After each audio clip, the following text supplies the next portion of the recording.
What? Who? Oh, I must have dozed off. Perhaps we need a spot of tea to wake us up. What do you say, Rufus? Yes, quite right. Better get back to work. This book won't write itself. Maybe I should start somewhere easier. I'll come back to the prologue later. The sun rose over another perfect day in picturesque Arthurton.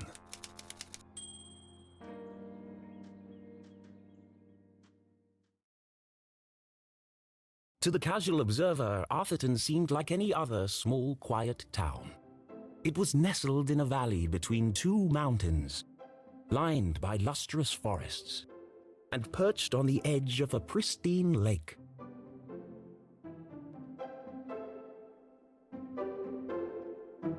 It had a main street with all the essentials, including a place to sip coffee. It had schools, a college, a church, and a police station. It even had a museum no one ever visited. It was the kind of place you might find anywhere on your travels. Typical, maybe even forgettable. But there was one thing in Arthurton that was unlike any other town in the whole world. Actually, it was a girl. Her name was Jenny LeClue, and she was the world's greatest detective.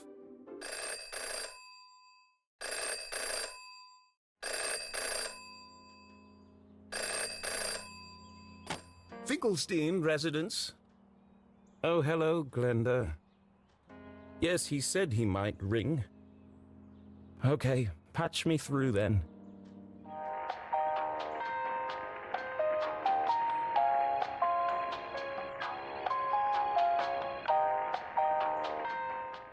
Richard? Yes, I got it. I did, and my answer is no. I understand that, but... Well, yes, of course, but... No. Nothing is settled. I'm not going to do it. It goes against everything my books stand for. No, not yet, but... If I could just... Please, listen to what I'm saying.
You don't understand what you're asking for.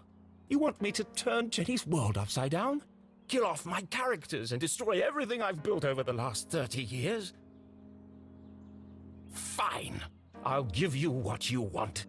But I warn you, I'm a stream of consciousness writer, and you have unleashed my fury. Good day, sir.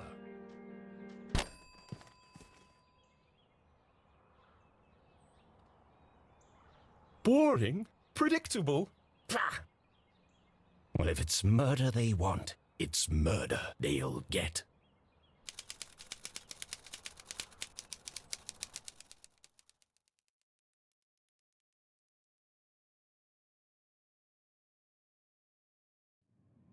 It should have been another perfect day in Arthurton. But today was different, and nothing would ever be the same again. To begin with, Jenny LeClue was dead.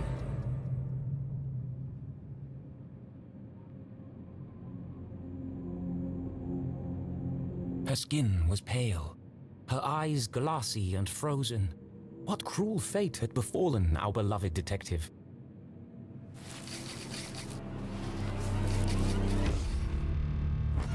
No, no, no! Never move the victim! Mrs. LeClue, she's doing it again. Jenny LeClue, you are a dead body. Dead bodies don't talk.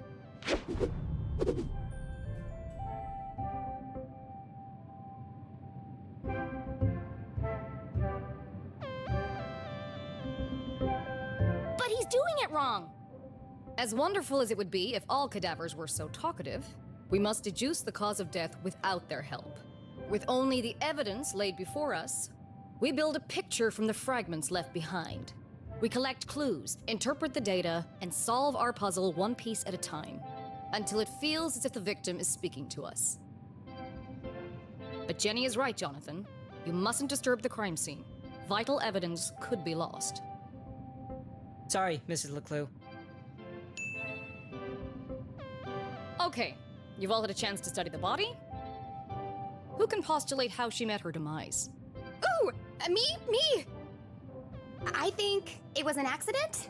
Yeah, she obviously wasn't looking where she was going So she slipped on the wet floor, and cracked her head open. Like an egg. and then she bled to death. Really? How can you tell?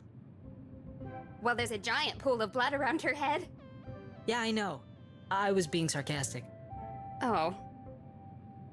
Actually, you're both wrong. What? It was cold-blooded murder. Murder? Don't be ridiculous. Where's the murder weapon? There's no evidence anyone else was even here. Oh yes, there is. It was murder, and I can prove it.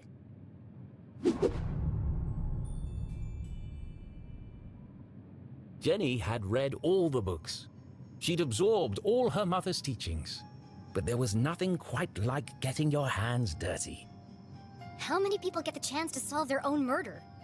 The first step in any good deduction was collecting evidence. Seemingly insignificant details could provide a vital piece of the puzzle. First, I'll search the crime scene for clues. Then she'd analyze the data. And finally, Deduce the real cause of death.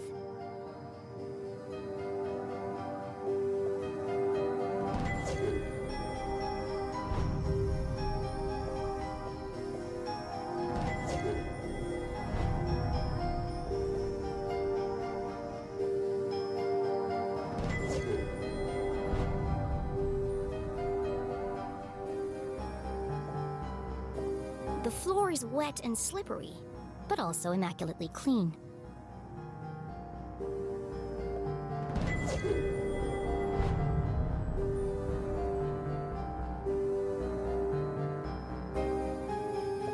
There's no doubt the victim lost a lot of blood.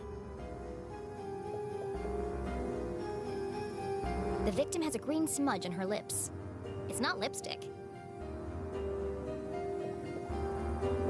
Without her trusty bifocals, Jenny couldn't see the nose in front of her face. They were her window to the world and the lens through which she focused her keen detective vision. It wasn't Jenny's style to wear accessories, but this hair clip was the exception. Its function as a lockpick had saved Jenny from a long night trapped in her school locker. She'd worn it ever since. Jenny's blue sweater was scruffy and quite uncomfortable, but her grandmother had knitted it, and so it was her favorite. The more it itched, the closer she felt to her.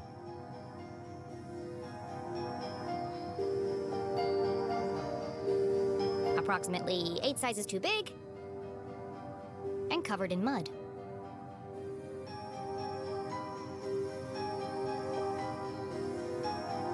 What a waste of perfectly good coffee. Jenny's love for coffee was almost as strong as her passion for crime solving. Chalky green residue on the rim. Smells like burnt matches. I've seen enough. Time to wrap this case up. Jenny was a meticulous record keeper, noting every relevant clue in her trusty journal. A great detective knew that solving a mystery was simply a matter of connecting the dots. I'm certain this wasn't a mere accident. Now I just need to prove it. How do I know the victim didn't slip?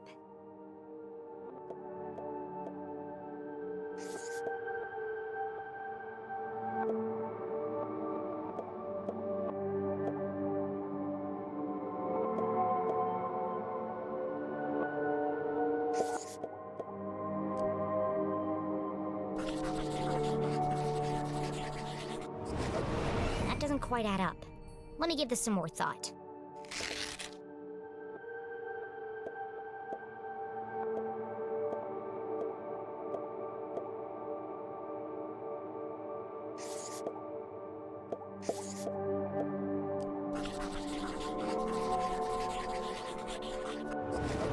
The victim's boots are filthy. They should have left big muddy footprints on the floor. So where are they?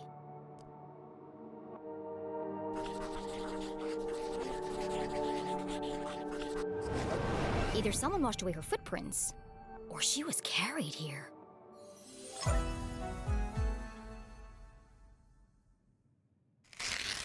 Okay, that proves she didn't slip. So how did she actually die? What was the real cause of death?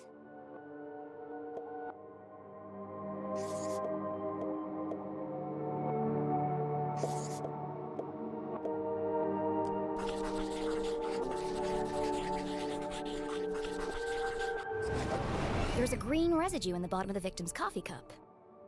It smells of burnt matches. Phosphorus. Also found in common garden fertilizer.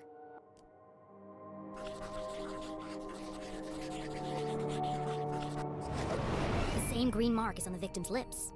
Her coffee was spiked with fertilizer. Someone clearly wanted her dead.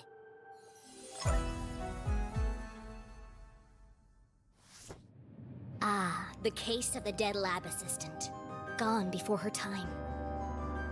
Was it poison? Yes. A blow to the head? Yes. An accident? Certainly not. No footprints in an unshattered mug? She was killed somewhere else and carried here. This is the story of a scorned ex-lover. Jenny? The gardener enacting his revenge. Jenny! A deadly brew of fertilizer and caffeine coursing through the veins. That's quite enough, thank you. What happens to the gardener? Is this gonna be on the test? Remember, class, even the smartest criminals make mistakes. This is how we catch a killer. But what's the point of all this? Yeah, there hasn't been a murder in Arthurton in years. Every town has a dark side, even Arthurton. By doubting, we are led to question. And by questioning, we arrive at the truth. Okay, that's all for today. Don't forget, next class is our field trip to the morgue, so have a light lunch.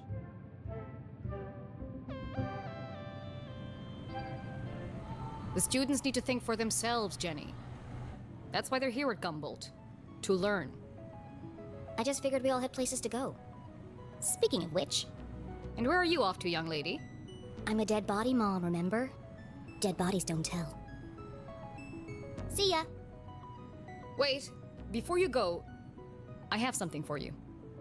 Cool! What is it? If I told you, that would spoil the fun, wouldn't it? The LeClues didn't simply hand each other presents. They hid them. It was a family tradition, and Jenny had developed a sixth sense for finding them. With her trusty magnifying glass at her side, nothing eluded her.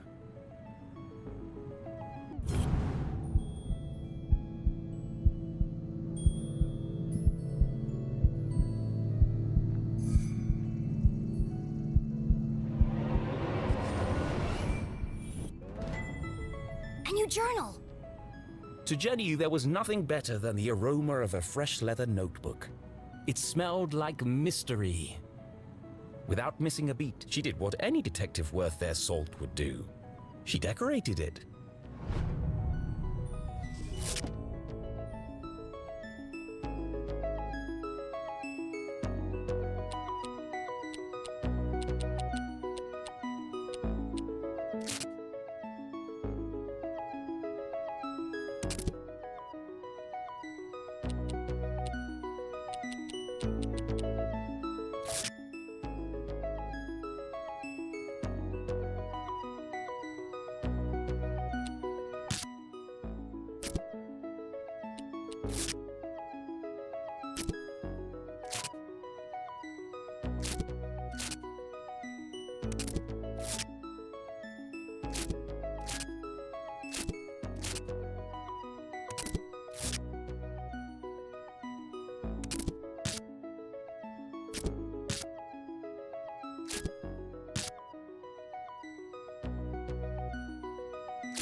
A new journal meant new adventures.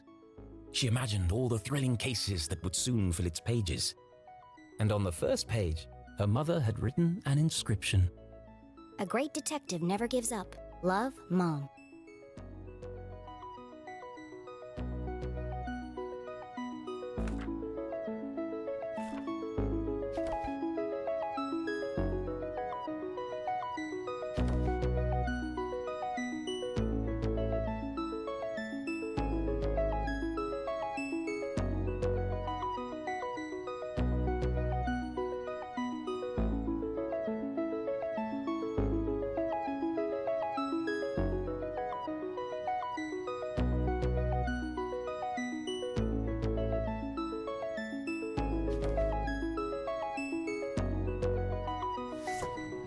I love it. Thanks, Mom.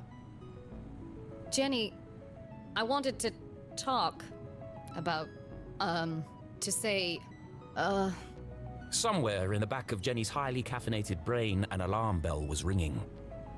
Her mum was hesitating. What could be causing her to act so out of character?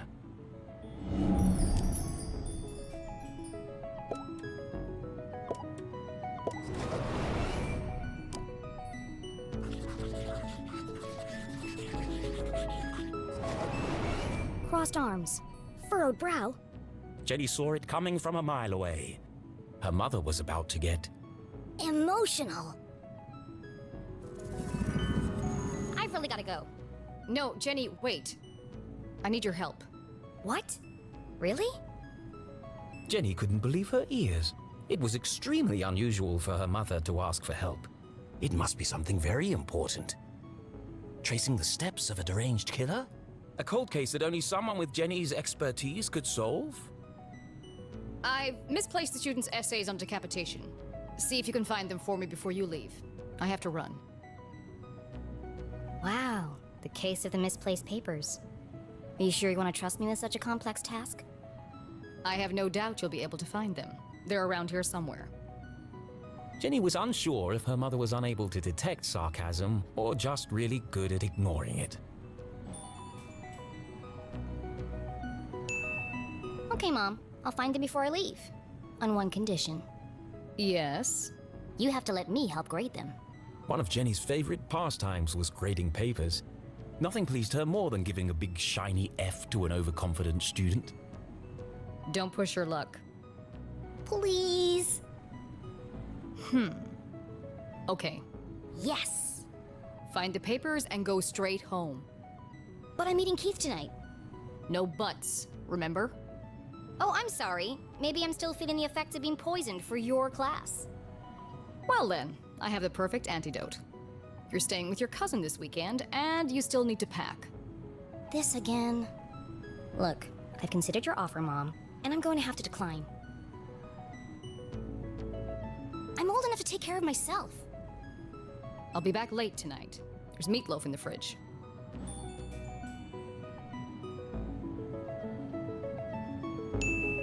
Late again? What are you up to? Jenny LeClue, it's been a difficult week. Could you please just do what you're told for once and stop asking questions? Fine. And try to stay out of trouble. When do I ever get into trouble?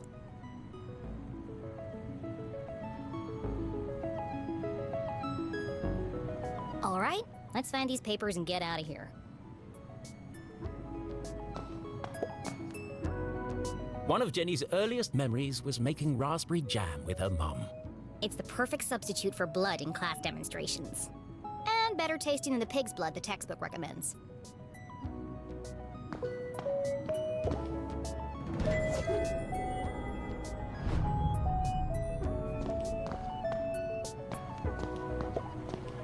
Looking rather trim today, Ethan.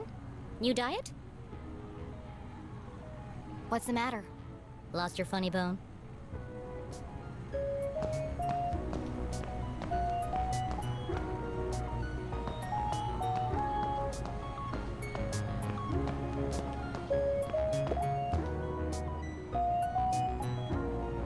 Becoming a great detective took more than book smarts. You needed real-life experience. And Jenny was always on the lookout for a chance to get her hands dirty.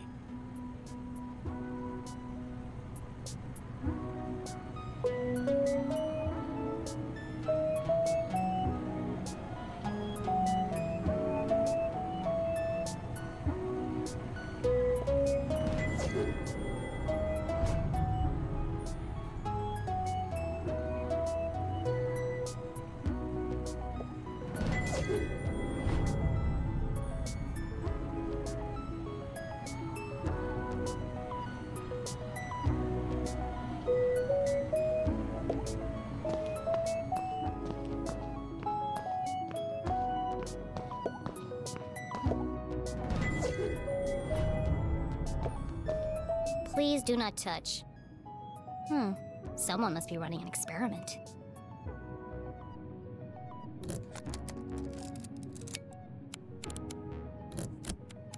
Gross. Pretty soon it's gonna sprout legs.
one of the students' term papers. You can tell by the terrible handwriting and erroneous conclusions. Mom must have put them behind the chalkboard.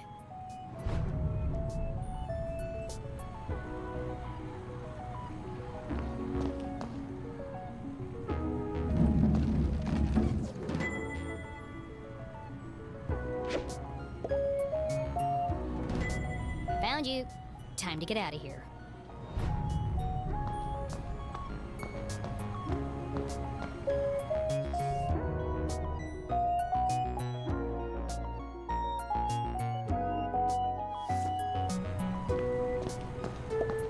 Jenny looked around the room one last time.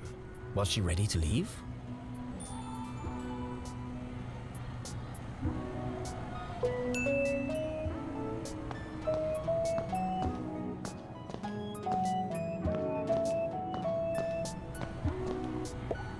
Jenny looked around the room one last time. Was she ready to leave?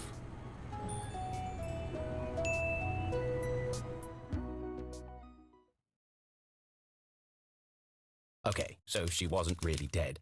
That would be silly. No, Jenny was alive and well and ready for another perfect day in Arthurton.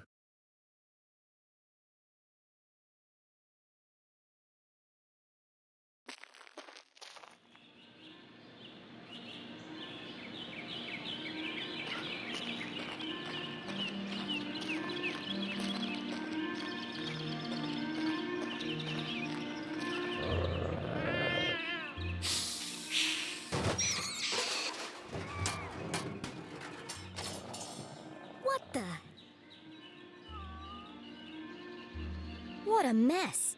I should investigate.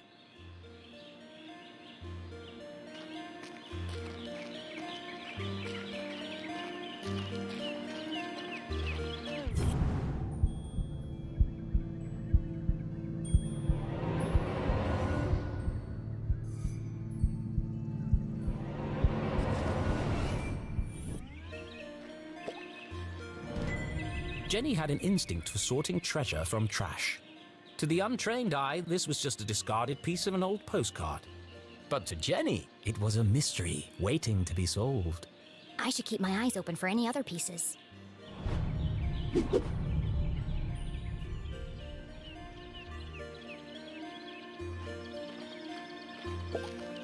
The notice board was awash with flyers, personal ads, and the occasional piece of gum. I'm amazed anyone can find anything on here. Fortunately, Jenny had a useful trick to use in a situation like this. Mom always says, a great detective eliminates the noise. Focus on the details, and you'll find clarity in the chaos.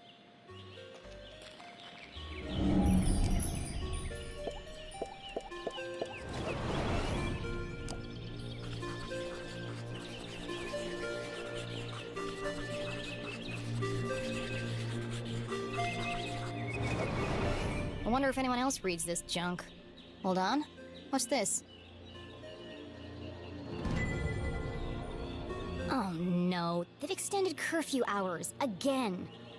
9 p.m. to sunrise? That's ridiculous. But necessary. Power outages had become a regular occurrence in town. It was dangerous to be wandering around after dark. It won't be long before we need a permit to go out at all.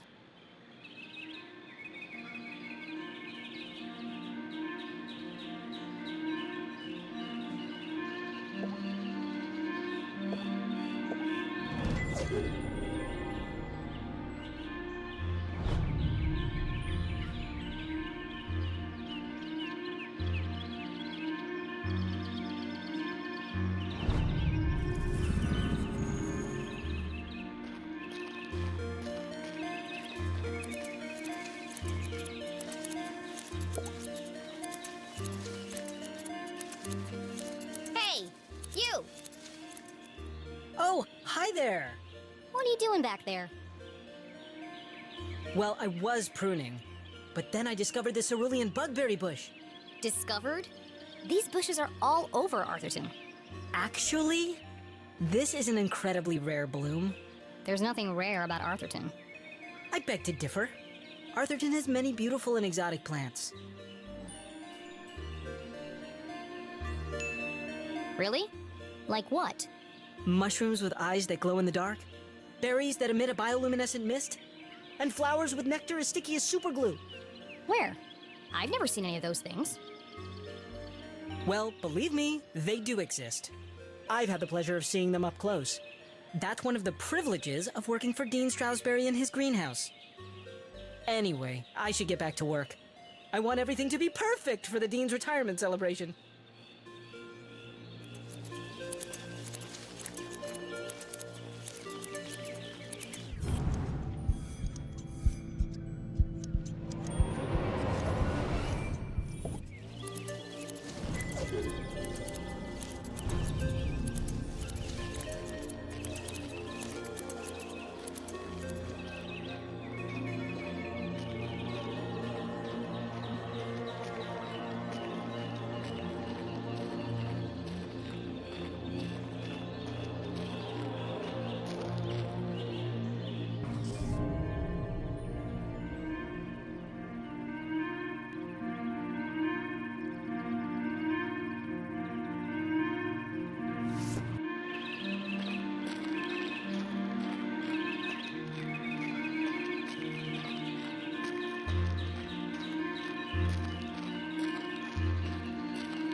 Signs and decorations adorned the entire campus. A party to celebrate the Dean's impending retirement.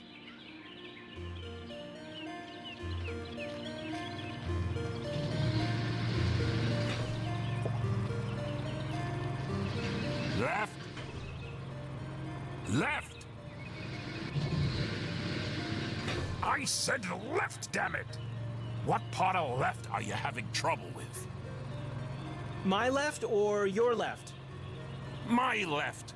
Obviously, I mean my left. Why would I mean your left? So you want me to move it the other way? Yes. Nothing would make me happier. If you're not careful, we're gonna have bronze brains all over the floor. They seem busy. I should probably lead them to it.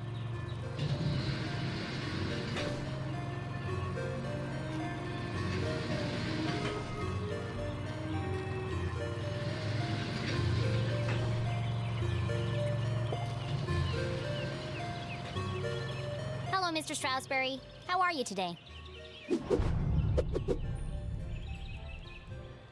A jolly gentleman, the Dean was often seen shaking hands and kissing babies around town.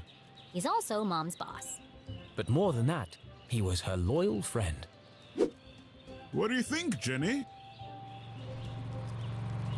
The Dean had dedicated his life to Gumboldt, and the townspeople had spared no expense in their tribute to him.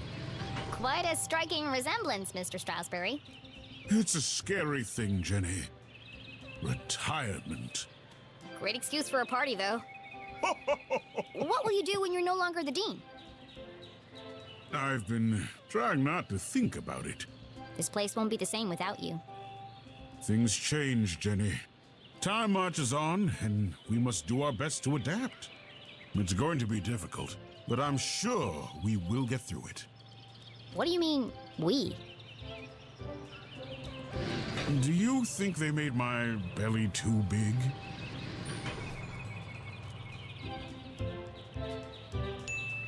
It's probably just the perspective, Mr. Stroudsbury. You are a clever one, Jenny LeClue. Speaking of which, have you been practicing your detective skills? Have I? Of course, always. Well then, I have a challenge for you. I bet you can't guess what I ate for breakfast. At last, a real challenge for Jenny. A fiendishly difficult puzzle that would take all her wits to solve.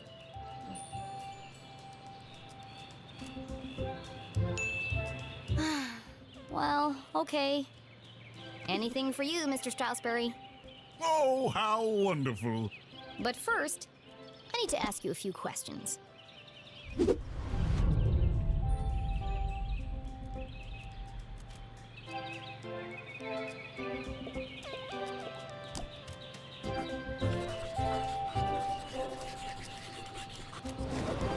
Dean was a big fan of the Gumboldt moonbeams, and not just because his son was a prominent figure on the team.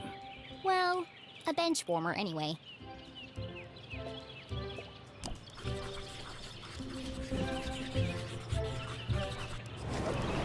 can't be dandruff. He has no hair. I have a hunch it's powdered sugar.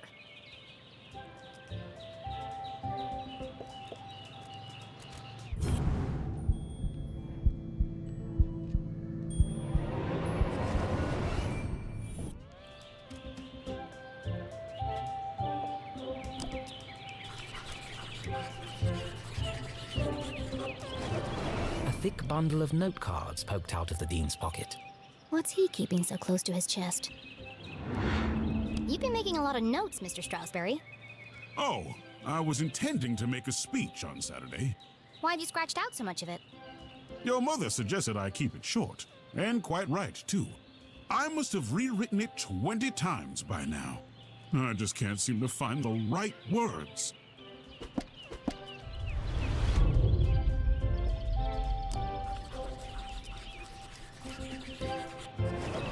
Looks like he accidentally put a spoon in his pocket instead of his pen.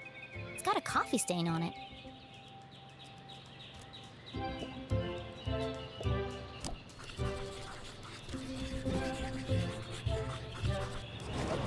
Ipsa scientia potestas est. Looks like Latin. Your ring sure looks old. It was made for my grandfather. He passed it down to my father, who passed it down to me. And when the time comes, I'll pass it on to my son. The Stroudsbury family had been champions of education for generations. What does the inscription mean? Knowledge itself is power.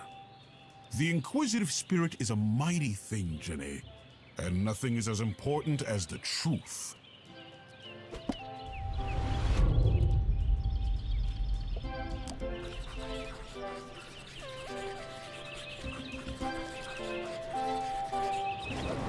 His watch is slow. That's unlike the Dean. He's usually very punctual. Your watch is 45 minutes slow. Is it? Oh my. That explains why there was no cheesecake left in the cafeteria. My head's not screwed on today. Thank goodness you noticed, or I'd be late for my meeting with your mother. Oh, really? She didn't mention anything to me. Oh, well, of course she wouldn't. It's nothing important. Why are you meeting then? It's just, she's helping me finalize my plans for, Your party? Yes, that's it. My retirement party. Thank you. Are you okay, Mr. Stroudsbury? Of course. Now let me just fix my watch before I forget.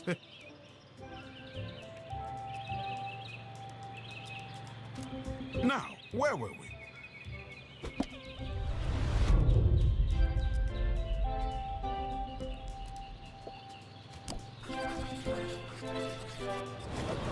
For the dean, being covered in plant life was not unusual. His work as a botanist was renowned. Looks like you're carrying some extra baggage today, Mr. Stroudsbury. Well, I do have a lot on my mind. I was referring to your legs. Oh, thank you. I have been doing my daily calisthenics. No, I mean the sticky stuff on your pants. What?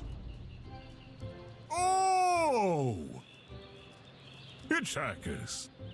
I've been working on a new orchid hybrid in my greenhouse. They're beautiful, but the leaves are quite clingy. I will say, I am looking forward to spending more time in the dirt.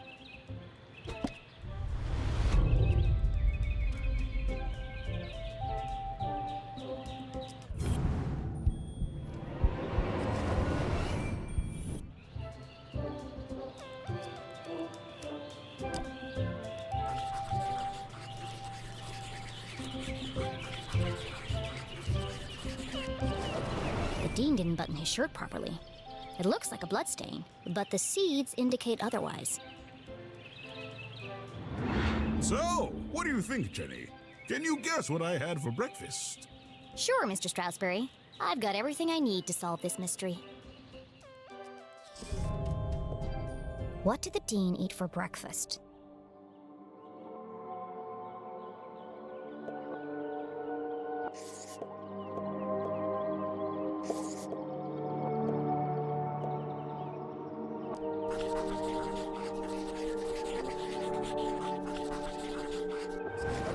Jam on his shirt and powdered sugar on his tie. The evidence points strongly to the Dean's breakfast consisting of 1, maybe 2 donuts.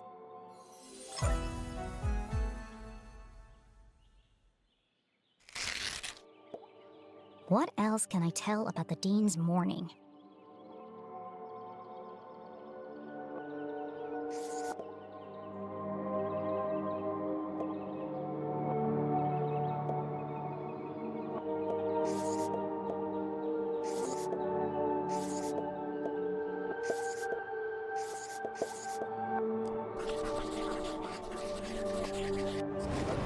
No, that's not it. I'm missing something.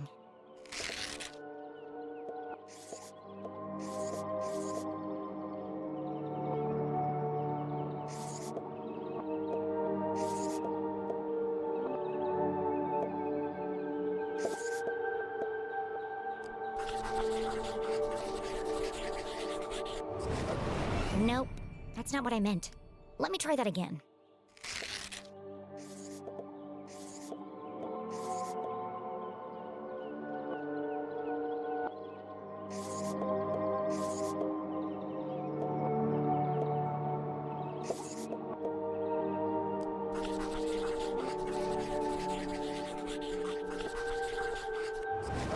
The Dean had neglected to wind his pocket watch. The act of a distracted man. This resulted in his whole routine being thrown off, which might explain why he has a spoon in his pocket instead of a pen.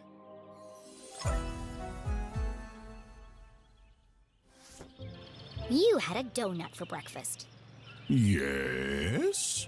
I'm guessing...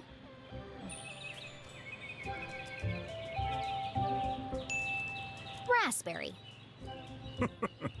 How did you know? That part was easy. You always have donuts for breakfast.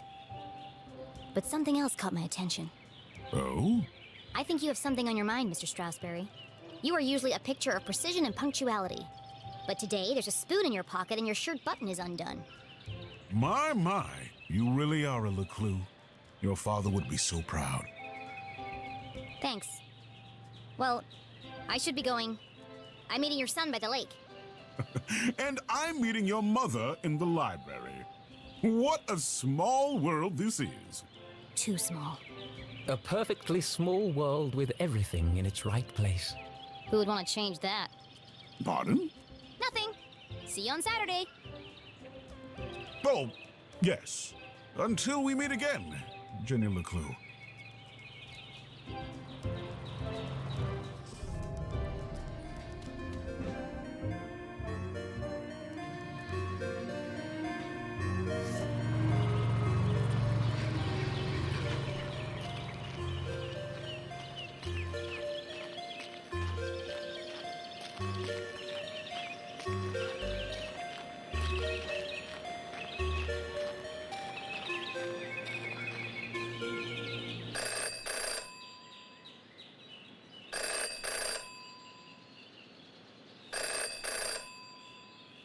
Well, that's not creepy at all. In her short time as a detective, Jenny had learned never to ignore a ringing phone.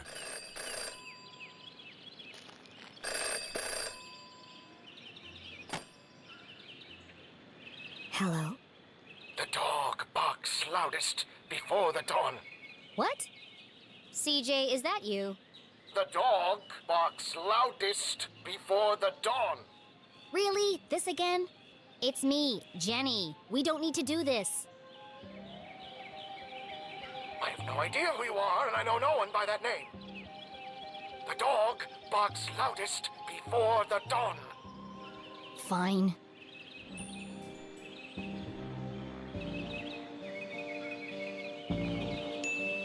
The early bird can't catch the lazy worm. Good. The wind blows strongly from the east.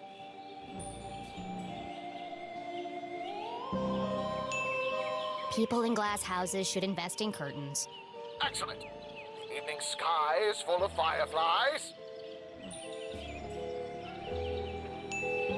The last donut is the tastiest. Ah! Jenny, it is you! Of course it is! I need to meet with you right away. Okay. Where do you want to meet? This place will do. Everyone in town knew that CJ was mad, even dangerous. He's not dangerous. He just doesn't accept things at face value. Sure, he's a bit fixated on extraterrestrials, but at least he's passionate about something. CJ and Jenny certainly indulged each other's obsessions. But most of all, CJ treated Jenny like a colleague. And not a little kid. CJ, why did we go through all that if you're right here? Can't be too careful. Are you sure you weren't followed? Who would be following me? Shh! This place is compromised. We don't have long to talk.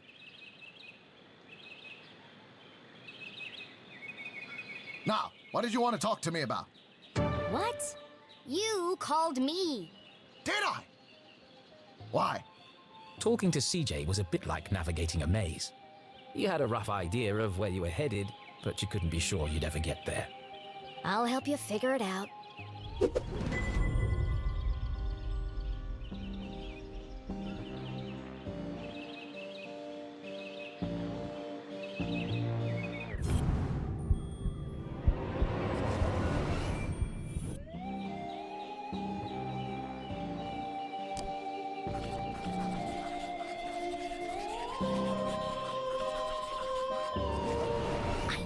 Hiding something.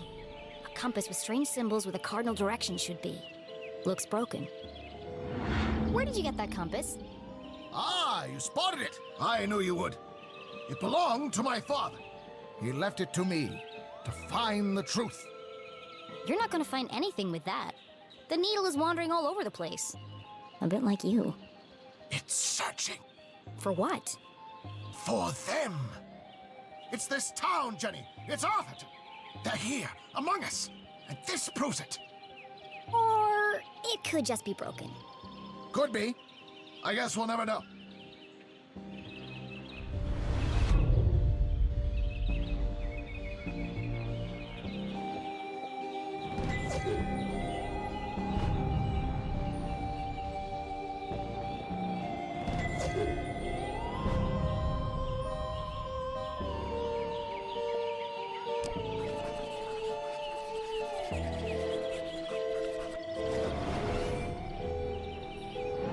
Is it your birthday, CJ? Birthday? Whose birthday? Clangson's birthday. But Clangston died on his birthday. Assassination? Possibly. Abduction? Almost certainly. CJ, the card? Oh, this. It's for you. Impossible shot. Died instantly. No suspects. No human suspects, anyway. Thanks, CJ. That's, thoughtful. I didn't think you'd remember. I know what it's like to lose something important to you. Now triple shred and incinerate that card as soon as possible! It's got my fingerprints all over it!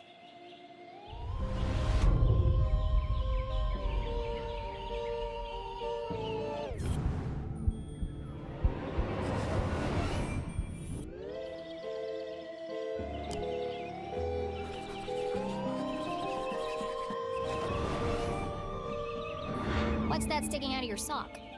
Ah! That's what I wanted to talk to you about. I intercepted a secret message. Classified intel. It's proof, Jenny. It's happening again. And it's time for us to join the fight. This doesn't look like the kind of pamphlet he usually makes. It's been professionally printed. Could CJ finally be onto something?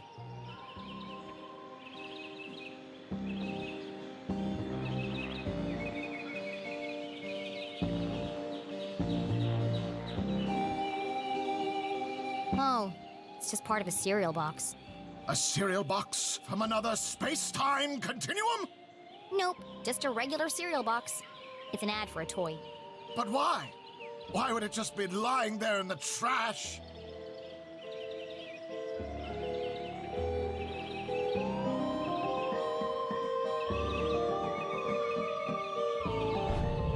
I'm sorry, CJ. There are still great mysteries out there to solve, but this isn't one of them. So what's the plan now? Library. Research. Very important. Very hush-hush. They let you back in? Not yet. But I've got this hat now. It wasn't your head that needed covering. No, for disguise! I know, CJ. What is it this time? More UFOs? Radio wave mind control? A globally connected communication network used exclusively to view pictures of cats? Jenny, you sound crazy. I'm just preparing my defense for the hearing. Is this because you tried to hypnotize Mrs. Brown's prize poodle? No, that was last week. It's because I peed in the water tower. CJ, that's gross. And this is the thanks I get for saving everyone from the mind control chemicals? Well, I guess I'll see you later then. But CJ was gone. CJ, I know you're standing behind the phone booth.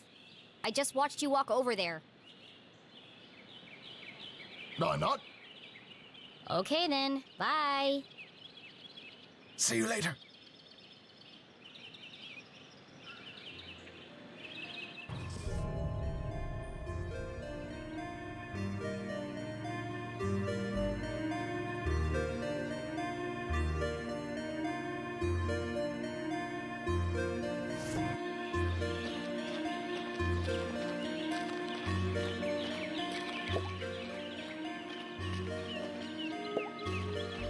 Hey!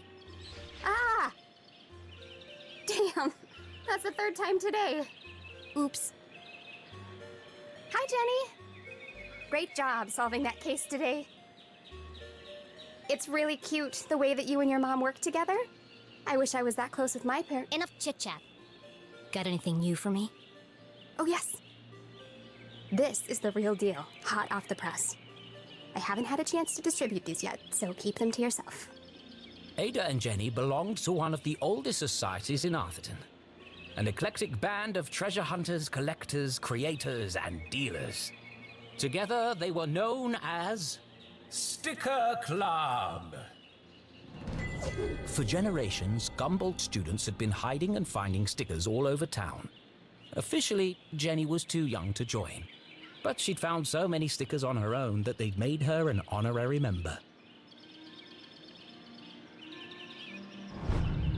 Let's see. Nice crisp edges, rich colors. Very tacky. Thanks. I spent all week making these. If only you spend as much time in your schoolwork, you might not be failing my mom's class. Jenny thought to herself. It's to celebrate the dean's retirement. I'm super sad that he's leaving, but... It's a perfect reason to make new stickers. Exactly. Oh, we're going on an epic sticker hunt before the dean's party. You should join us. Even if Jenny had wanted to join them, And I don't. she knew she'd be stuck with her cousin all weekend. Thanks, but I work alone. Oh, okay. See you around, Jenny.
Lake Nowhere, 1 mile.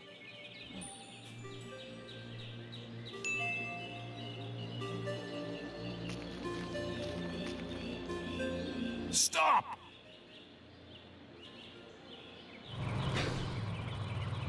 Perfect. Hold it right there. Okay, let her go.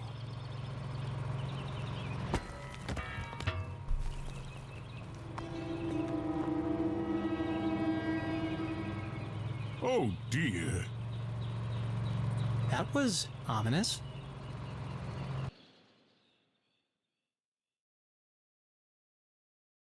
Detective for hire. Jenny had saved up the whole summer to place an ad in the local paper, but no one had answered it. Until now. What could this new case be? Her imagination ran wild, picturing the possibilities. And so, after helping her mum at Gumboldt College, she hurried to the pier at Lake Nowhere to rendezvous with her new client and crack another thrilling case.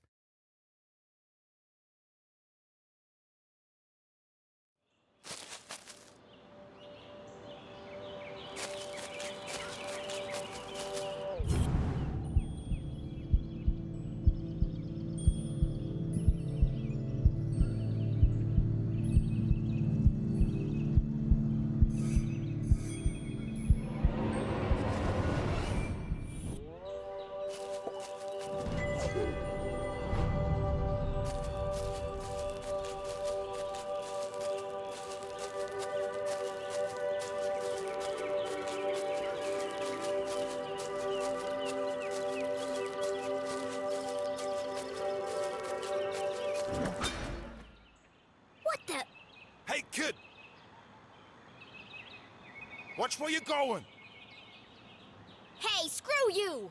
Your wrench nearly cracked my head open. Oh no! It's not damaged, is it? That's my lucky wrench. Yeah, lucky it didn't kill me. When's this upgrade gonna be finished anyway? Look, kid, I just go where they tell me. Every night another power surge. Every morning another part of the grid fry. And I'm out here fixing it. Do I get any thanks? No. What's causing all the outages? At the moment, a little red-headed girl. Now throw me my wrench, kid.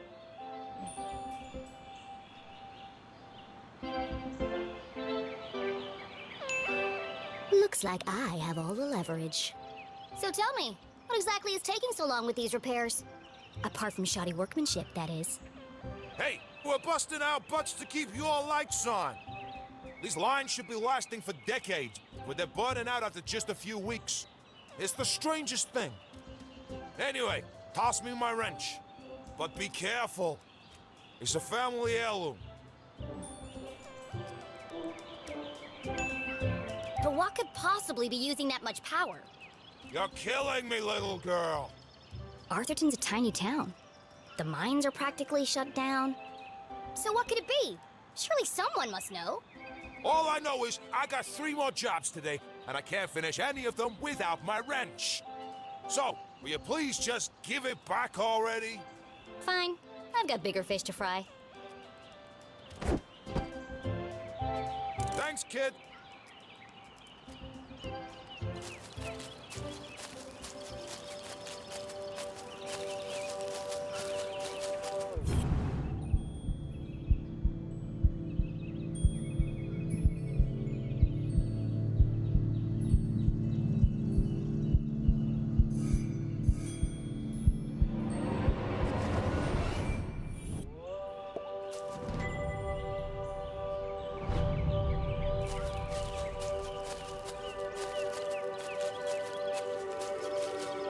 As Jenny stepped out of the dark forest, she saw warm sunlight reflecting off the cool lake. And next to that, something even cooler. Keith Stroudsbury. Come on, Keith! Dance like you beat it! Not so much grinding. Oh, Keith, what are you doing? Not everyone saw it, but to Jenny, there was something special about Keith.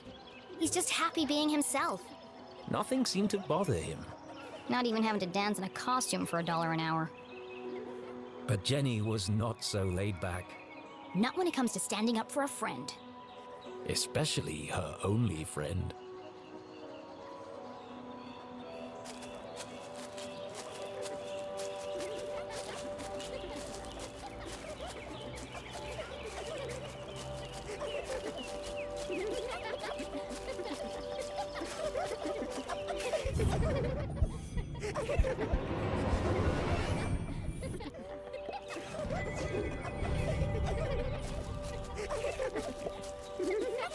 I think there's been enough dancing for one day, don't you? Hey, Jenny. Hello, Susan. Actually, I prefer Susie. Busy laughing while others earn a living, Susan? Not everyone's got your dad's money, I guess. Jenny! Hi! Tall and handsome, with intense, mysterious eyes. Cool should have been his middle name, instead of Tarquin. But Keith was so cool, he didn't even mind. Give me 1 minute. I'm just finishing my... Sure. Don't let me interrupt your work. My shift ends... In 15 minutes, I know. I'm early. I'm meeting a client over at the dock. Paid case. Could be big. Real big. Couldn't be as big as her head. Wow, that's really... Impressive? Maybe. All I care about is keeping this town crime-free. The only crime here is that haircut. Back in a minute, Keith. I'll have the usual.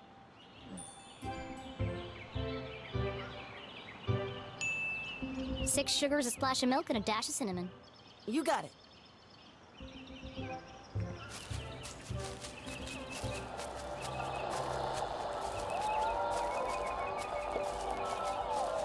How about now? Move it to the left a bit. What's he doing up there? Not now, kid. We're busy. Any better? No, keep going. Now? Yes, it's working. Hold it right there. That's what all the fuss is about? Not this guy again. What is that? Whatever it is not my music. Maybe it's Jazz? Shh! I'm trying to listen. you shush. I'm the DJ. I'm in charge. When's this party getting started, boys? Oh, just a few more minutes. How are we supposed to dance to this? I think we're losing them. Another station must be interfering with the signal. But there aren't any other stations in Arthurton. Wait!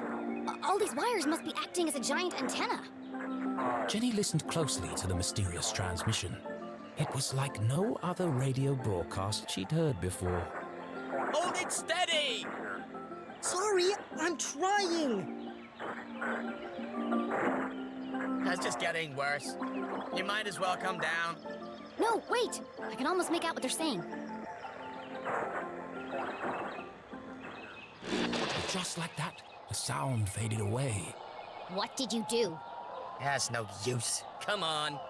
We gotta get this equipment back to the AV department by 6. Jenny was so lost in contemplation, she'd almost forgotten the case at hand. My client. I'm supposed to meet her at the dock.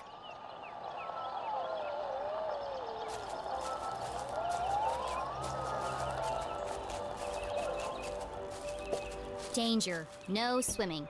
Sounds safe.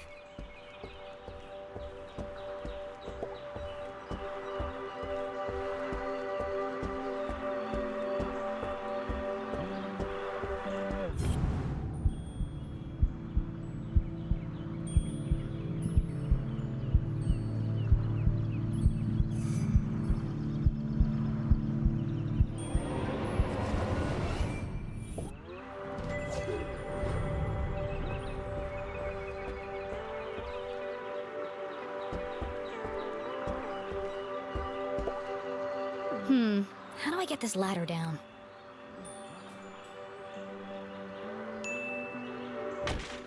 That didn't work.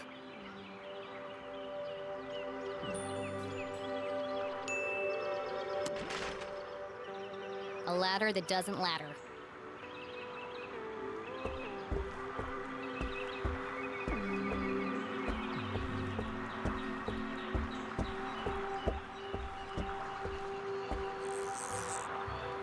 Aha! Got you this time, you slippery fella. Ah, shucks. Just another boot. Excuse me, Mr. Humdrum. Oh my! If it isn't little Jenny LeClue. What a glorious day, don't you think? As far as Jenny was concerned, small talk was like a second pair of underpants. Uncomfortable and completely unnecessary. But Mom always says, create a good rapport and they'll reveal everything to you. So she gave it a shot. How's the fishing? Oh, the fishing's great, but the catching is bad. All I'm getting are old boots and strange bits of metal. But just look out there, Jenny. She's got that wonderful afternoon glow. No one knew why the lake glowed at night, and few were brave enough to swim its murky waters. What lay beneath its depths was the stuff of myth and legend. Somewhere out there lies the giant red herring, or so they say. But no one's ever caught one. Sounds fishy to me. Well, if she's out there, I'll catch her. Someday. Great. Well, now that we have a good rapport, where can I find Mrs. Humdrum? Well, she's down there on the ridge. Only one problem. I think the ladder is broken. Ah, yes. There's a knack to it. First you shake it, then you kick it, and then you push it. Sounds unnecessarily complicated. I'll join you down there in a bit. Just have to sort my tackle out.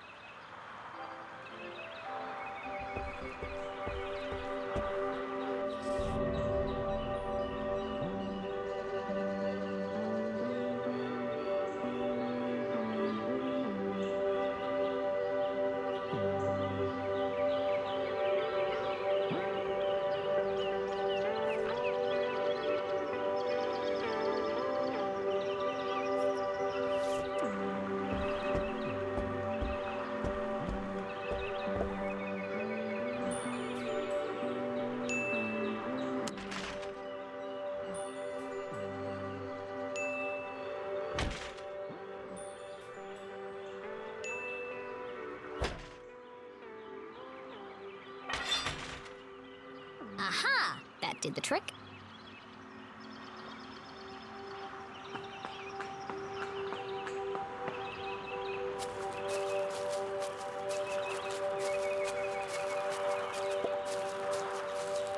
Mrs. Humdrum, I presume?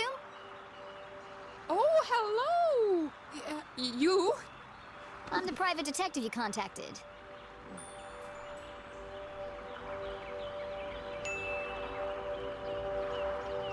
The code word is Purple Panda. I'm here to solve your case.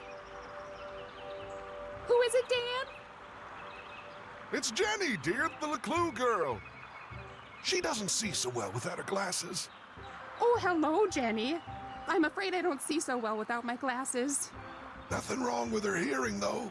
What did she say? I said there's nothing wrong with your hearing, dear. Oh, no, thank you. I've already eaten. I believe you have a case for me? We do. We do. Great. So what's the trouble? Haunted by the ghost of a former lover? Worried you're being poisoned by a mad uncle? Something so dark and gruesome I can't even begin to imagine the horror? Well, I've lost my reading glasses. Oh. And there it was. A real case. A confounding mystery to challenge Jenny's brilliant mind. I thought this was finally going to be a good one. What do you think, Jenny? Can you help? Sure, Mr. Humdrum. I'm gonna need to ask you a few questions.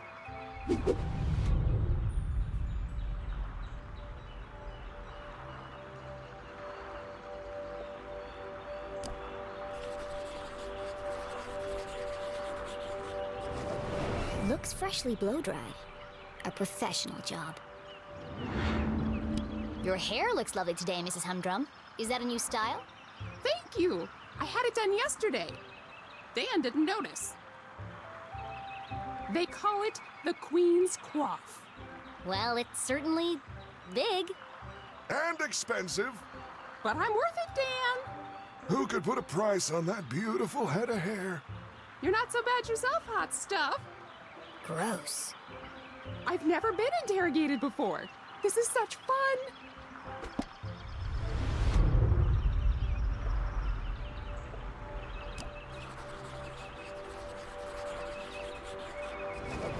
Jenny recognized the distinctive indentations left behind by a pair of spectacles.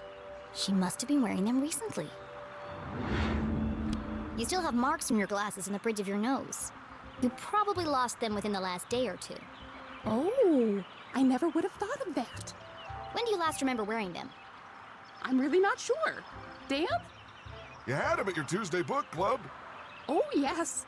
We're reading 50 Shady Graves. You really are very good. The best. How long have you been solving mysteries for... I'll ask the questions, thank you.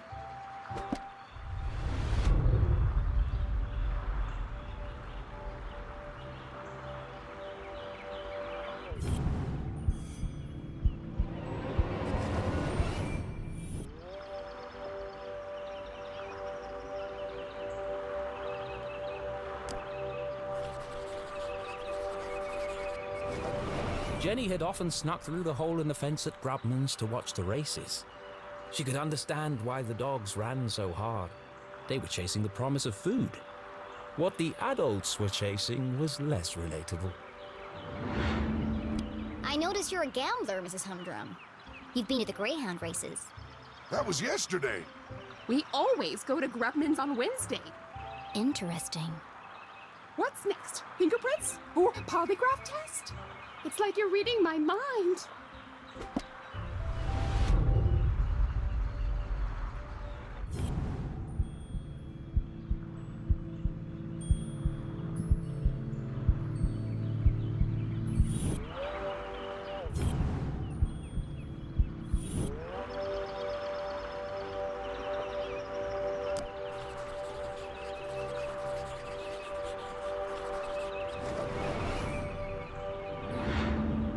I expect you're finding it difficult to paint without your glasses.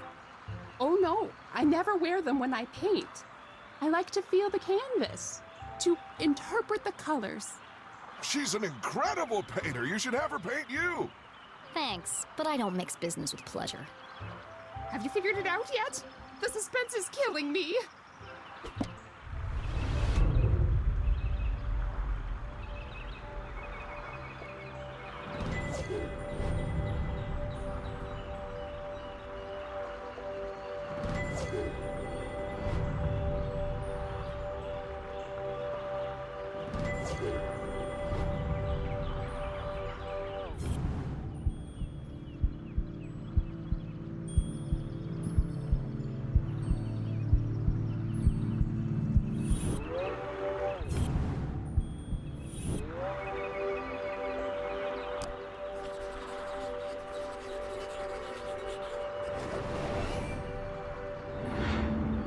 Do you often carry a pair of binoculars?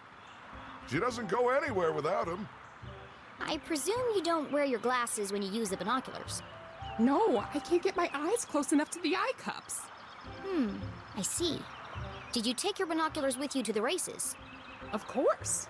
Those critters are so tiny, I can't keep up without my binoculars. Interesting. I feel like you know more about me than I do.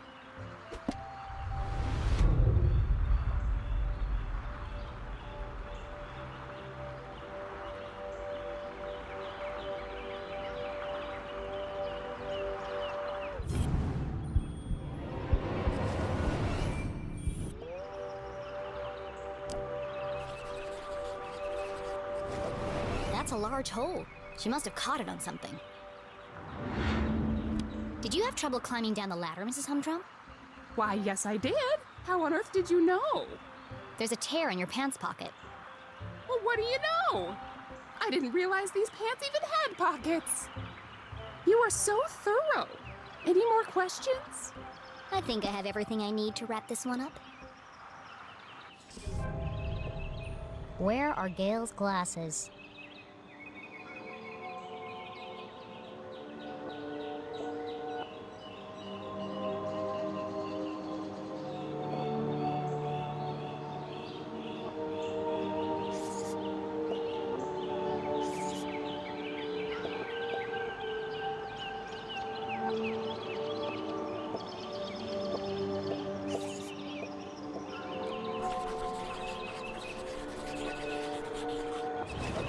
There's a big hole in her pocket, but Gail didn't even know her pants had pockets. So it's unlikely that she would keep her glasses in them.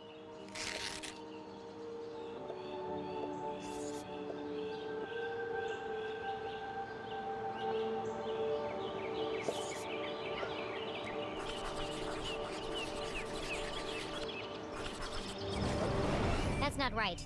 Back to the drawing board.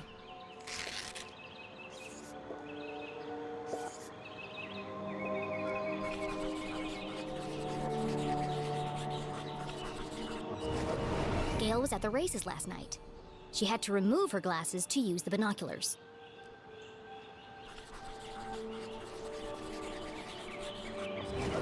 Gail also had her hair cut recently. It's fluffy and big, and could easily hide a small object.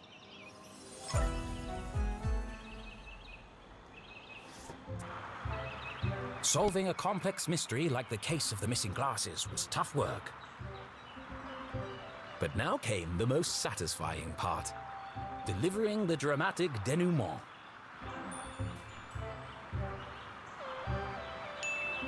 Let's review the facts. 1. Not only do you love your binoculars, you've come to depend on them for bird watching, greyhound watching, basically anything far away watching. That's true. I immediately sensed the two optical devices, your binoculars and glasses, were incompatible. Thus, to use one, you had to remove the other. Fascinating. Fact 2. Yesterday, you changed your hairstyle. I did. Though fun, it was also impractical. And so tall that it could easily conceal a small object. I see where this is going. Please, don't interrupt. After much research, deliberation, and debate, I've concluded there is only one place the missing glasses could be. They've been on your head the whole time. Oh, so they are. Right there on top of my head. Incredible! What a talent! They're always in the last place you look, aren't they? A master detective in the making. What would we have done without you? Gail, don't forget to pay the girl. Oh, of course, silly me. You must be rewarded generously for all your hard work.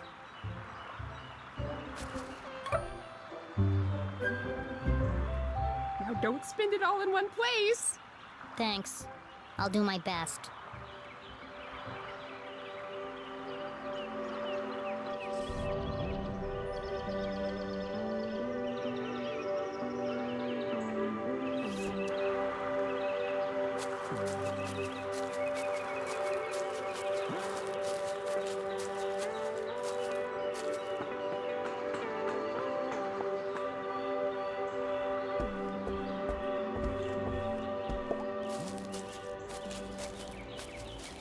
Are you ready, Keith?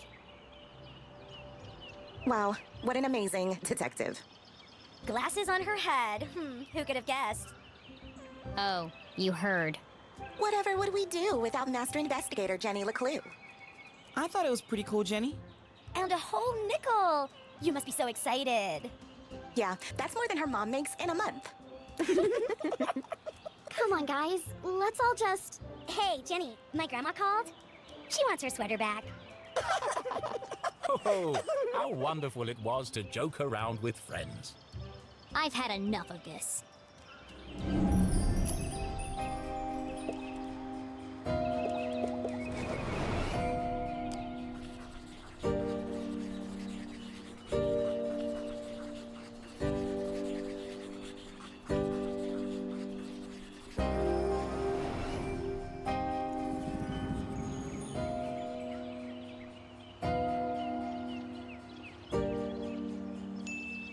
Skirt ironed but unevenly. The work of a distracted housewife. Brand new, hideously overpriced shoes. Overcompensating father. Your dad's sleeping with Deborah's mom again, isn't he? What? No! How do you... Shut up, Jenny! You don't know anything! Wow, Jenny. That was cruel. Who even says something like that? Aw, don't cry, Veronica. She's just a weirdo nobody! Jenny, let who? And in the case of the missing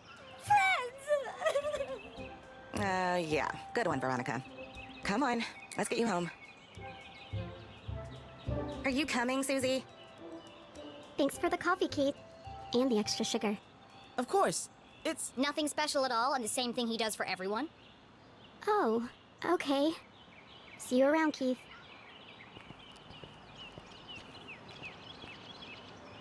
Well, that went well. Shall we? Yeah. I've got no customers now anyway.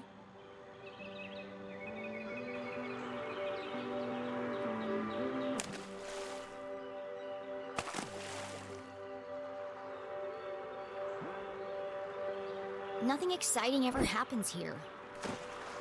I'm so tired of these simple cases.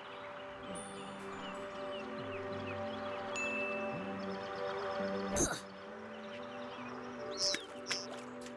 How am I supposed to become a real detective if there are no real crimes to solve? You helped that old lady? Darn. Thanks, Keith. But it was stupid, and everyone knew it, including your girlfriend. She's not my... And you really mustn't let them treat you like that. You should stick up for yourself. They don't mean anything. Sometimes you just gotta speak up and say how you feel. Well, You can't just let people walk all over you, Keith. Okay.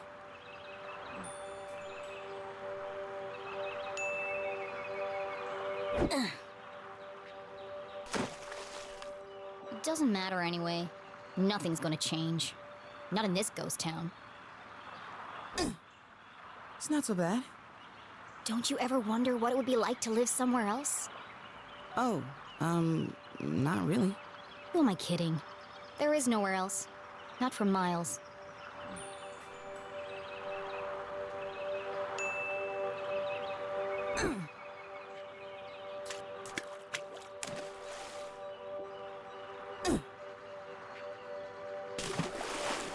Oh, shucks. I see practice is going well. Is your dad still pressuring you to play? Well... Come on, Keith. You hate basketball. And tough love, but you're the worst player on the team. Not the worst. Well, on the bench anyway. Why don't you just tell him you don't want to play anymore? It's the Strasberry tradition. That's my point, Keith. This whole town is dead, stuck in the past. Everyone is just doing what they're told without questioning why. Where's the ambition, the sense of adventure?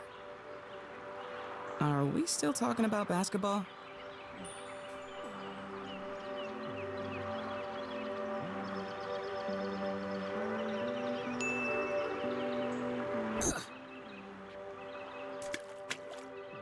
How's your mom? She seems distracted. Normally, she's so focused on her job. I mean, it's understandable. It's been almost a year since... And now she's planning to go away for the weekend, and she still won't tell me why. Yeah? She was definitely acting weird earlier. Maybe she's lonely? You know what? You're right. I am? She shouldn't be alone right now. Actually, your dad told me they were meeting in the library. We're going to need supplies. 2 of Mr. Bean's finest, please. To go, of course. Here is my payment in full. That's a nickel. Put the rest on my tab? Thanks for the pep talk, Keith. You always know what to say to make me feel better. Last stone. You want it? You take it. You need to practice. Here goes nothing.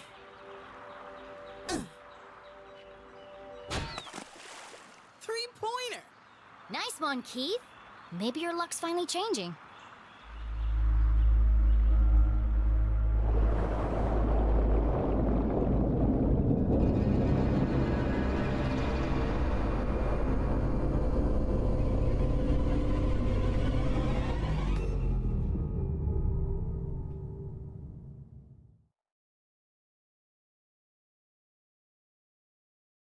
Keith was an excellent listener.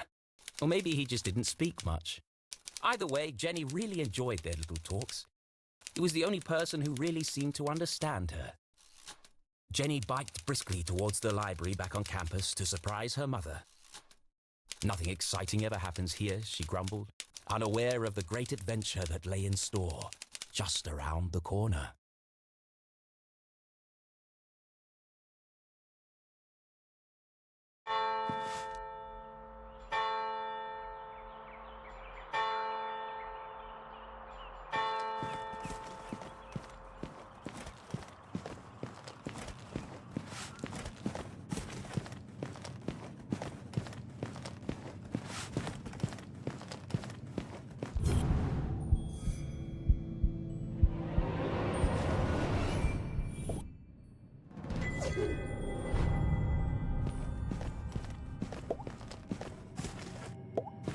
Gerald Strasberry. Cornelius Strasberry. It's a wall of Strasberries. The Stroudsbury lineage stretched back to the very founding of the university. There had been a Dean Stroudsbury at Gumboldt for over 150 years. There won't be for much longer. The dean's retiring, and the only Stroudsbury left is Keith. And he's not exactly the academic type.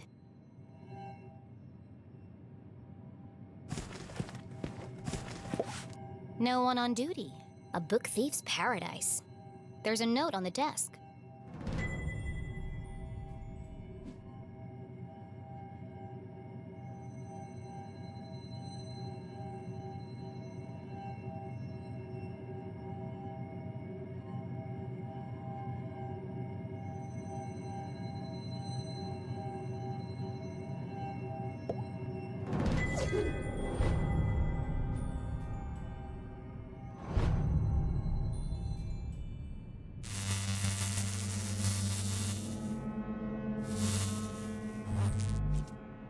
That was weird. Hello? Mom? Mr. Stroudsbury? Anybody? Jenny's words echoed through the library. Something's not right here. A mystery was unfolding. Whatever it is, I'll get to the bottom of it.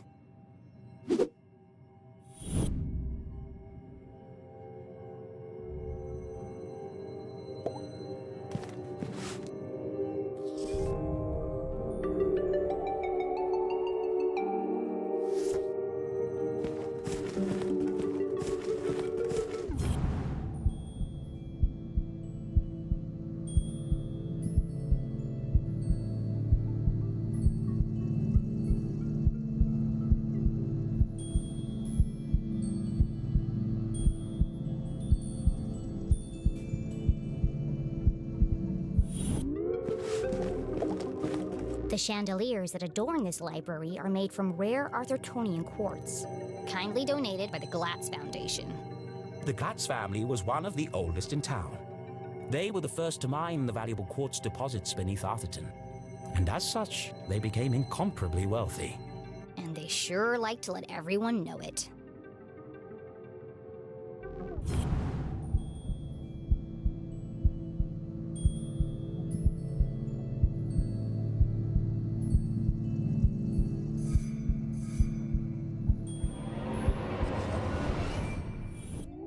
Les Stroudsbury, Gumboldt's 21st and jolliest dean, smiled down at Jenny. Looking a bit wonky today, Mr. Stroudsbury. A pair of wires ran down the wall and disappeared behind the painting. It's too high to reach. What are you hiding back there?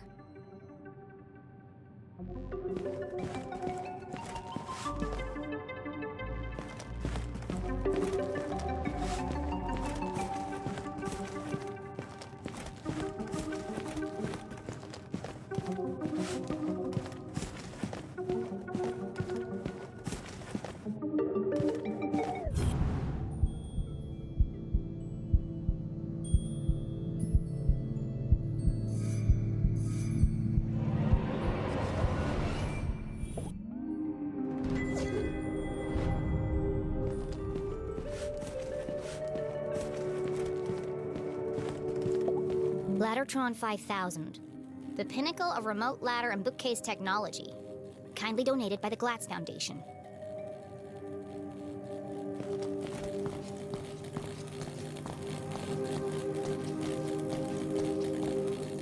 Whoa! Dangerous! The newly installed ladder system was prone to malfunction.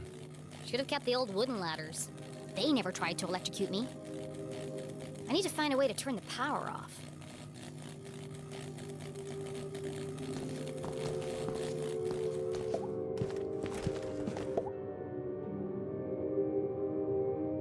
Jenny gazed at the technological marvel of Laddertron 5000.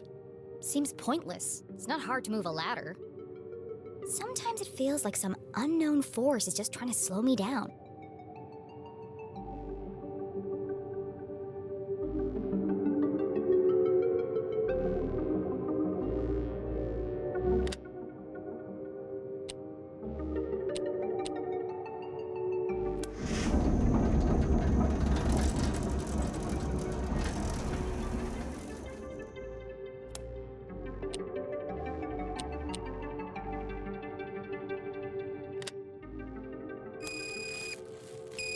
No good. I don't think I'll be able to move the ladders while the electricity is on.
Jenny was notorious for climbing book carts.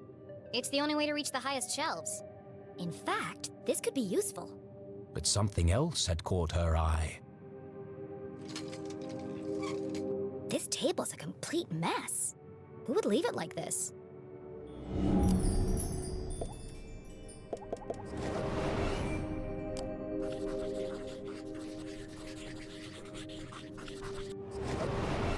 Illegible scribbles, intricate diagrams of giant machines, a worn copy of Aliens in Arthurton.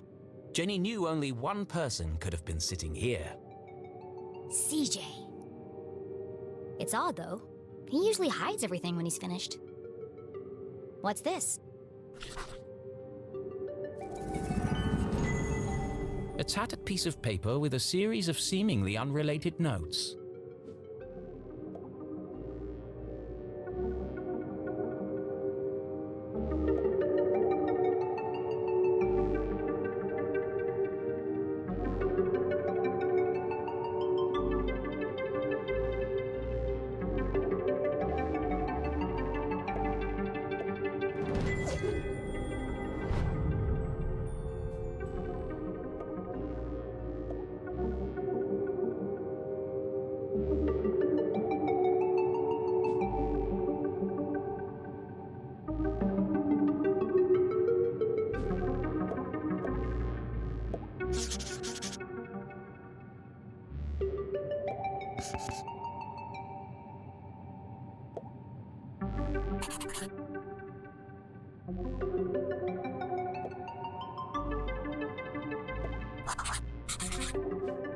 UFOs, shadow men, experiments on corpses.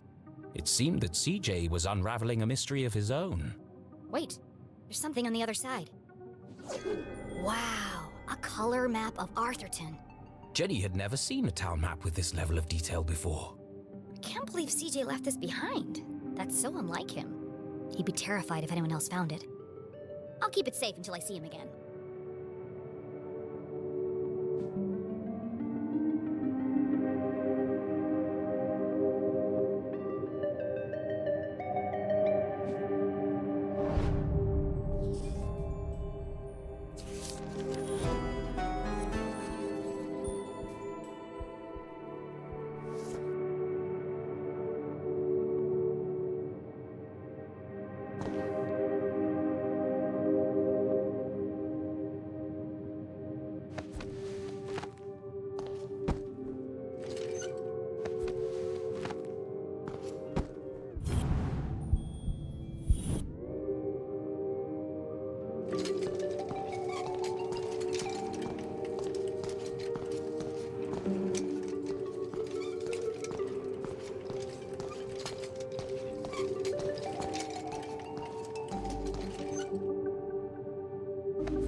No secrets between friends, Mr. Strasberry. Jenny stood on her tiptoes and delicately removed the priceless painting from the wall. Oops. Aha! Precisely what I was hoping to find. It was? Let's see. Lights, bookcases, ladders. I'll cut the power and continue my investigation. But Jenny knew better than to play with electricity, so she left it alone.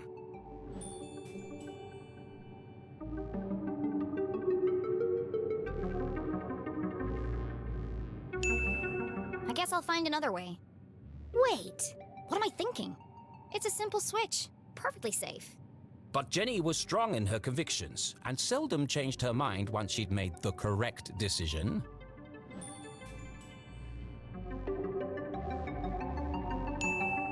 Fine. Actually, not fine.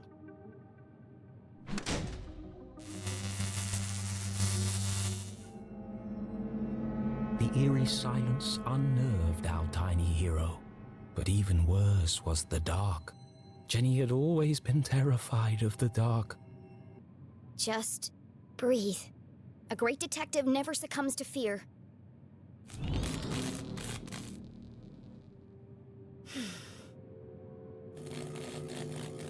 Looks like that did the trick.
The fallen remains of a bookcase blocked Jenny's path. It looks like a bomb went off in here. It's too precarious to climb over.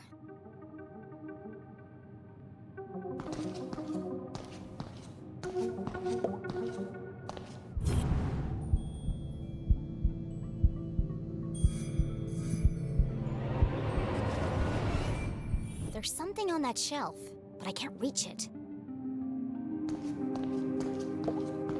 Rare books.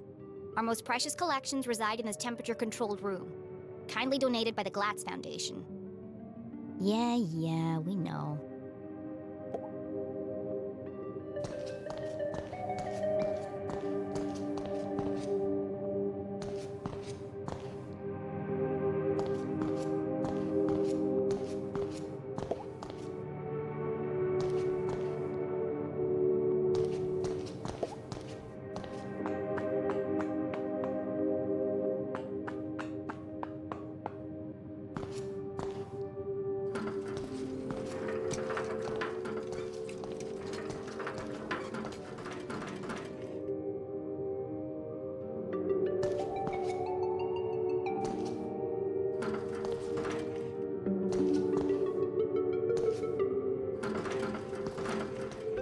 It's locked.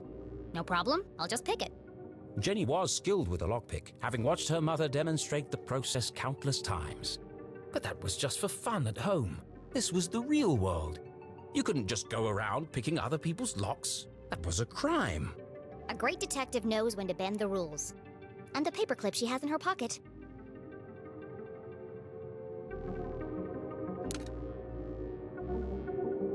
Mom always says, lockpicking is a subtle art.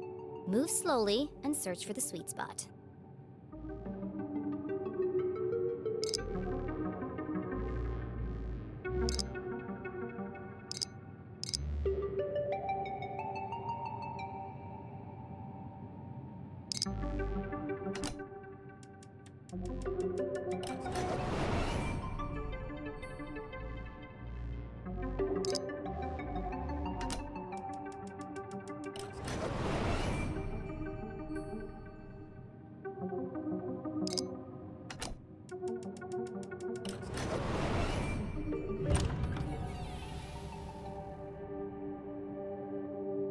Bingo. It must have been a rush of blood that caused Jenny to act so irrationally. Regardless, she had picked the lock and felt strangely exhilarated. What treasures lay behind the door? Oh, it's empty. Still, that book cart could be useful.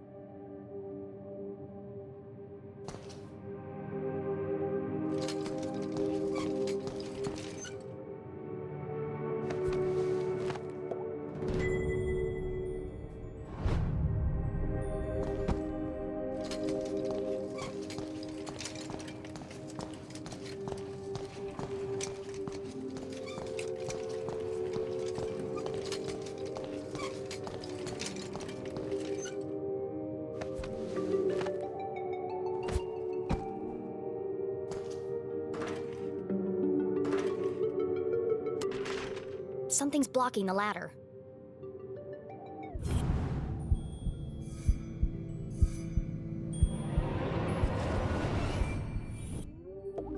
There's something stuck in the track. Ipsa, scientia, potestas, est. It's the Dean's ring! No wonder the ladders were malfunctioning. The ring must have caused a short circuit.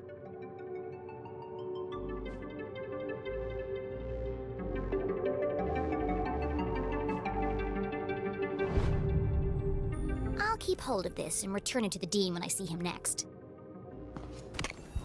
Whoa! An empty library, a fallen bookcase, and now a broken balcony? This mystery has all the hallmarks of foul play.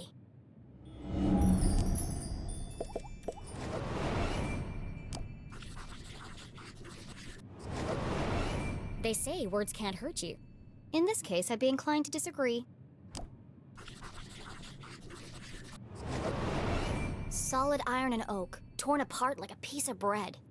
It would have taken some serious force to do this. Something bad happened here.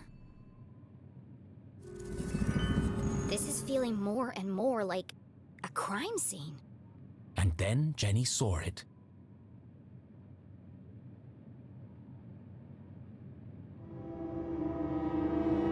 Covered in a ripped curtain and surrounded by broken glass. It is a crime scene!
You never forget the first time you see a dead body.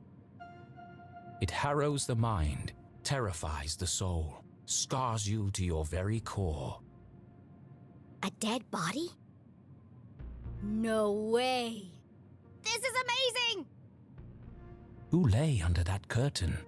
Who had breathed their last breath? Who had shuffled off this mortal coil to meet their maker? It could be anyone. I mean, it could be an escaped lunatic from the asylum. Or an axe-wielding maniac on the run from the cops. It could be... It could be... Mom? Oh no. Please, no. No, you never forget the first time you see a dead body.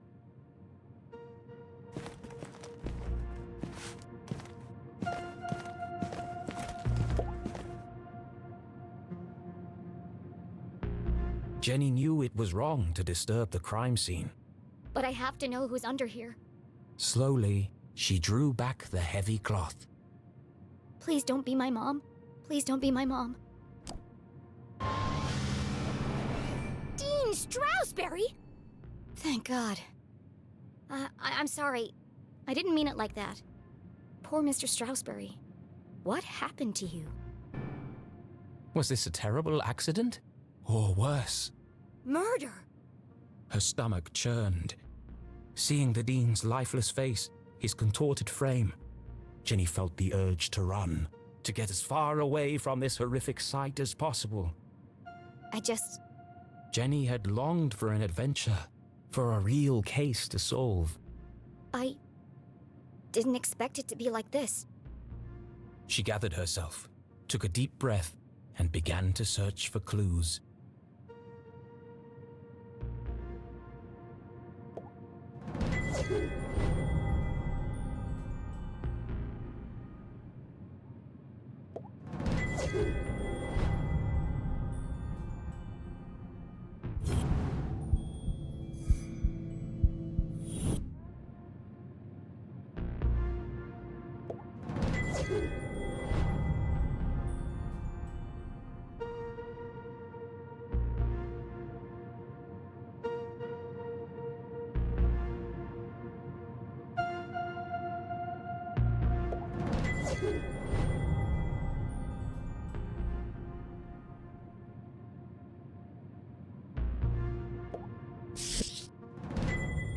The Hawk and the Weasel and other bedtime stories. It could be important. Then again, it could have just joined the Dean for the ride.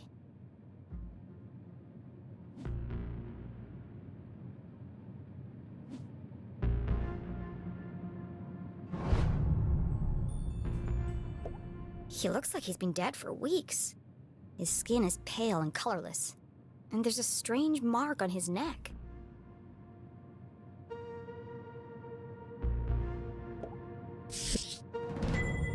It's a book about predicting the future.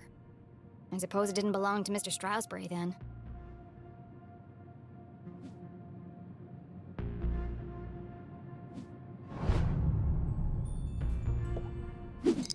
It's smashed, most likely from the fall. The hand stopped at 3:57 p.m.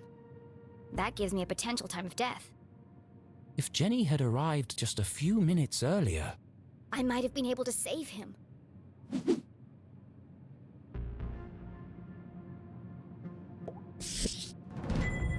A book about chance. What are the odds that this was an accident?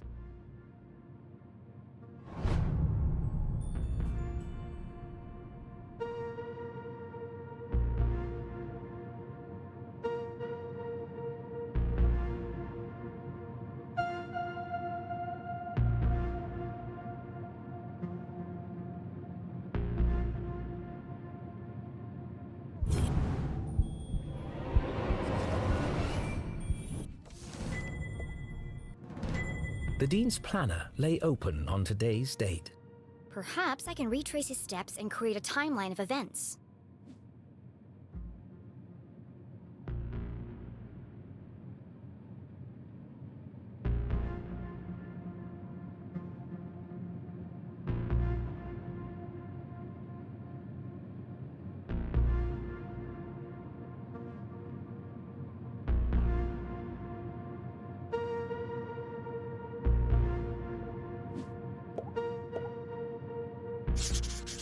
Meet JL. Could that be Mom? Where's Widow's Drop? I've never heard of it. Looks like he completed all his chores for the day. I already knew the Dean was meeting Mom here. So where is she now?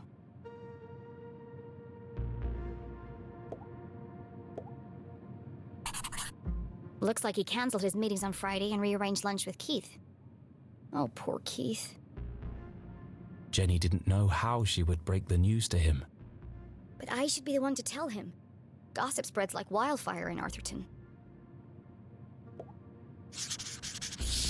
He sure was working hard on that speech. I'm sad he won't get to deliver it.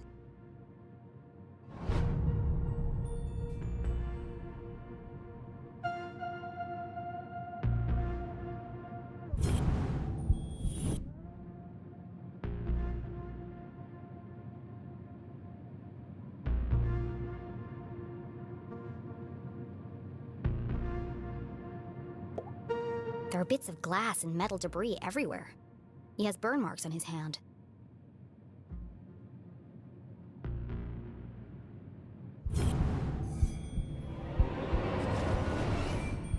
The Dean's hand was clamped shut around a small object. That's strange. Rigor mortis usually takes hours to set in. I'm sorry for what I'm about to do, Mr. Stroudsbury, but this could be a vital clue.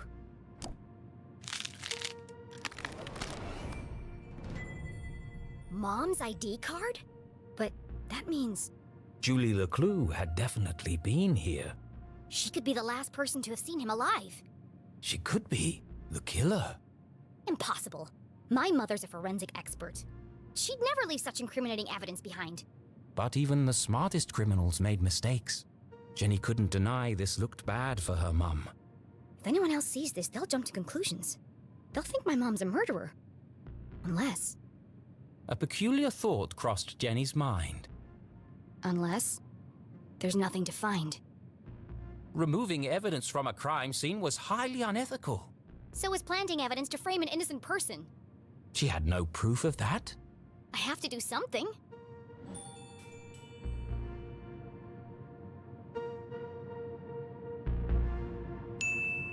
My mom would kill me if she knew I was tampering with evidence. But I have to protect her. I think that's all the evidence I'm going to find here. She took one last look at the Dean's lifeless body. I'm sorry, Mr. Stroudsbury. I promise I'll get to the bottom of this.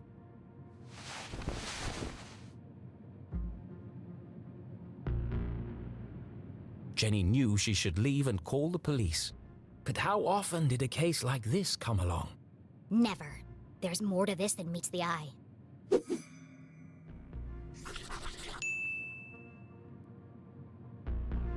Some of this evidence must be connected.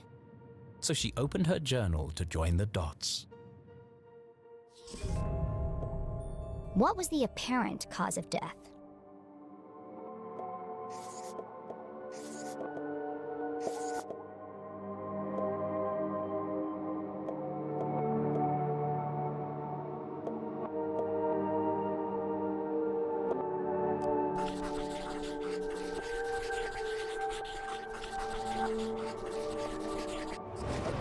No, that's not it. I'm missing something.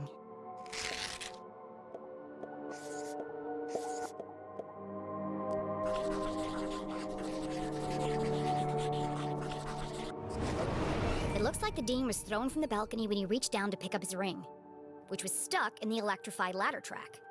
He grabbed the curtain, but it didn't slow him down. He landed on a bed of metal and glass debris.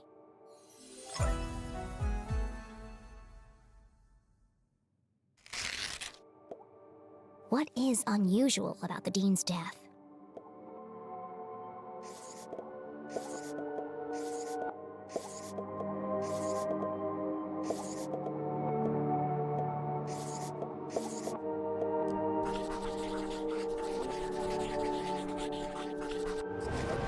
The Dean has a strange mark on his neck. All the skin around his face is gray and gaunt. I've never seen anything like it before. He's holding my mom's ID card, which makes her the prime suspect. But why would she, or anyone, want to kill Dean Stroudsbury?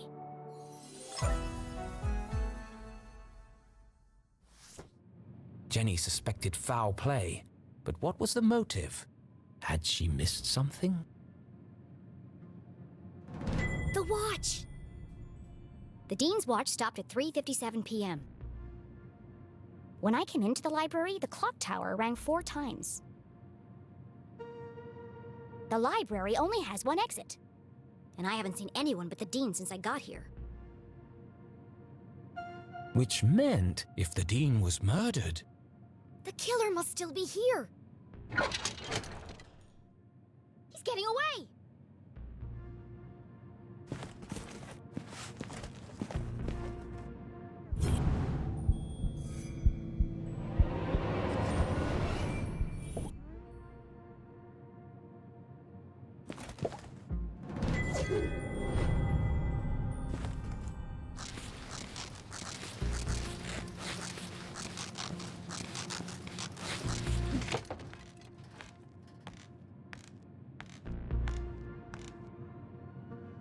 Jenny could hear police sirens in the distance. Someone must have tipped them off. I'll catch the murderer and keep him busy until the cops arrive. Chasing after murderers was hardly the job of a little girl. Hey you! Stop!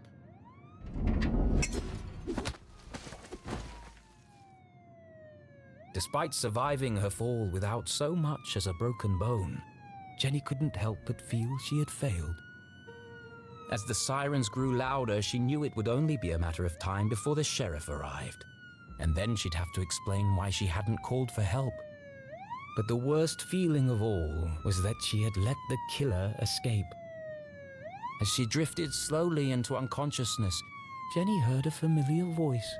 Concerned, gentle, soothing. Jenny? Oh, Jenny, what have you done? Mom? Freeze! You're under arrest!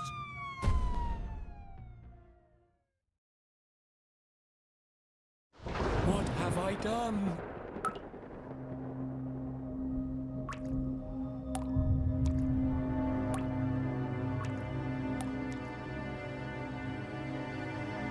I killed him!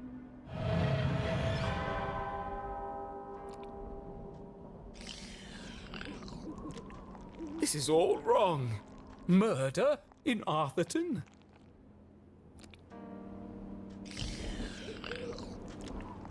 This is not an appropriate story for Jenny LeClue. Poor Dean Stroudsbury. What was I thinking? I've gone too far.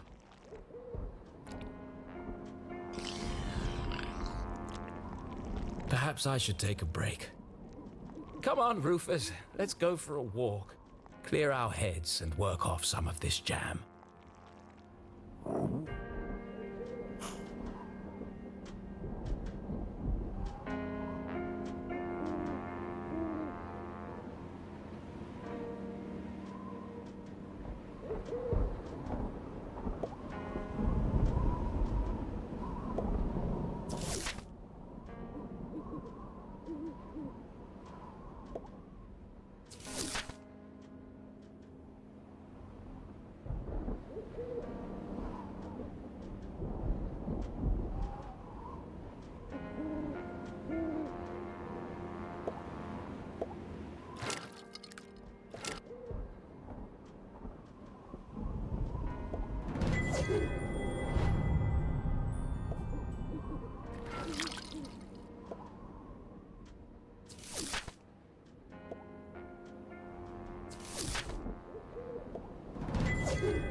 Why were you there?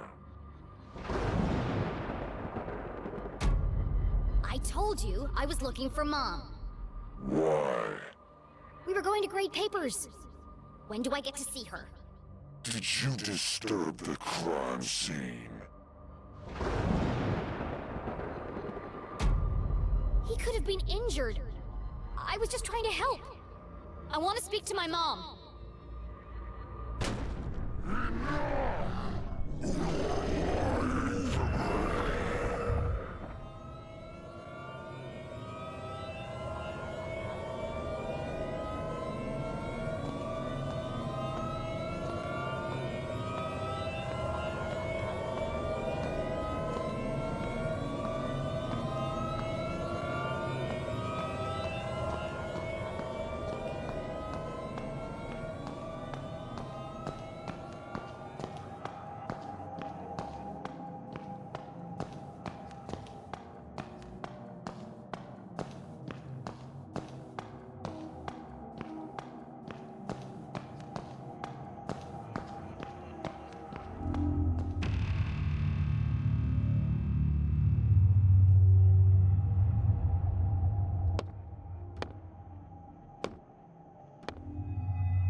Keith! Please, look at me.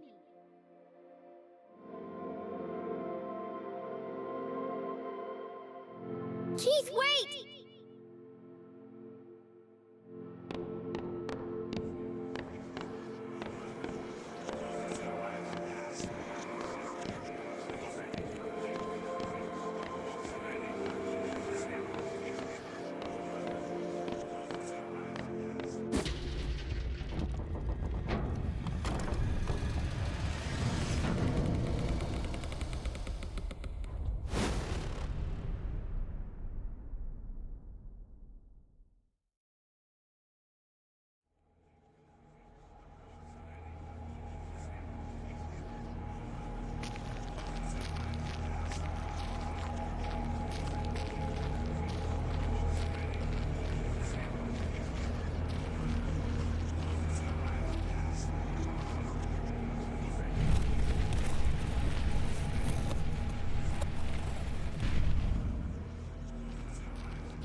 What a horrible nightmare.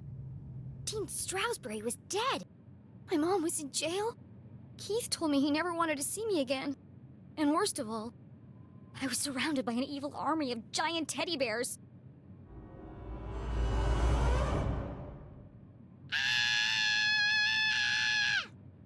Unfortunately, it was all true, including the teddy bears. My eyes! There's something wrong with them! Everything's pink! But her eyes were fine. It was the room that was pink. Pink cuddly toys. Pink furniture. Pink clothes. And a hand-drawn homage to teenage heartthrob Pelvis Cressley. Covered in pink hearts. Everything a teenage girl could dream of. It looks like a marshmallow exploded. It was at this point Jenny remembered where she was. I shouldn't be here. What happened? And what is that terrible music? I can't think straight with that racket playing. These aren't my clothes. And where's my journal? That wasn't the only thing missing. The Dean's ring! It was in my pocket.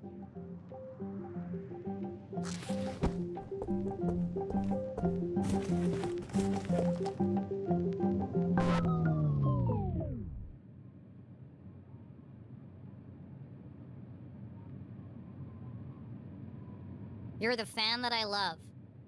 Ah yes, the eagerly awaited follow-up to the smash hit. Even though I'm a big star and you're just a fan, perhaps someday we could be together. Ugh, who buys this crap?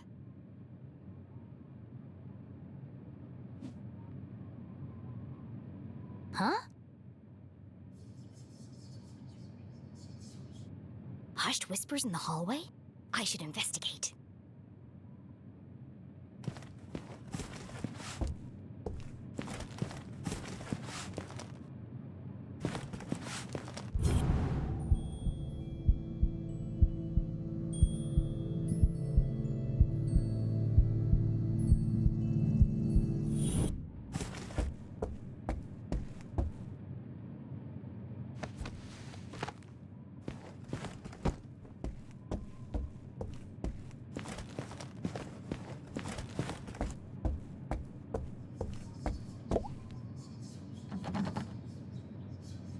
It's locked from the outside.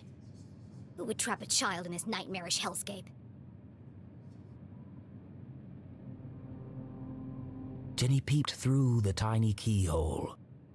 As her eyes adjusted to the light, she recognized the substantial frame of Winston LeClue, Arthurton's long-standing sheriff, and Jenny's Granddad! Jenny's relationship with her grandfather was contentious, to say the least.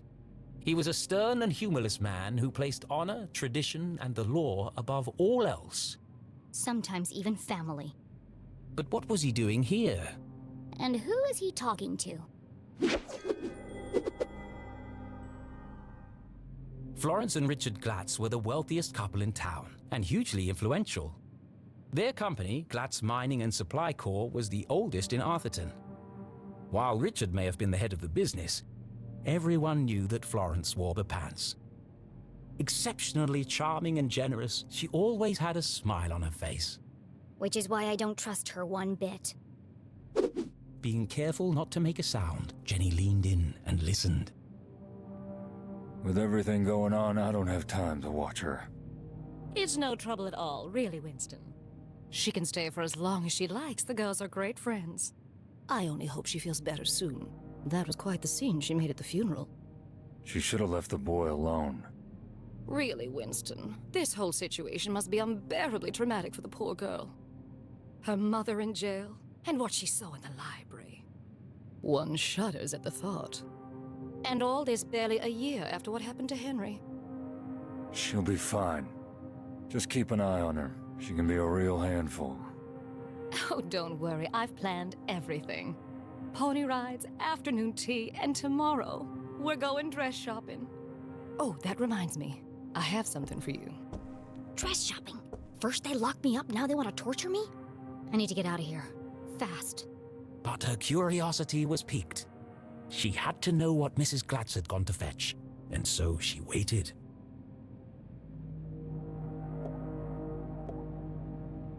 Nathaniel Glatz stared disapprovingly back at Jenny. Creepy old man. Actually, this was the man who saved Arthurton. When the quartz mines began to run dry, it was his research into the unique properties of the crystals that secured the future prosperity of the town and the company.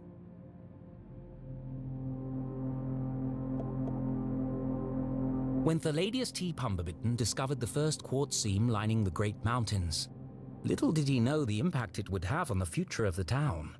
Little did he know the Glatz family would muscle in and take over the whole operation.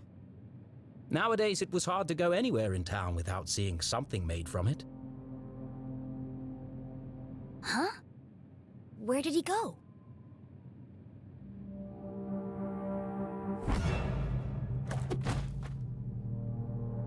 Winston, what are you doing down there?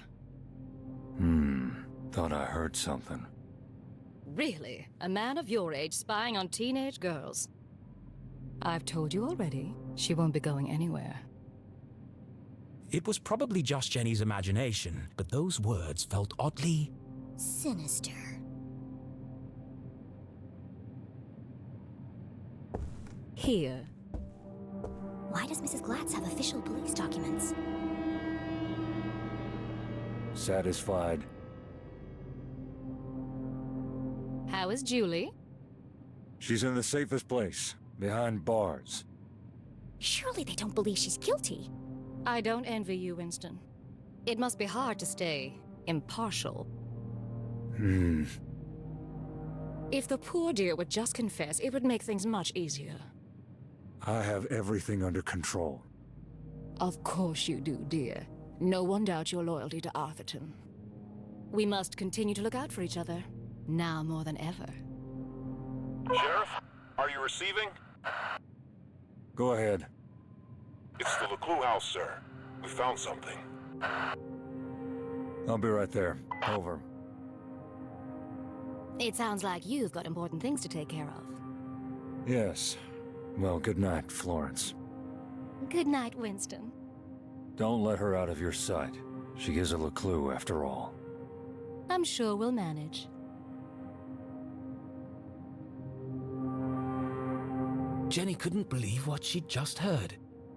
Everyone thinks my mom's a murderer. Thankfully, her mother's fate was in safe hands. The fine people of the Arthurton Police Department. Oh, God. She's gonna rot in jail. Jenny could leave the case to them and enjoy a fun week of pony rides and shopping sprees. No. No? Mom always says a great detective leaves nothing to chance. I have to do something. But she was just a kid. What could she possibly do? This is my chance. The case of a lifetime. My mom needs me, and I won't let her down. I'm gonna find my stuff and get out of here. And just like that, a great adventure began.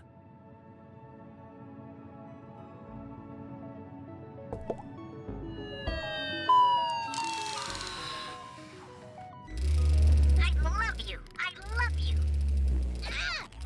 You're my best friend!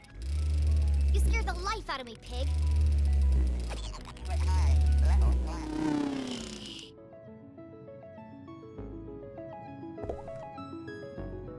The sun was setting behind the great mountains of Arthurton, cradling the town in a warm red embrace. I slept the whole day away? I have to get out of here and make up for lost time. Best in show, horse ballet. First prize, advanced table etiquette? There's one here for best smile. Seriously?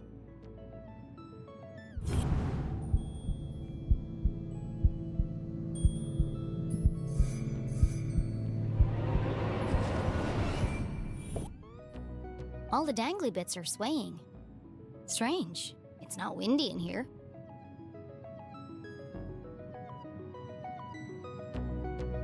There's a track in the ceiling panel around the chandelier. It looks like it can move. A heart-shaped mirror for the lady who loves herself.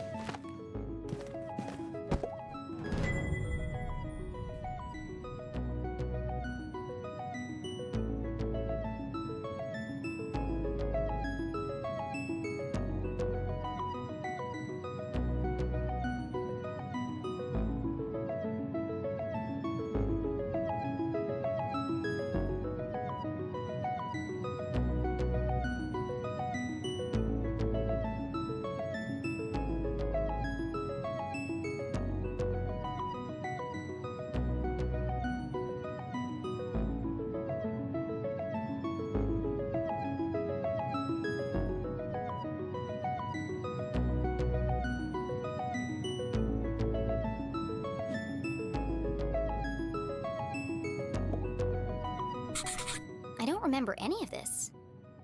I bet that kid's in a lot of trouble.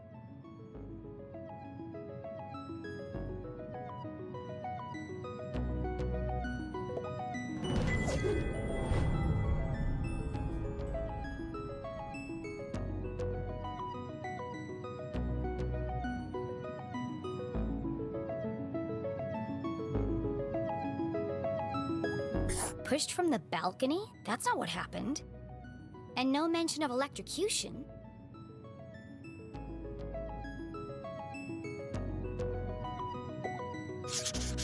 Mom wasn't covered in blood. That's a lie. Jenny thought of her poor mother, locked away in a jail cell for a crime she didn't commit. Don't worry, Mom.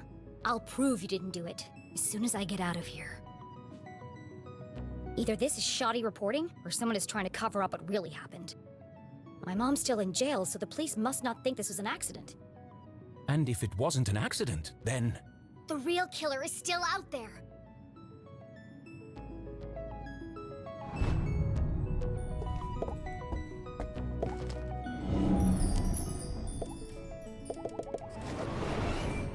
I've never seen so many clothes. Maybe mine are in here somewhere.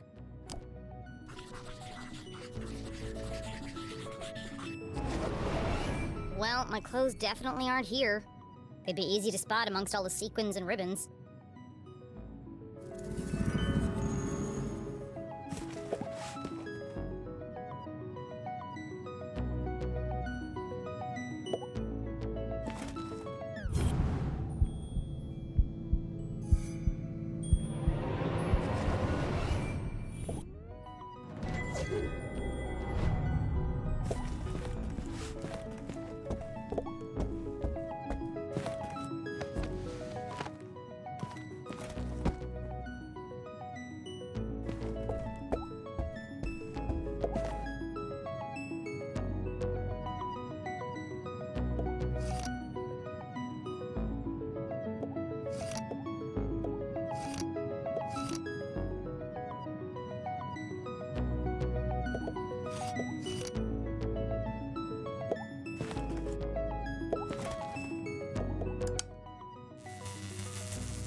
I feel like I've seen that heart shape somewhere else in this room.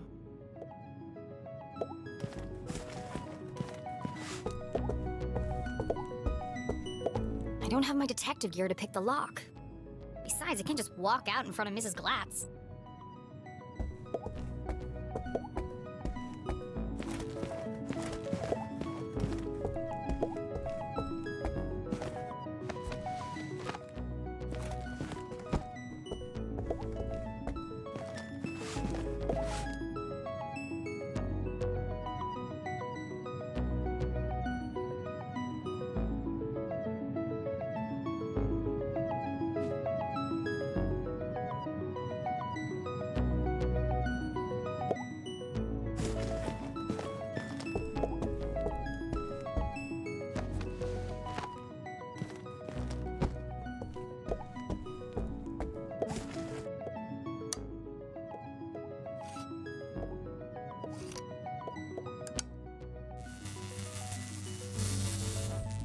Now I remember. The light bulbs look just like the picture on the Pelvis Crestley record. That's more fun than it should be.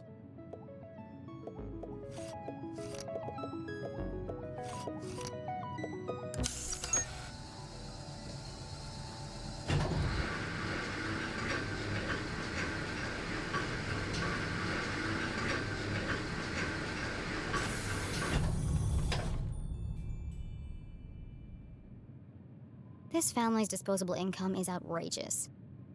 I always knew they were hiding something. I bet there are all kinds of horrific secrets lurking up there.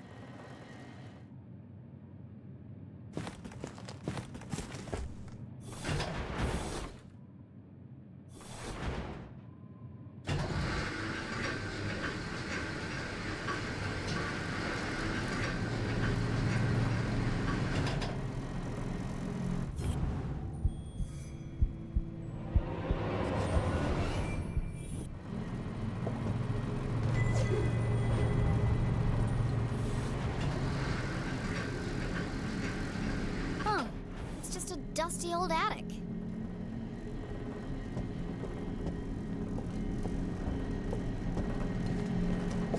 Dozens of old boxes covered in dust and cobwebs, filled with toys, school projects, and old trophies.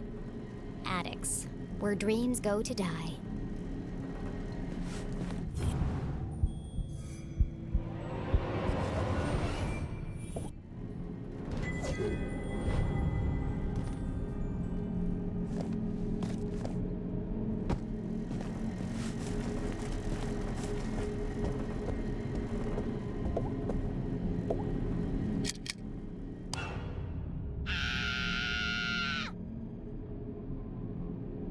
Oh, hello, spooky bear.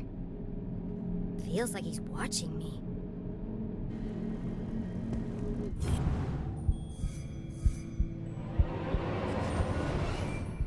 Everything in here is covered in dust, except this bear.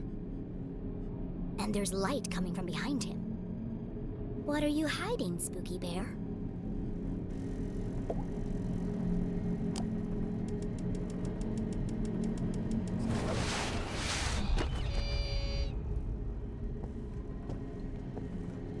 Smothered by a giant teddy bear. What an end that would have been. Just as I suspected, a hidden staircase.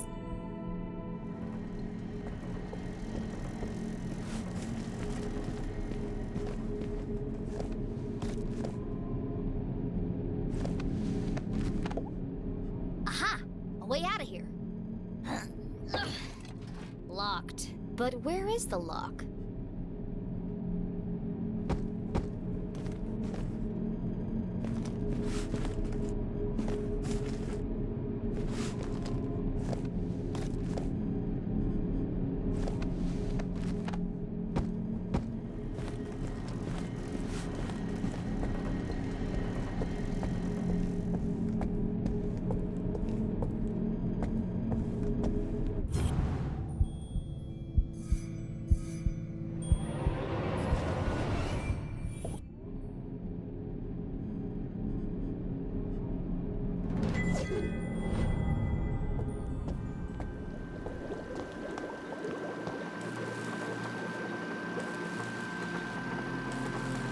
Jenny was no stranger to the labs at Gumboldt, but she'd never seen anything quite like this. Certainly not inside someone's house. Hey! What are you doing up here?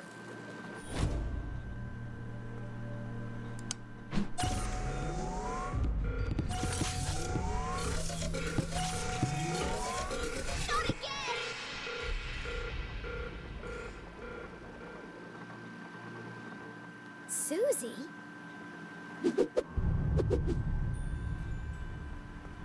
Loved by all, kind to a fault, Jenny's cousin was also the most popular girl in town. Oh, hi, Jenny.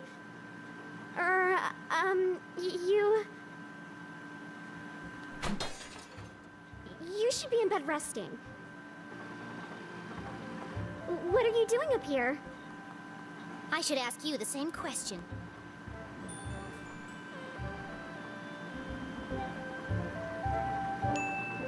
What is all this equipment? And why is there a secret elevator running from your room to the attic? Oh, you must mean my collection of teddy bears.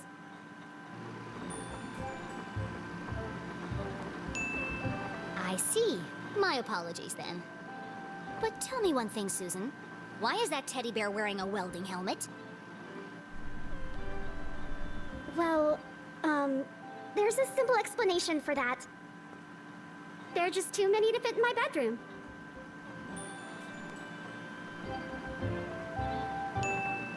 Susie, clearly something's weighing heavily on your mind. Take a deep breath and answer the question honestly. I promise you'll feel better. It's not what you think. This is where teddy bears. I have vintage bears, new bears, rare collectible bears. Enough! Stop avoiding the question. You don't need to hide anything. You can be honest with me. I can't. You wouldn't understand. Try me. Susie's secret was the kind you took to the grave. A shameful, dark secret. A secret so shocking she feared she would lose everything. Her friends would abandon her. Her family would disown her. She'd never find true love. Oh God! I'm going to die alone! Ugh. You can't tell anyone. You have to promise me.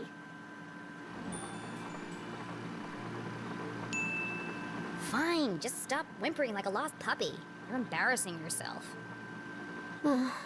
Here goes nothing.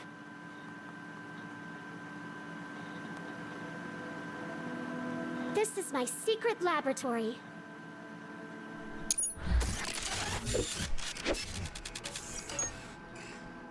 Where I design and test my inventions.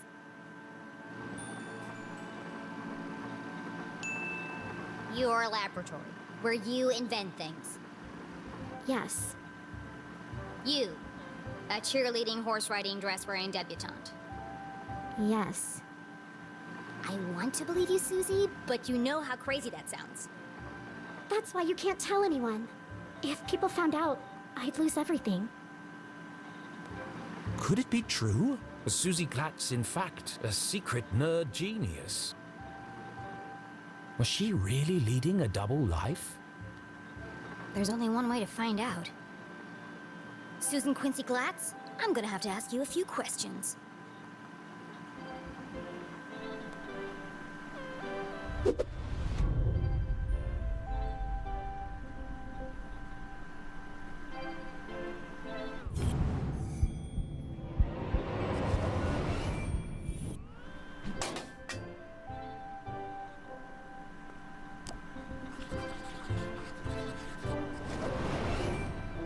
Pink bows, fluffy bears, stylish clothes. She can't possibly be a scientist.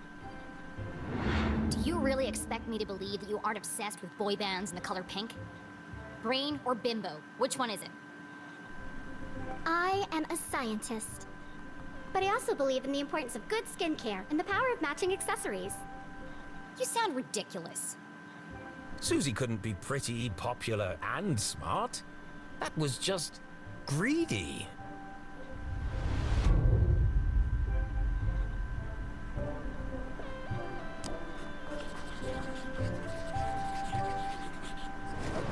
A Gumboldt pin. The Dean was wearing one the day he died. Could Susie have played a part in the Dean's death? All of Jenny's instincts told her it wasn't possible, but she needed to know for sure.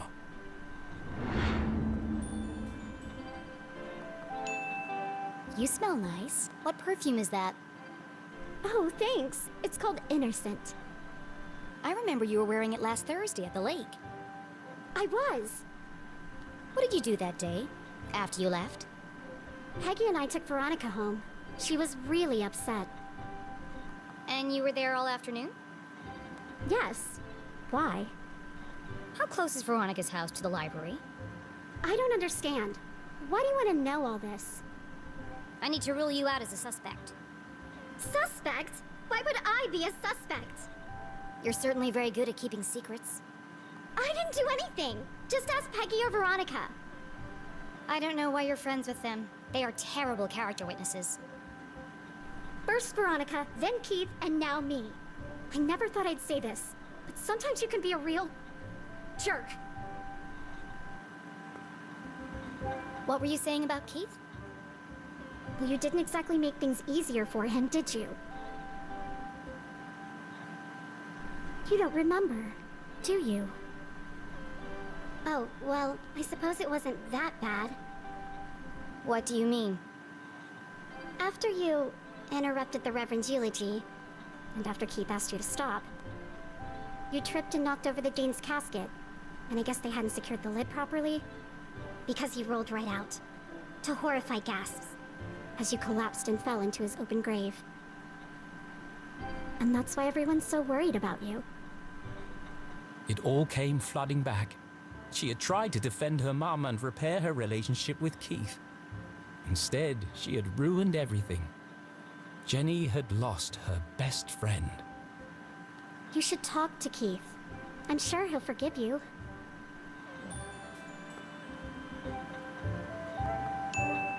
It's not that simple. He thinks my mom killed his dad. She felt the distance between them grow with every passing minute. How could she face him without answers? I have to find the Dean's real killer.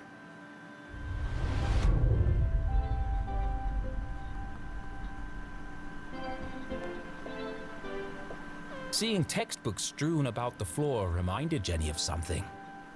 My journal! I need to get my stuff back. Where are my clothes? Oh, Gerald took them. Who the hell is Gerald? Our butler. Of course you have a butler. He's taken them to be cleaned and pressed. They'll be ready in a few days. Well, I need them. Now. I've got a dress that would be perfect for you. It's got purple bows, and the sequins will really bring out the color of your eyes. No, thank you. I'd rather be burned to death. No one's gonna take me seriously in a purple ball gown. And where's my other stuff? Don't tell me Gerald's got my journal. It's irreplaceable. Like I'd let that nosy old fool see your diary. It's not a diary. It's my case notes. Right, of course. A girl's gotta have a place to keep her secrets. I put all your stuff in the lockbox under my pillows. Are you kidding me? No wonder my head hurts. Jenny needed to recover her journal and the Dean's ring, but she wasn't quite finished with Susie.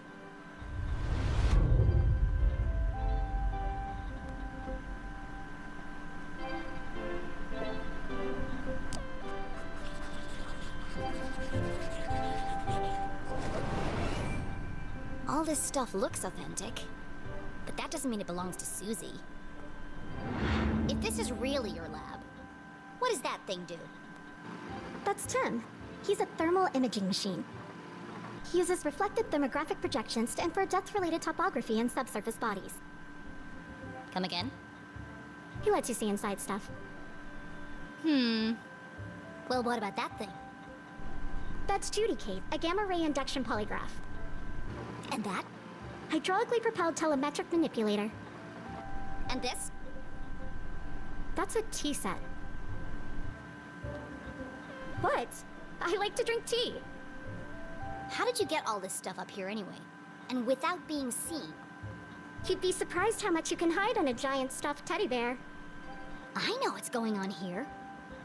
You've stolen all this stuff. And you're planning to sell it all to buy more fluffy cushions or pink horses or something. I didn't steal anything. Some of the parts are from my father's factory. The rest I bought with my allowance. That's some allowance. If you didn't steal it, why are you worried about people finding out? I'm head cheerleader. I'm captain of the equestrian team. If the other girls knew about this, they'd laugh me all the way to the back of the cafeteria. Why do you care what they think? It's not just them. If my parents found out about my lab, they'd kill me. Why? Don't they want you to be a scientist? I think they'd like me to marry a scientist. Dad says science is a man's job. Girls are supposed to bake pies and become prom queen. Ugh, everyone in Arthurton is stuck in the past. If anyone else showed him the things I've created, he'd call them a genius and make them his lead scientist. So tell him. Prove him wrong. I just can't. You have to keep my secret. I'm begging you, Jenny. Poor Susie, all of her secrets laid bare. Jenny couldn't help but feel disgusted. Maybe there was more to Susie than she had first presumed. Jenny was confident that Susie wasn't involved in the Dean's murder. She wasn't evil. Just insufferable. All right, I'm gonna grab my stuff and get out of here. Oh, while you're wandering around, can you find some parts for me? I need a battery and a transistor to finish this device. What? No. I did something for you. It was true. Susie had kept Jenny's journal safe. And the Dean's ring. She'd even revealed her darkest secret to Jenny. Fine. Enough already. What's a transistor? Oh, it's an electronic voltage regulator that... Just tell me what it looks like. It's a tiny metal object with an antenna and 3 legs. If you can't find one in my bedroom, there are some old boxes in the attic. Yeah. Transistor and battery. Got it. Go LeClue, Jenny! I've got to get out of here.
Bunch of old science fair projects. They had all been submitted by Anonymous, and they'd all won first prize. These awards should be hanging on the walls downstairs. It was sad to see all these marvelous accomplishments hidden away in the attic. Susie wanted so badly to please her parents, to live up to their expectations of what a Glatz girl should be. She never even told them she'd entered the science fairs.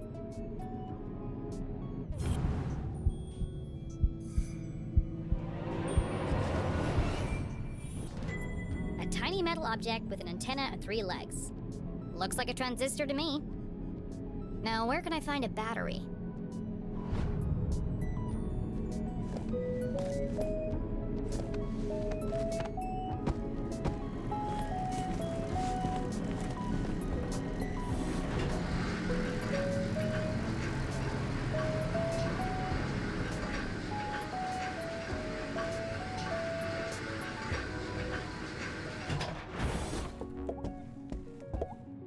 I'm sorry, Mr. Pig, but I need your batteries.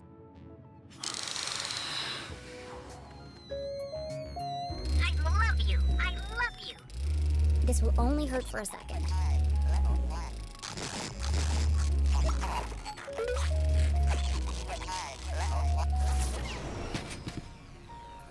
You're my best friend!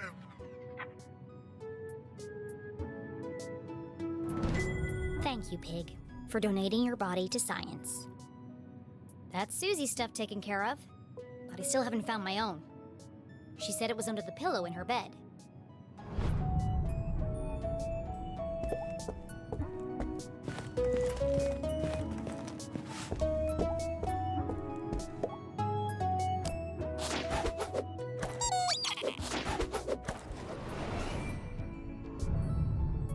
Let's see.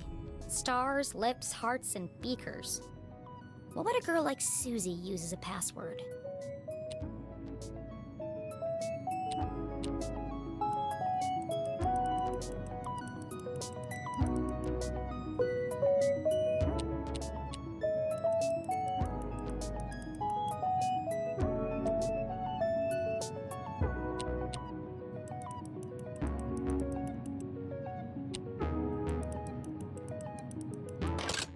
Of course it was the beakers. Clever. My stuff! Jenny hid the ring in her pocket and flipped through the pages of her journal. No obvious signs of tampering. At least Susie knows how to mind her own business. I'll give her the battery and transistor, and then I'll find a way out of this place.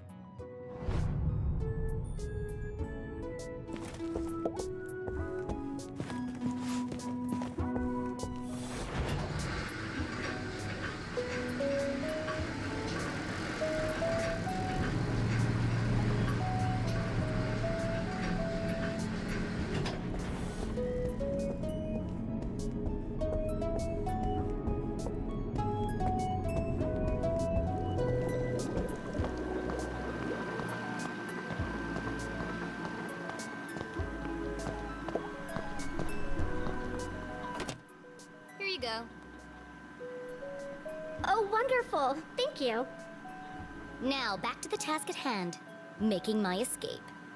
Don't you want to know what these parts are for? Only if it will help me get out of here.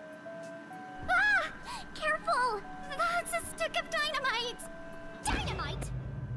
Are you crazy? You could have blown me to bits. I did say be careful. What are you making bombs for?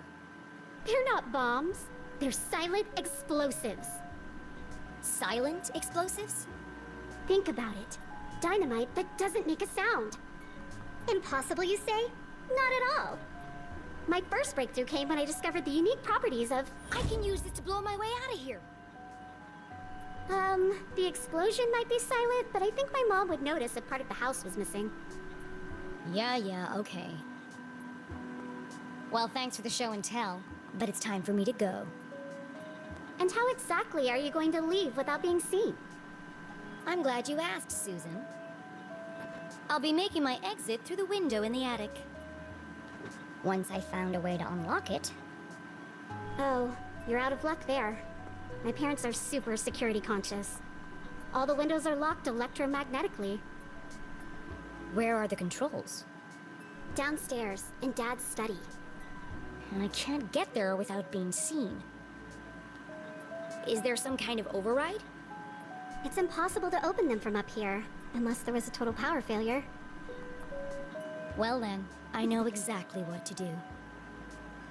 Okay, well, I'll be here if you need help.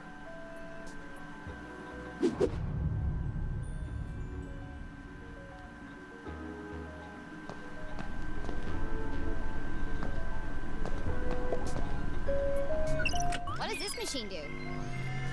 That's Judy, Kate. She's a portable lie detector. Portable? It's 18 feet tall and bolted to the floor. Yeah, well, I'm still working on that part. But she can detect a lie with 98% accuracy. That's quite a claim. Let's see. Good evening, small human child. I am Judy Kate, arbiter of truth, detector of lies. Since this is the first time we have met, I will need to calibrate. To begin, please answer this simple question. What is the meaning of life? What? How am I supposed to answer that? Ha! Ha! Ha! Just kidding. Oh, sorry. I've been experimenting with her personality chip. She's using humor to build a better rapport with subjects. Still needs some work. To begin, please tell me your name. My name is Keith Stroudsbury. Nice try. That was a lie. Please tell me your real name.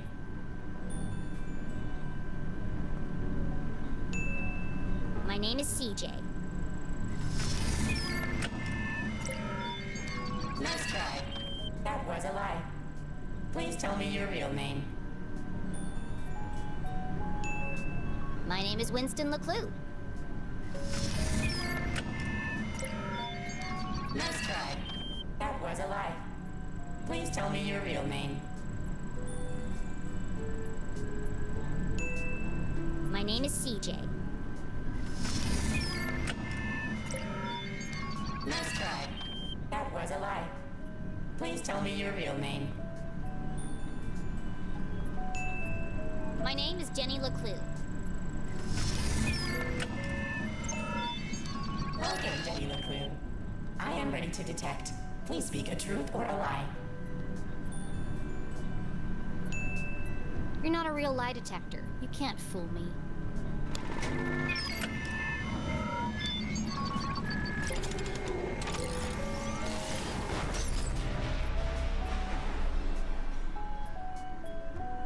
I think I broke it.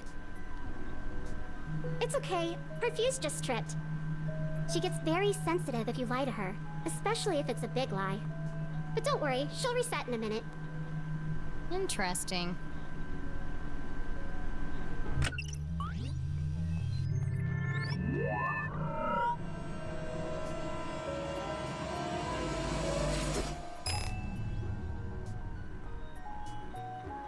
Hey!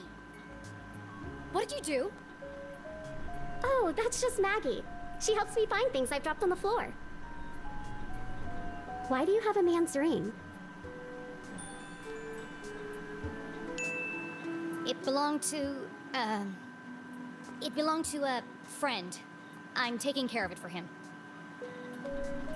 But that doesn't make any sense. I'm telling you the truth. No, I mean, why would a ring made of gold stick to a magnet? Unless... There's something more to it. Which of these machines did you say could see inside things?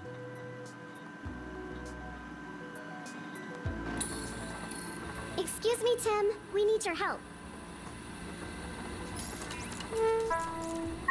Oh, hi. I didn't see you there. My name is Tim, the thermal imaging machine. Metal, plastic, wood, there's nothing I can't see inside. Except, of course, your innermost thoughts. Look, I don't need a best friend. I just need him to examine the ring. Ouch. That hurt my feelings.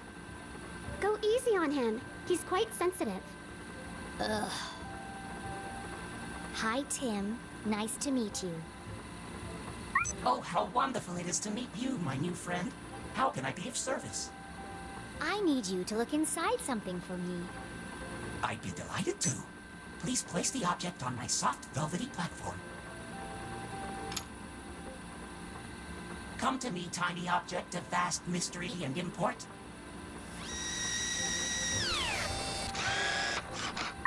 Reveal to me your deepest secrets.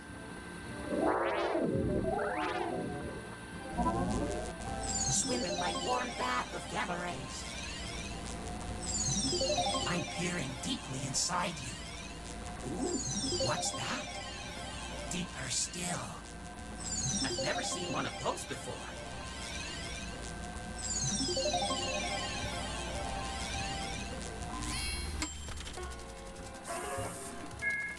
Fascinating. All the wonders I have seen. Well, spit it out already. One moment, please, while I paint you a picture of the journey we just shared.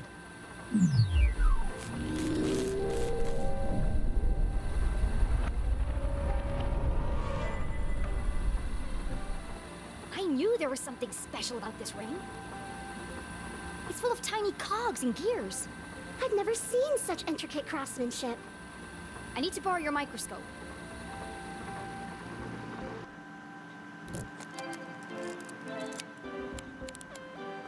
Tiny buttons hidden in plain sight. Clever.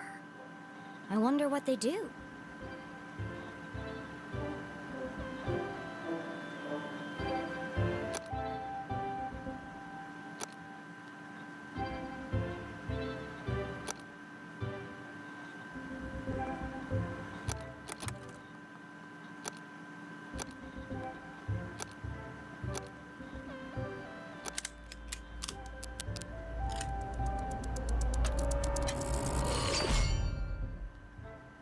The ring opened up like a flower. Why would the Dean have a ring like this? Whatever its true purpose, one thing was clear. This ring was important. Important enough to kill for? Dean Stroudsbury, what were you involved in? Did you say Dean Stroudsbury? Whose ring is that really? Susie had entrusted her deepest, darkest secret to Jenny. The least Jenny could do was be honest with her.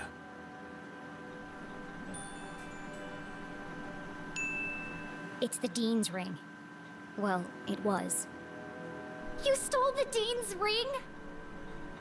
Technically, I found it. Jenny, you've got to turn that into the police. It could be important evidence. Considering the police think my mom is the Dean's murderer, I certainly won't be handing it over to them. But what if they ask me about it? I can't lie to them. I'm a terrible liar.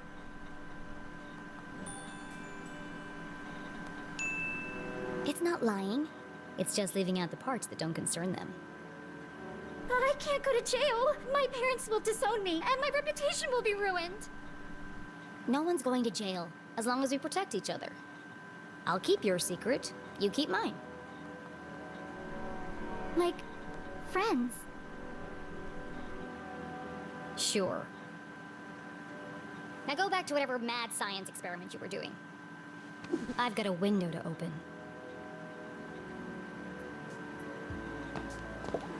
Complex formulas filled the large chalkboard. Clearly the work of a genius.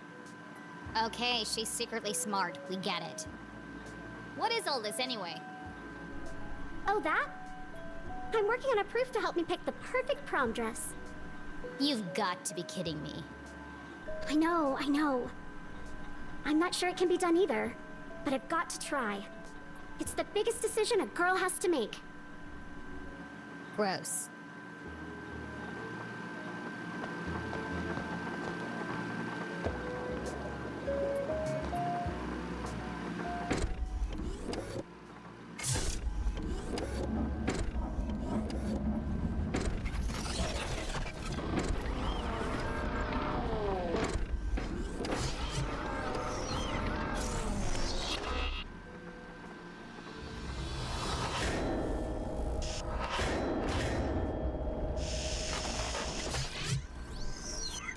Robot just tried to kill me. Oh, be careful. Claude is very fragile. Fragile? It's enormous. I haven't finished calibrating him yet. If you want to help, get him to pick some things up and put them down again.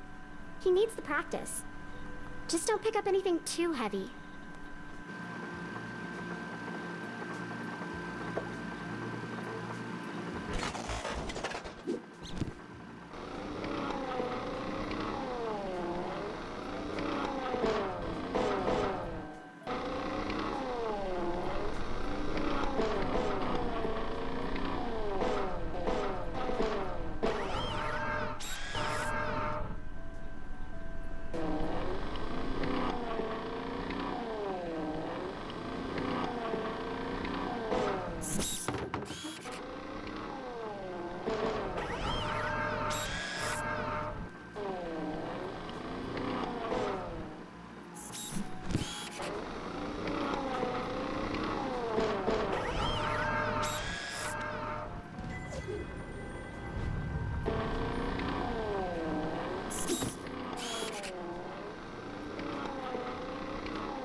Must have been too heavy.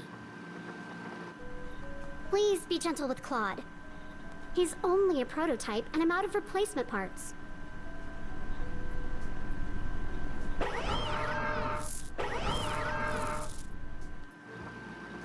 I got it! In the back of Jenny's brilliant mind, a plan was forming. I know exactly how to get out of here. How can I escape from Glatt's Manor?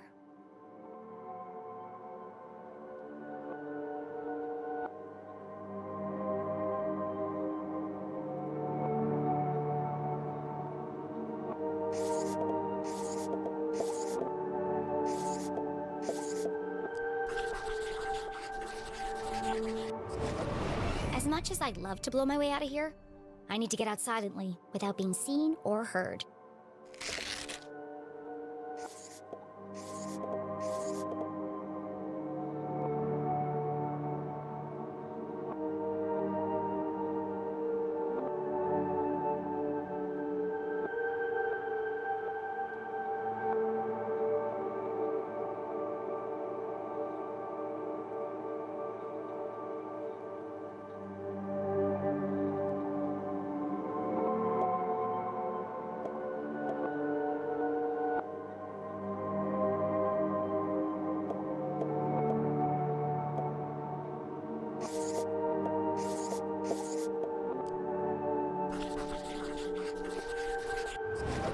When I overload the robot arm, it sparks and fuses.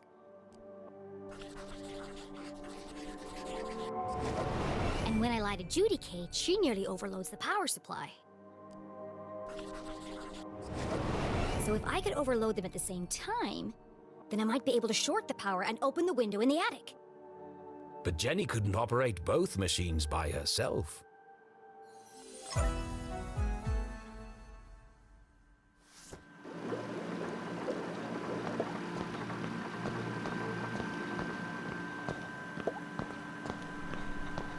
Susie? Yes? I need your... Asking Susie for help was worse than having a tooth pulled out. I need you to do something. Of course. What can I do to help? I didn't say I needed your help. Oh, sorry. I don't owe you anything. Okay. What do you want me to do? Go stand by Judy, Kate. All right. But why? No time for questions. Just wait for my instructions.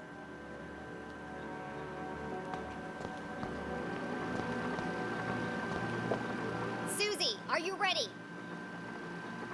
Welcome back, Susie Glatz. I am ready to detect. Please speak a truth or a lie. Okay, I'm ready. What should I do now? Just hold on until I give the signal.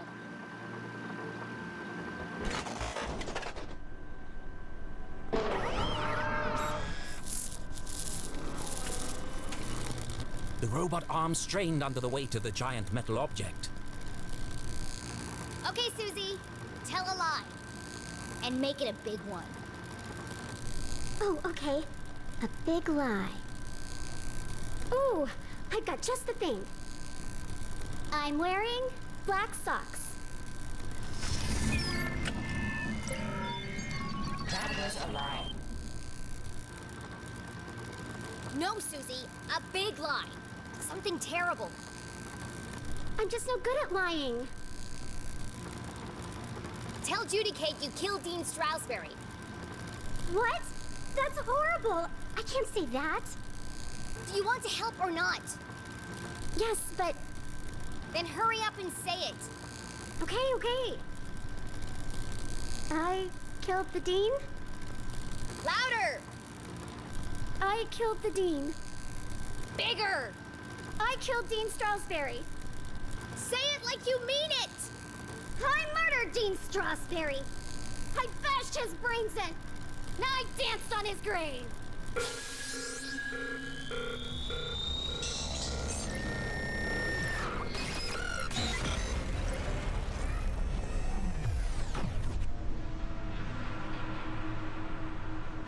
Wow. That was messed up. Oh my gosh. I'm a horrible person. As Susie Glatz contemplated every bad thing she'd ever done in her life, Jenny heard the unmistakable sound of success.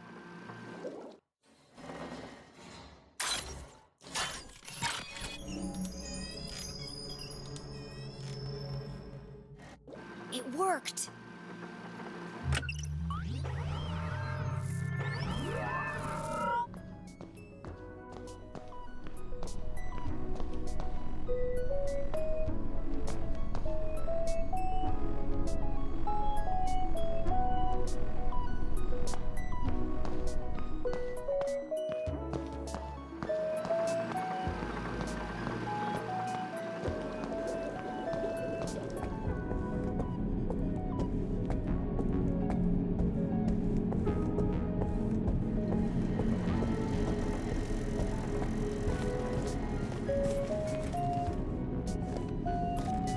Jenny!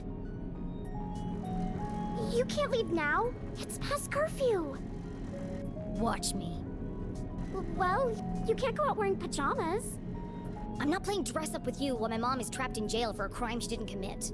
The real killer is still out there. And what if you find him? What then? Jenny paused. She hadn't thought that far ahead. Are you scared? Of course Jenny was scared, but she would never admit that to Susie.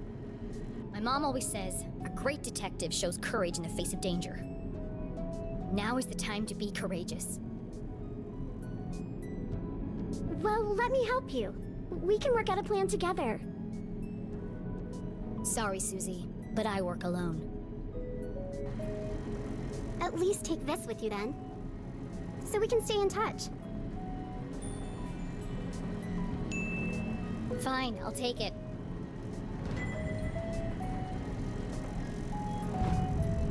But don't call me. I'll call you.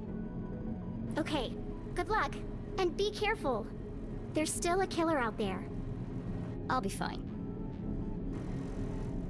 Jenny, You won't tell anyone about my lab, right?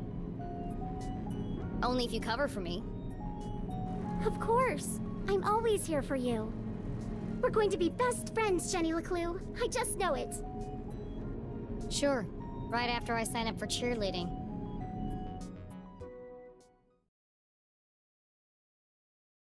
To catch a real killer, Jenny needed her detective gear. But that was at home, across town and swarming with police. It wasn't wise to travel through town after curfew. To avoid being caught, she'd have to find another way home. Excellent, thought Jenny. Time to exercise my sneaking muscles.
Jenny paused at the edge of the roof, her teeth chattering in the chill wind. Below her, Lake Nowhere glowed eerily in the darkness. From this vantage point, she could see all the way to the lighthouse at the center of the lake. Only the wealthiest families in Arthurton could afford such spectacular views. If I cross the lake, it's just a short stroll through the Forgotten Forest to my house. But navigating the lake at night was not an easy task. Many accomplished sailors had met their doom on the ragged rocks of Bear Claw Bend. Well, I've already worked out a way across. Time to get off this roof before someone spots me.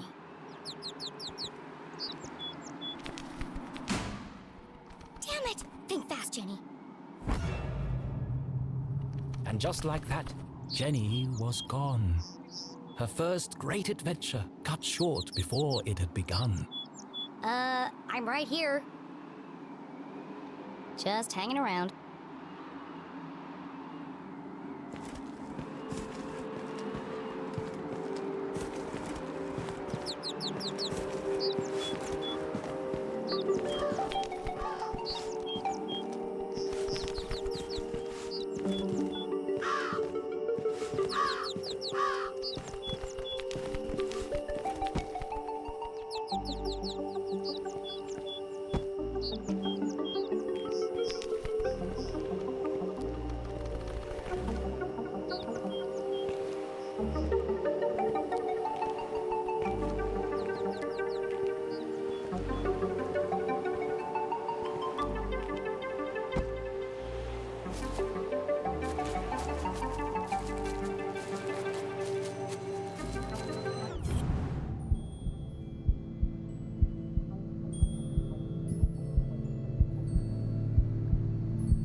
What's that sound?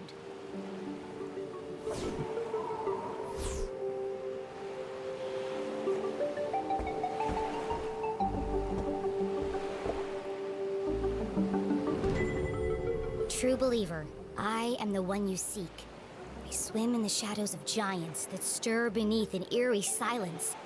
Follow the path, reach the truth. What a curious and cryptic message. Was it meant for her? And who had written it? Friend or foe? This could be from the killer. But it was far too dangerous to find out. I have to find out. And so she decided to ignore the message and carry on to her house. There's no way I'm ignoring the case of the mysterious message.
That's the way to Main Street. I can't risk being caught by the sheriff or his goons. The safest way home is across the lake.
The SS Susie. A gift from Susie's father as a thank you for preparing his lunch one day. This'll get me across the lake in no time. Unfortunately, the boat didn't belong to her. I'll just borrow it for a couple of hours. They won't even notice it's gone. But borrowing something without asking first was just stealing. It's always easier to ask for forgiveness than wait for permission. Of course, the boat needed a key. Jeez, nobody trusts anyone these days. There must be some other way to start the engine.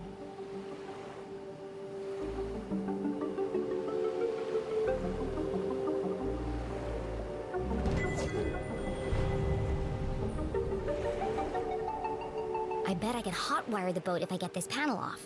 Risk of electric shock. It was far too dangerous. I love danger.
Damn, this one's stuck.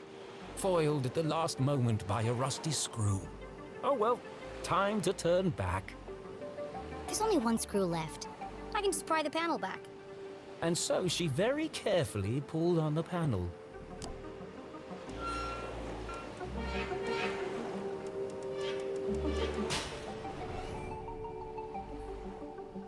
Wow, looks complicated. Far too complicated for a child to even attempt. Mom always says, a great detective focuses on the solution, not the problem. It looks like I can bypass the ignition by turning the dials until all the lights are illuminated. Piece of cake.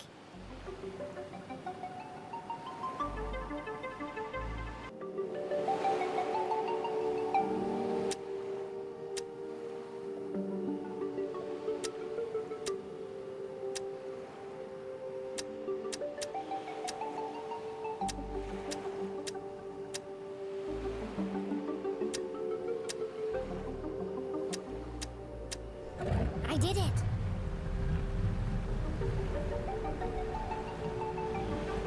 Jenny had found a way to cross the lake, but she was still a long way from home. She pulled out her journal and plotted a course. First, I'll navigate my way around Skull Island. Next, I'll sail up the river to the Almaston Bridge. Then it's just a short stroll through the Forgotten Forest. And finally, home. Got it. Let's go.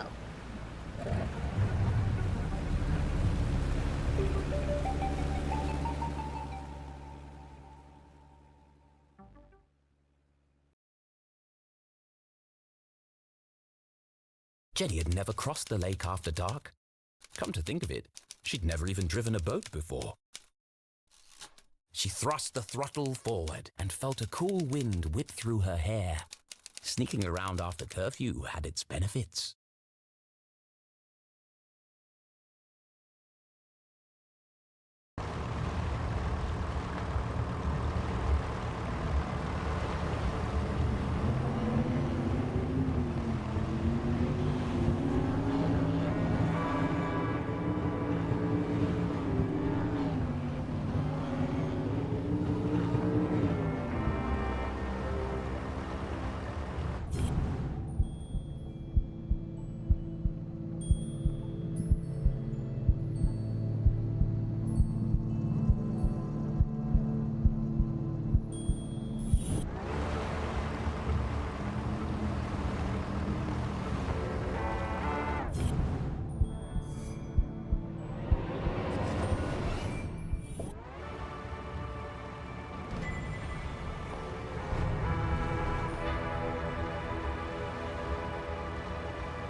Swim in the shadows of giants. This must be the place.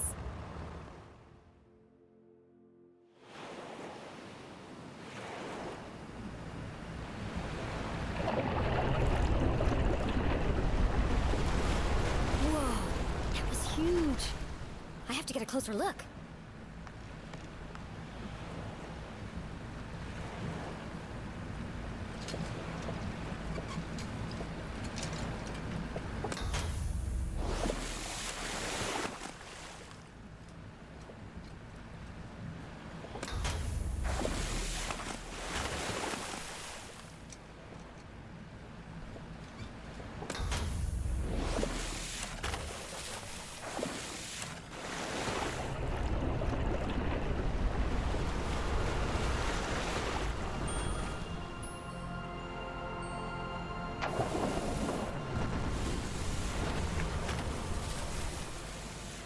The elusive red herring, a rare and fantastic sight.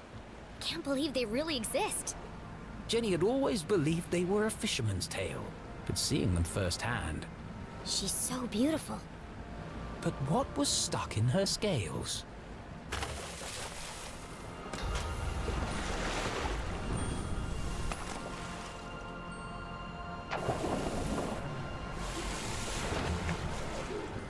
A message in a bottle. Curious.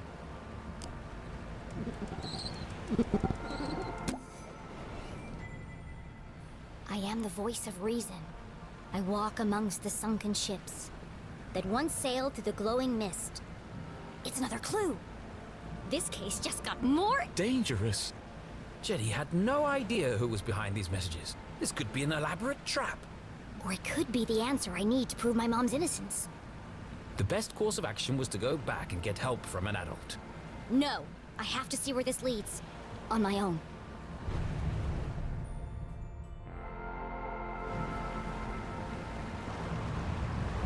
Sunken ships, glowing mist. That should be easy to spot. Thanks, fishies!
can't see a thing.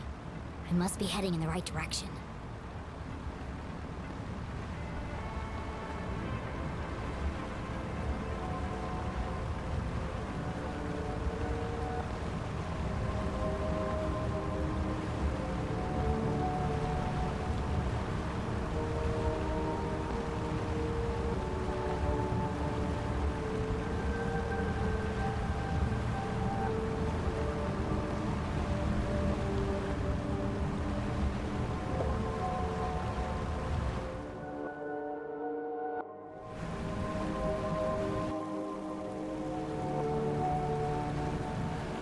Jenny navigated carefully through the thick fog.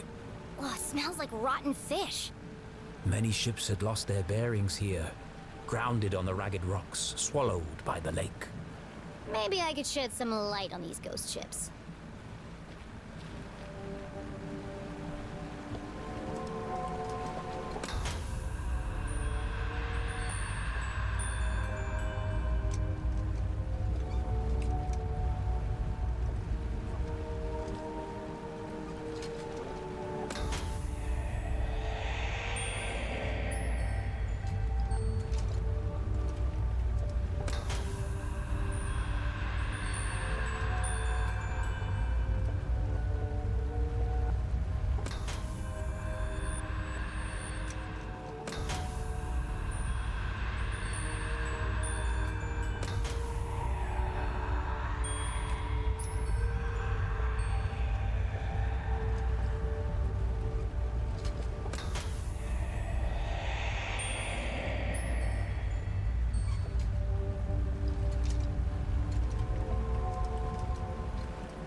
Another message. This is starting to feel like a wild goose chase.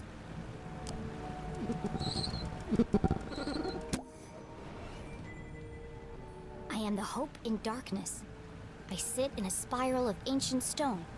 Against the clock, I move alone. What's with all these cryptic messages? And where are they leading? I should get out of here before I turn into a ghost.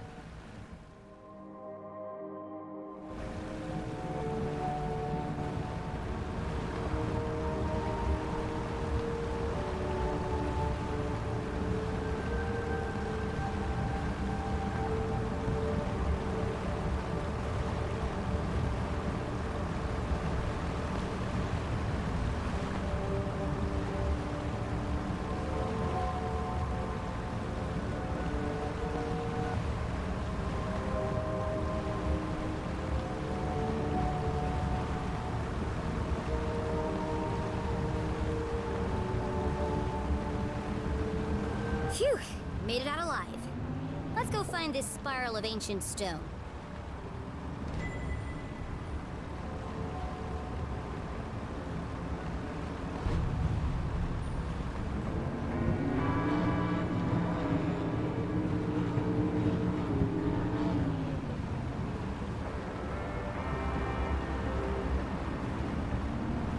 Skull Island, home to an abandoned lighthouse and an excellent sandwich shop.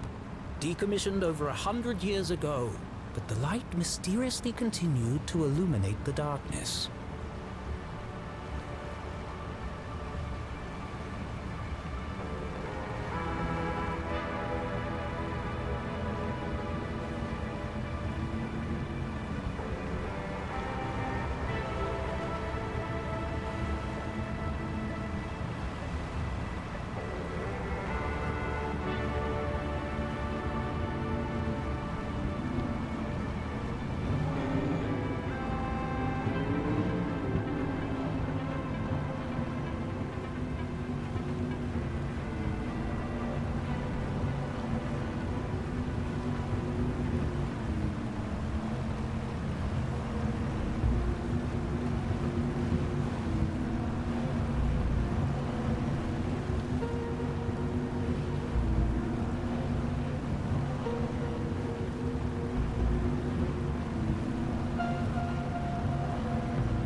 night grew dark and eerie. Why do I feel like I'm being watched? Ah! Well, aren't you ominous? Nice birdie. What are you doing all the way out here? How rude.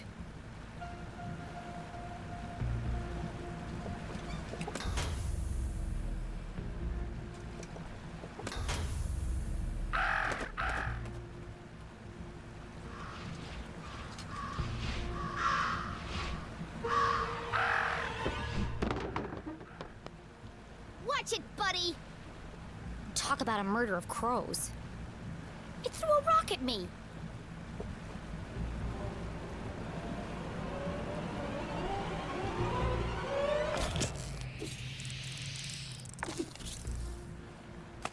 That was not a rock.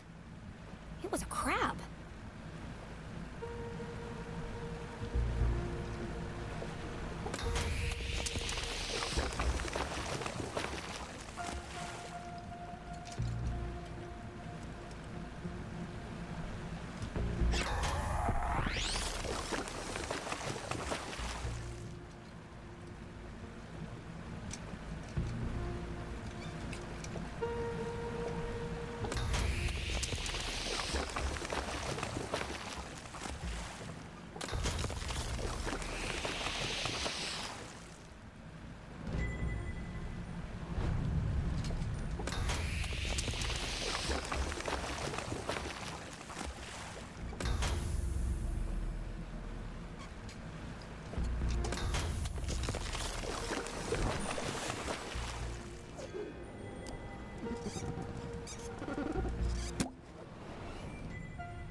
I am the answer to the unasked question. I stand inside the crescent moon. Below death's gaze, I wait for you. I wait for you. This could be the last clue.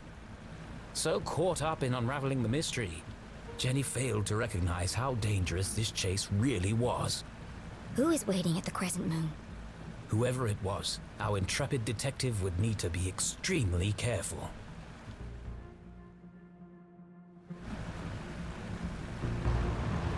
Crescent moon, below death's gaze. Time to wrap up this case.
Hello?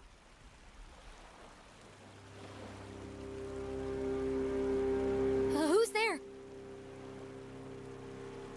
Stay right there. Don't come any closer. Identify yourself!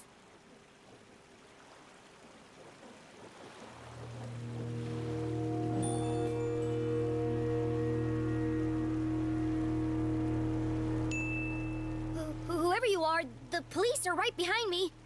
And they're very angry. But I might be able to help you if you just talk to me.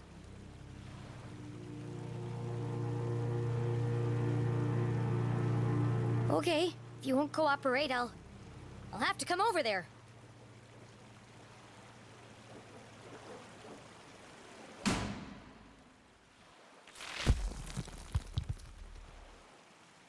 Oh, it was just my imagination. Thank God. The dogs locked us before the dawn! Ah! Get away from me, you maniacal murderer! The dogs bark loudest before the dawn. CJ? The dogs bark loudest before the dawn.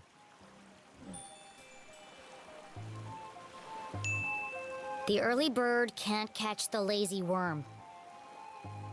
The wind blows strongly from the east.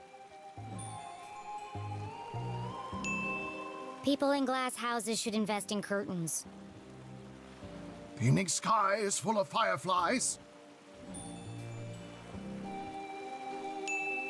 The last donut is the tastiest. Excellent, Jen. They haven't broken you yet. The notes were from you? I thought you were the Dean's killer. Why did you make me go through all that if you were already in the boat? This is the only place safe from their prying ears. We have to hurry. This line isn't secure. Line? We're talking in person. Exactly. Now quickly, before they get a fix on our location. What did you want to tell me? Seriously? You can't keep doing this. You contacted me. Did I? Actually, I'm glad you did. I need to ask you a few questions about the Dean's death. Good, Jenny. Question everything. Trust no one.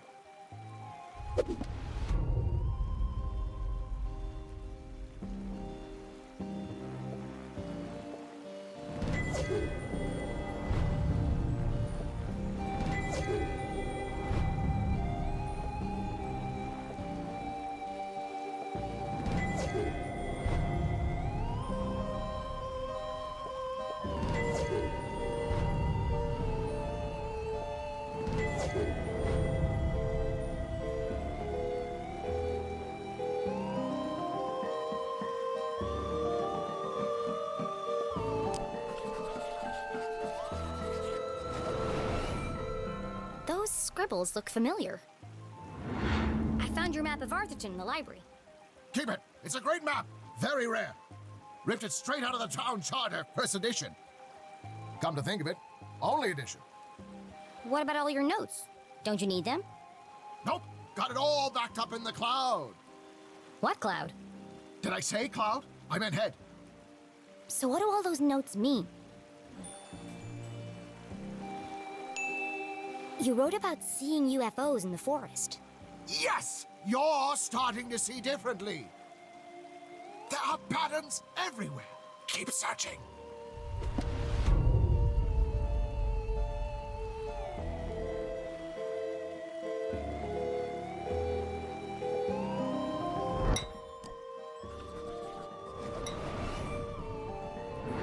What happened to your compass? Before it was wandering, but now it seems to be pointing in one direction. Exactly. Do you see now? It's not a compass at all. So what is it then? Aliens! Aliens? What are you talking about? E.T., extraterrestrials, beings from another world. I know what aliens are. Come on, CJ, there's no such thing. What? No, not you too. I'm sorry, CJ, but it's time to get serious. The Dean is dead and my mom's in jail, framed for a murder she didn't commit. I need to get to the truth. The only way to truly see is to open your mind. Not everything is what it seems. If there really are aliens in Arthurton, how come you're the only person who's ever seen them? People don't see what they aren't looking for. That's why I come here every night, to observe the unobservable. The compass is my eyes. It can sense their presence where I cannot. Why don't you borrow it and find out for yourself? Okay, I'll take it. I need all the help I can get. Good. You can prove my theory to be fact. Let's not get ahead of ourselves. Just remember, when the needle is steady, the phenomena are near. Sure. They were here before. They will return. And we'll be waiting for them. Uh-huh. Yep, totally.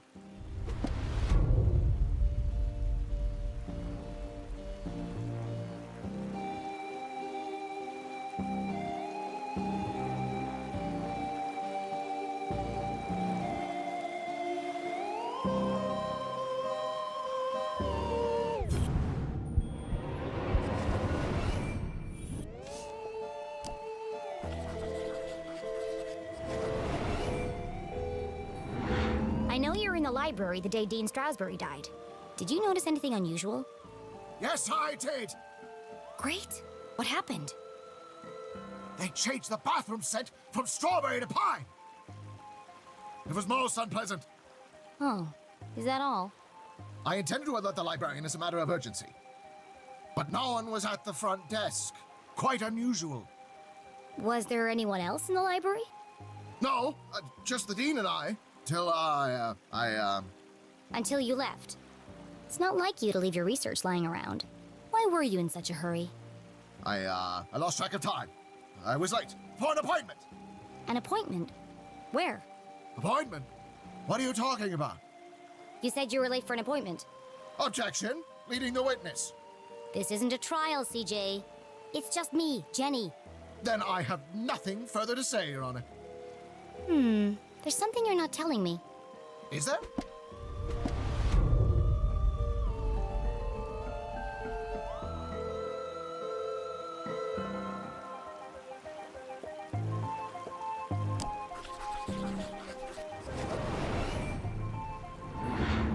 What happened to your eye? Did you get in a fight? Wasn't a fight. More of a misunderstanding, really. A seriously purple misunderstanding? Well, you should see the other guy.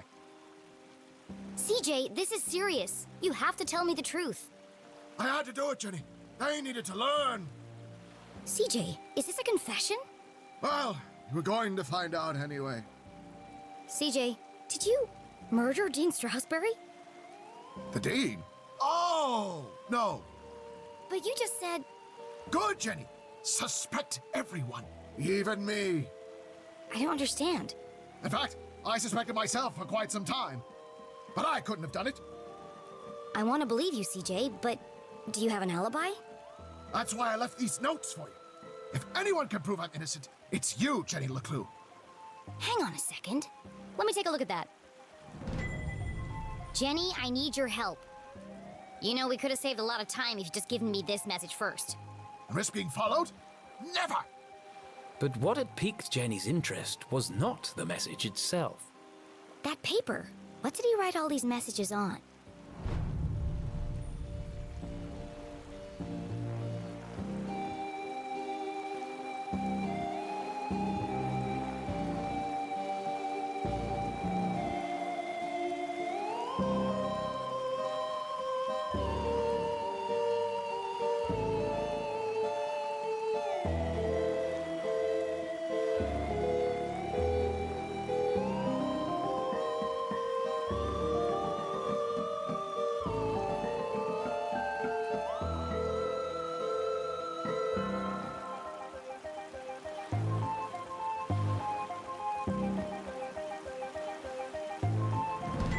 I knew it!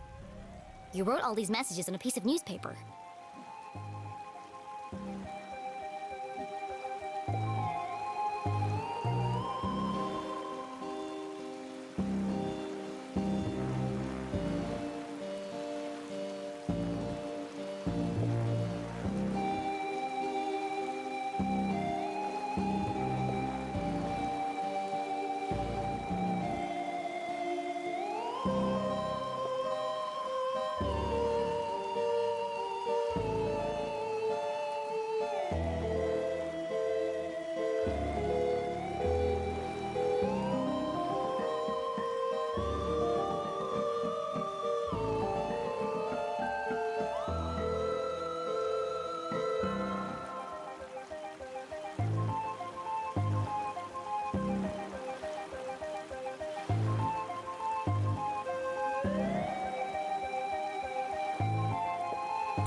The front page was missing, but even this small snippet worried Jenny. They've been peddling lies about my mom right from the start. Sheriff Winston LeClue has distanced himself from all proceedings. Well, if he won't help her, I will. Jenny couldn't help it. Every time she thought about coffee, she saw Keith's face. She heard his voice. She remembered his sadness. And she promised not to rest until she'd uncovered the truth of his father's death.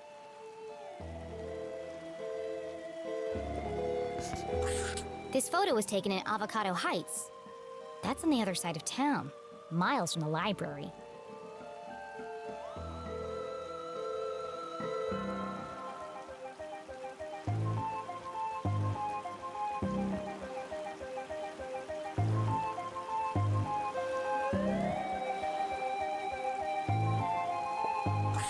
CJ was always protesting something.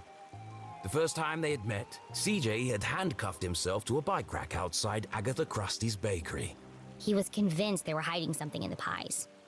He'd lost the key to his handcuffs, so I picked the lock for him. They had been friends ever since. 3:55, clearly the afternoon.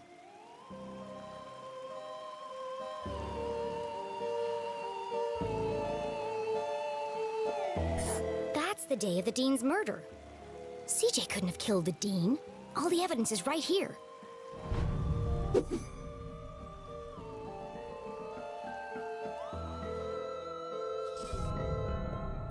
How can I prove CJ is innocent?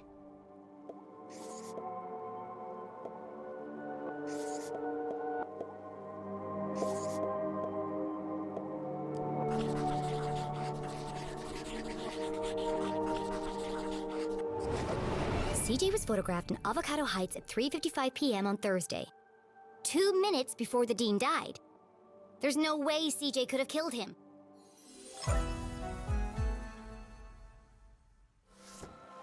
CJ, you're innocent! What a relief! But you really shouldn't be going around town terrorizing children. You're going to end up in jail again. That wouldn't be so bad. They have the best beds in town. Every part of my being is telling me that my mom is being framed.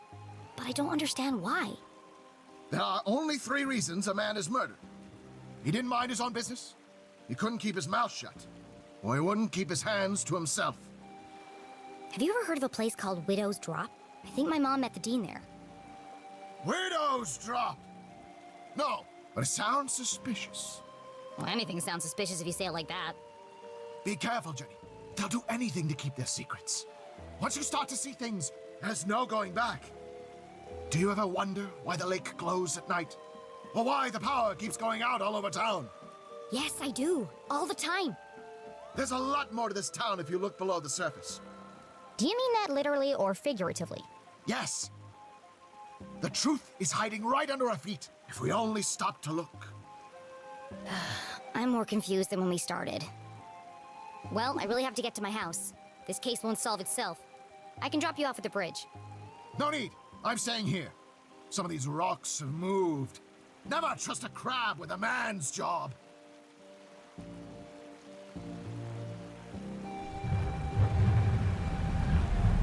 Be careful, Jenny. They are everywhere. Always watching. Don't worry about me, CJ. They'll never see me coming. I sneak in silence. I creep in the shadows. My footsteps are whispers.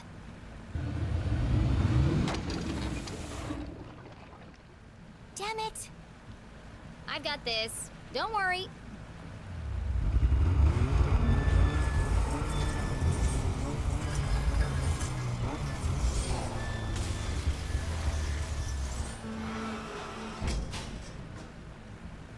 That'll buff out.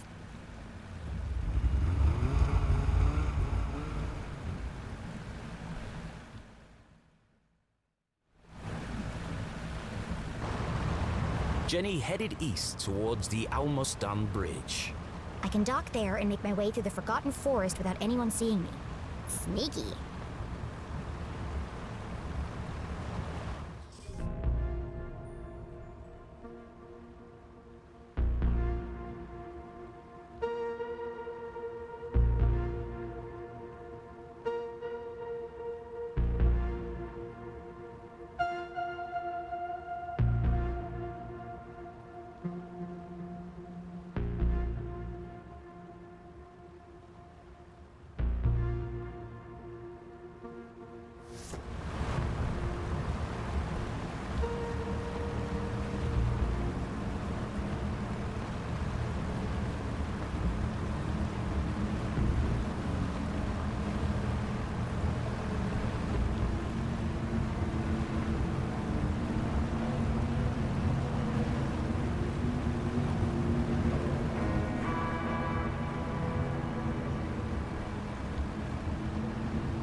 way to my house.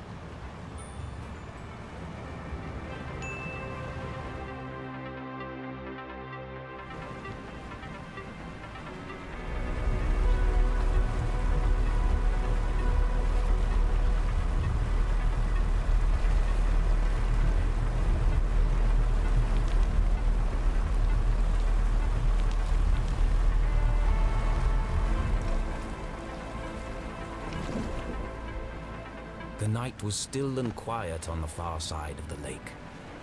No one ever comes down here, not since they stopped repairing the bridge. And yet it was hard to shake the feeling of being watched. This is CJ's fault. He really believes all that stuff. Once you start to see things, there's no going back. I wonder what he meant by that.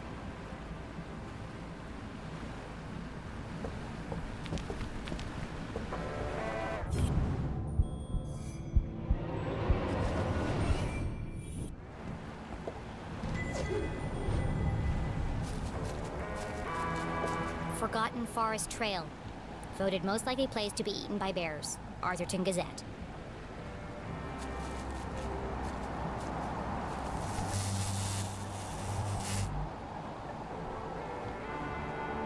Perfect. Just as I'm about to enter the spooky woods. The good folks at Arthurton Power and Light were not easing Jenny's fear of the dark. Of course, this was the very reason curfew had been put in place.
What happened to the bridge? It looked like Jenny had reached a dead end. She had no choice but to return to Susie's house for a comforting mug of hot chocolate. I'd rather plummet to my death.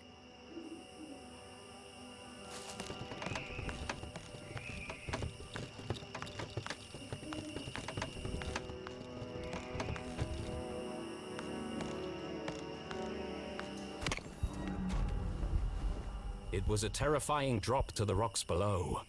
Surely she wasn't contemplating jumping across. Mom always says a great detective takes calculated risks. So let's do the math.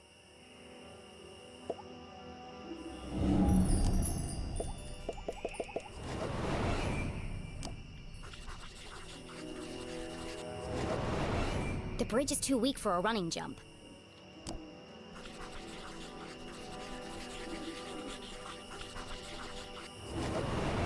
Taking into account the strong tailwind, and factoring in my athletic prowess, or lack thereof, I could make that jump 2 out of 3 times.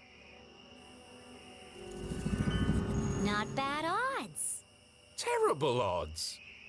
Well, here goes nothing. Uh-oh.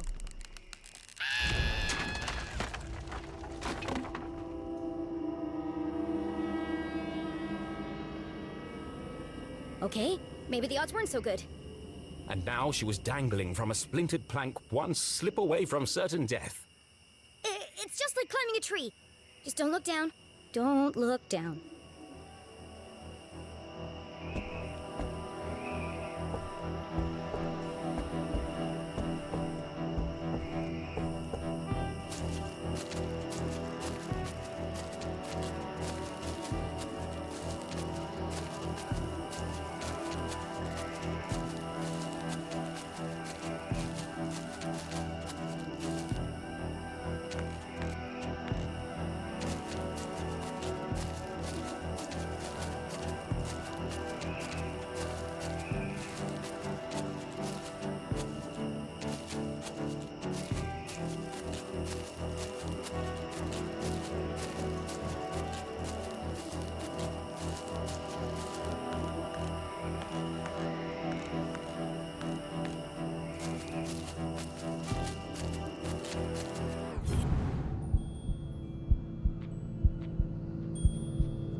Was this the end for our tiny hero? As her spindly muscles began to give way, an image flashed before Jenny's eyes. Her mother, dangling from a ledge, unable to pull herself to safety. How could she possibly save her family when she couldn't even save herself? I can't give up now. Mom needs me.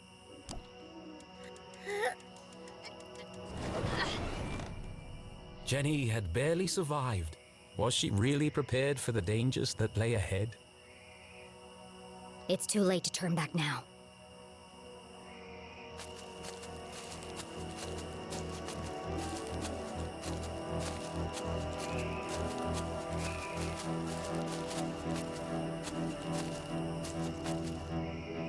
It might have been her recent brush with death, but Jenny's heart was pounding in her chest. That's not my heart. That's... CJ's compass! The needle is shaking like crazy.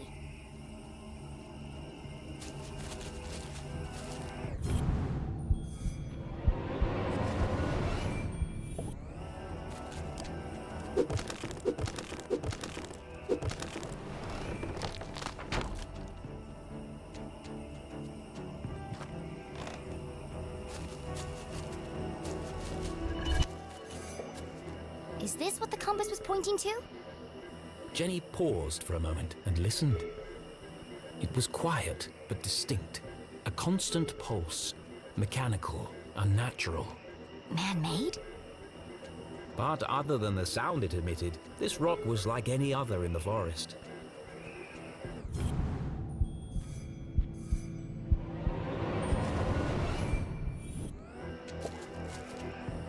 What's this? Another postcard piece. Curious.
There's something under there.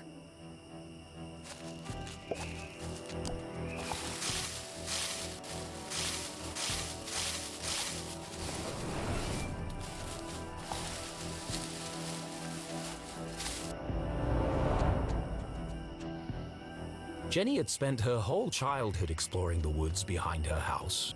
But I've never seen this before. Then she remembered CJ's words. People don't see things they aren't looking for. She knocked on the rusty metal. Hollow. It's a trapdoor.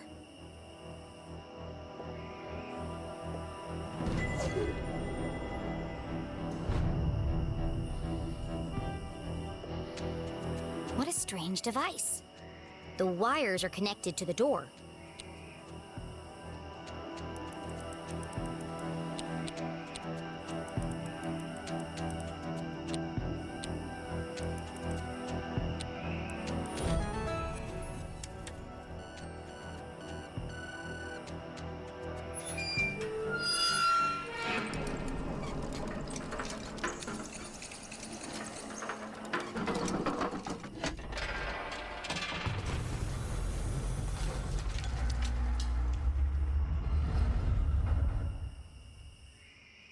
A stale, metallic odor filled the air as Jenny peered into the opening. It sure is dark down there. Too dark. But I can't just leave this unexplored. I have to see where it leads. And so Jenny descended blindly into the unknown.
Didn't sound good.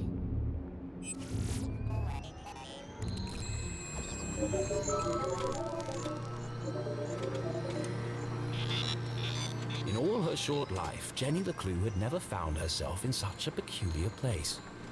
The town that once seemed a small, lifeless pond was suddenly an ocean of mysterious possibilities. Equal parts terrifying and intriguing, it was... incredible! Yes. An incredible mystery in her very own backyard.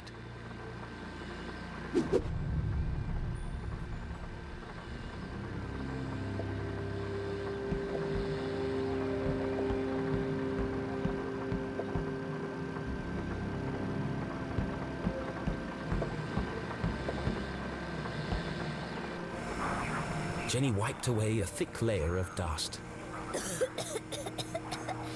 Jeez, how long has this been here? Clearly the equipment had laid dormant for a long time, and yet... It's so futuristic. Straight out of those comics Keith is always reading. Starship cadets and the race for space. It feels... alien. Now I'm starting to sound like CJ. There must be a logical explanation for all this. But its purpose would remain a mystery. Jenny dared not touch its intricate interface. I'll just press all the buttons and see what happens. Oh dear.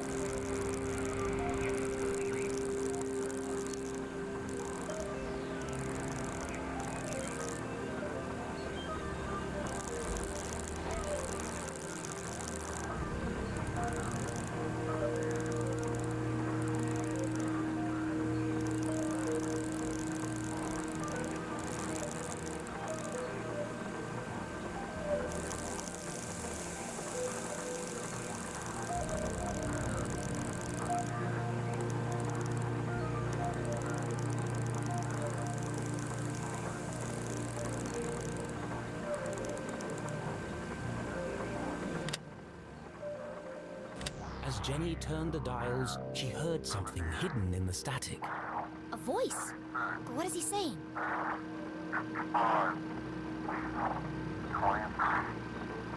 It's a pattern. It keeps repeating.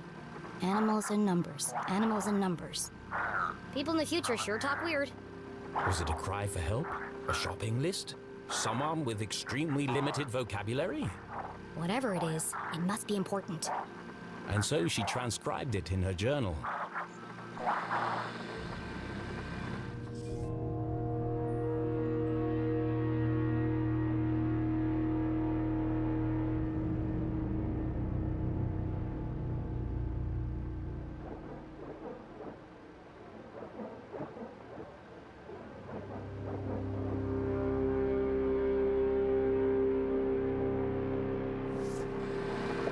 Looks fancy.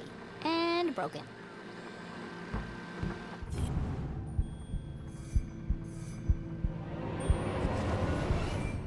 There's something stuck to the bottom of the ladder. It was just a blank piece of paper. Or is it? Jenny traced her finger over the page. She felt the clear indentations left by a pen. I know exactly what to do.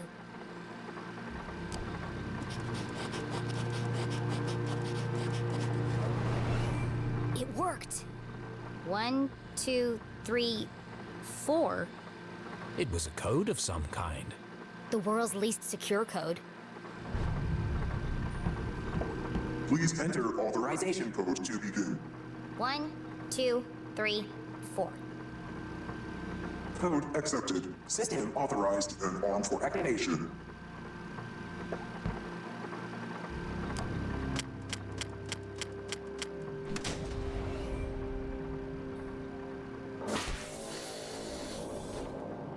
Sphere hermetically sealed.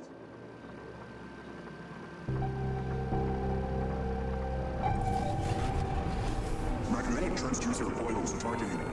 Rotation phase harmonics stabilized. Commencing experiment page, module 37.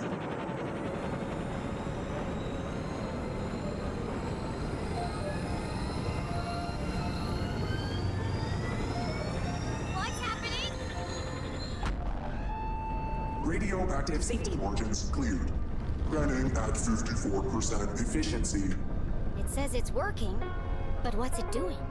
Remember, a healthy employee is an effective employee. Please leave the station for your mandatory 15-minute smoking break. Decompressing spherical chamber.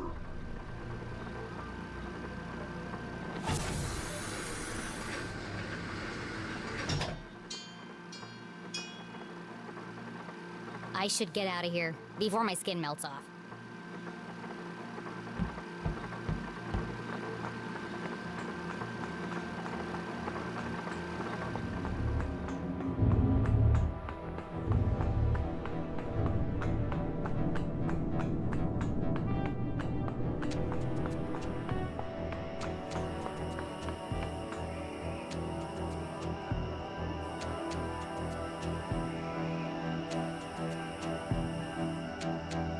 The boulders must have weighed a ton each, yet they floated in the air like balloons. CJ said he saw a swarm of UFOs circling the Forgotten Forest. Was Jenny beginning to make sense of CJ's wild ramblings? I'm gonna need a bucket of coffee to unpack all this.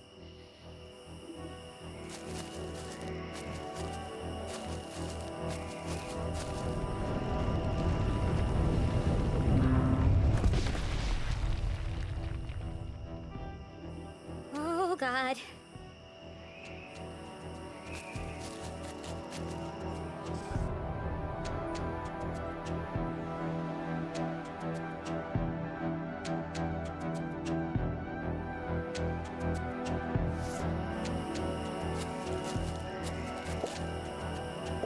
Our old fort. It didn't look like much, but this treehouse had once been Jenny and Keith's favorite hiding spot. I could never climb up there on my own. Keith always had to help me. They schemed and planned and swore never to let anything come between them. Just thinking about him hurt.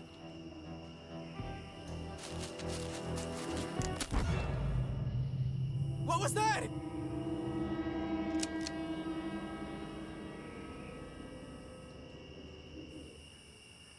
Steven! Steven! Steven! What? Did you hear that? I'm telling you, man. Not this again. Something's out here. Something big. Real big. There's nothing there. But I'm getting some super spooky vibes, man. For the last time, Kevin, the radio's off for emergencies only.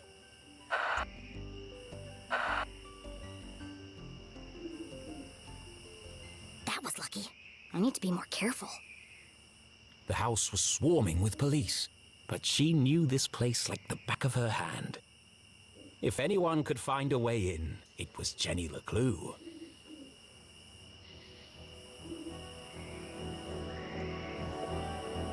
Out of the police's line of sight, the basement was her best entry point into the house.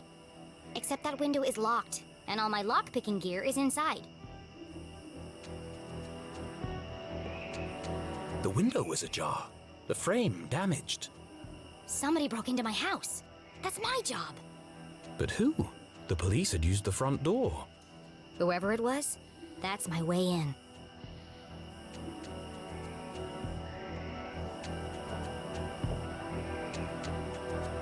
This place is crawling with cops.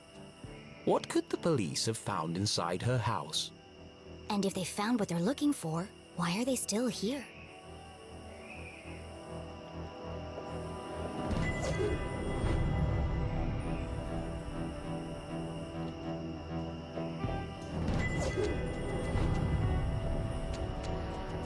My room. And inside, My detective gear. the window looked a promising point of entry. I could climb the tree up onto the roof. But as Jenny knew, all the windows on the second floor were bolted down. Dad did it after a raccoon got in and trashed the place.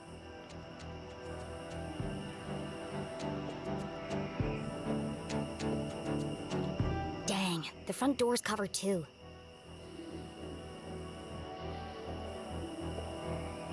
It's tempting. But Jenny couldn't risk being seen by the police.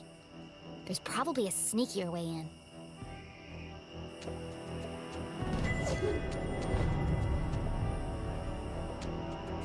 That's Mom's room. Her window is bolted down just like the others. Now I think about it, that's a real fire hazard.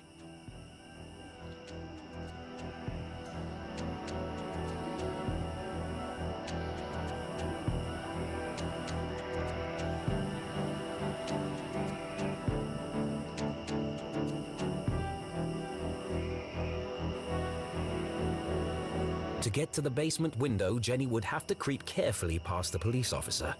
One false move and the game would be up.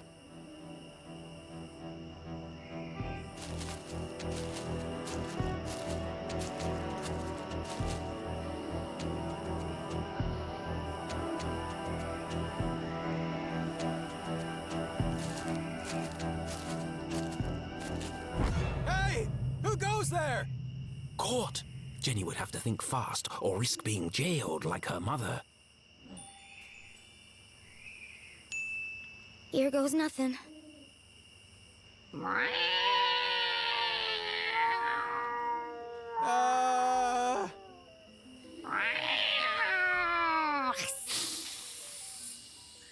Steven! Please tell me you're there. What's up, buddy? I think you should know, and I say this with 100% certainty, that there's a... Spit it out already. There's a mountain lion out here! Very likely. They're indigenous to this area. What? Just don't let it eat you. I don't need any more paperwork. Oh, God. I think I'll just head inside for a minute to check on something. Phew, that was close.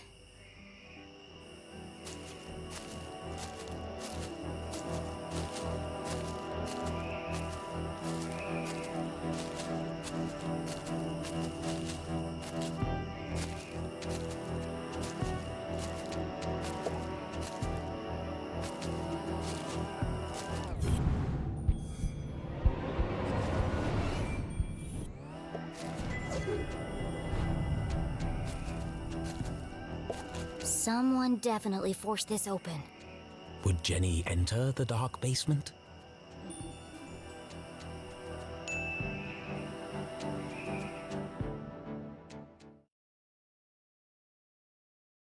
It was an odd feeling, breaking into her own house. But as she squeezed through the basement window, Jenny felt a rush of excitement. I could get used to this, she thought.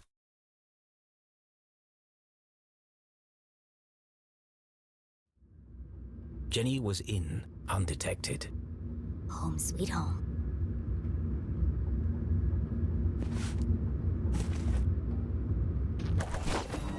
What the heck?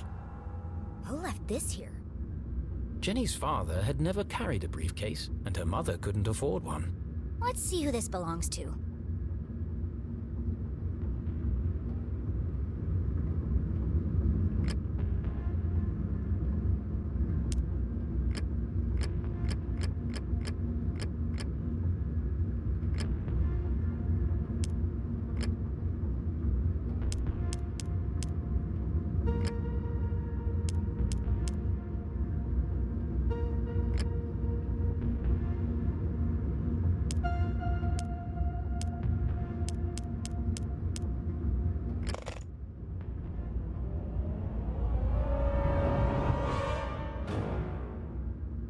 Who carries around a fancy briefcase with a children's book inside? The Hawk and the Weasel. Hang on a second. Jenny recognized the book. She'd seen a copy of it next to the Dean's lifeless body. In the library. There must be something significant about it.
This feels familiar.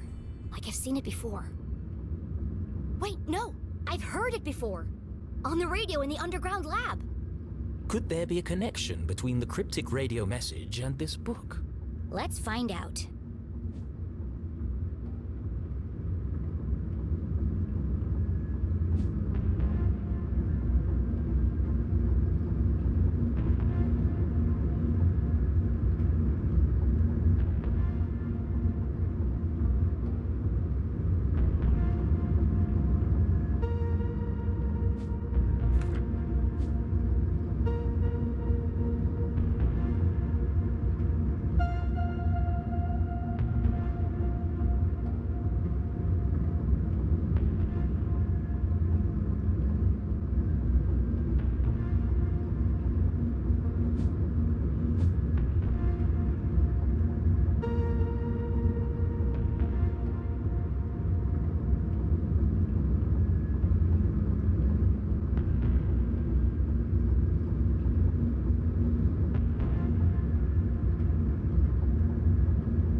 Soon they will all listen, relive their rancid past. The message read like a threat.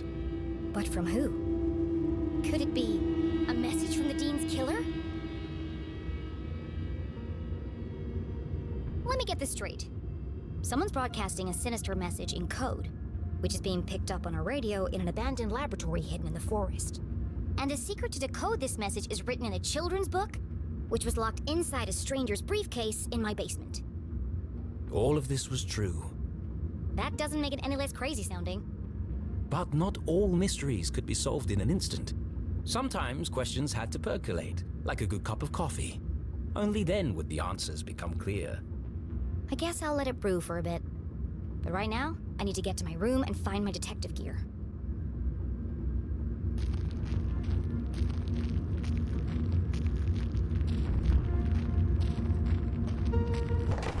Oh, crap! Hey! What are you doing? Nothing. Just looking for more beer.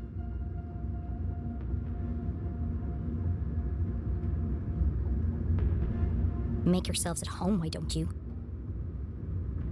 Forget about it! There's more in the back of the fridge!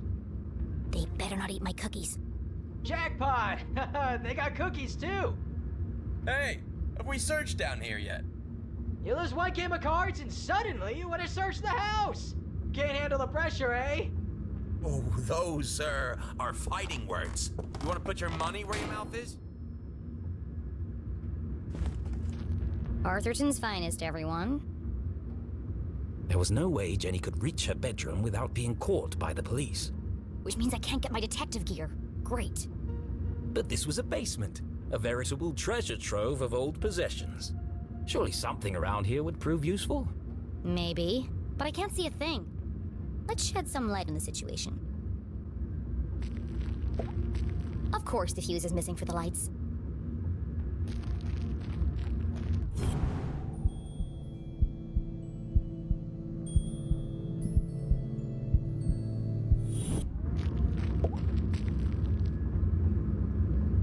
Jenny wasn't prone to sentimentality, but seeing her father's desk, the disorganized muddle of books, photos, and the faint smell of ammonia, all reminders that her dad was here not so long ago. Miss you, Dad.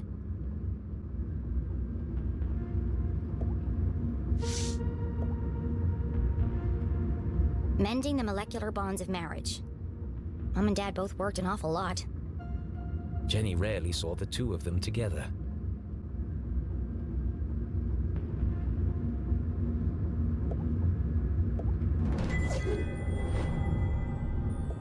This one test tube looks recently used. The others are all covered in dust. A small puddle of liquid had pooled on the desk. Looks fresh. Still sticky.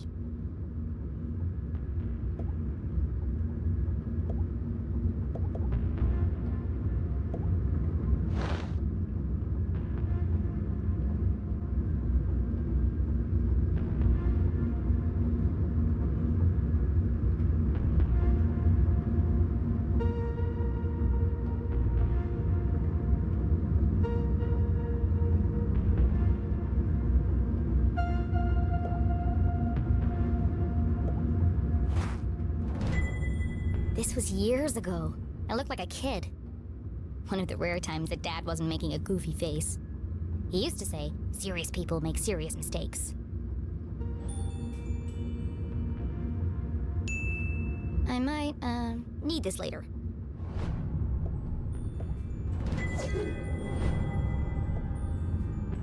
Quantum tunneling and adaptive spectral optics. Sounds like a real page turner. Dad was such a nerd.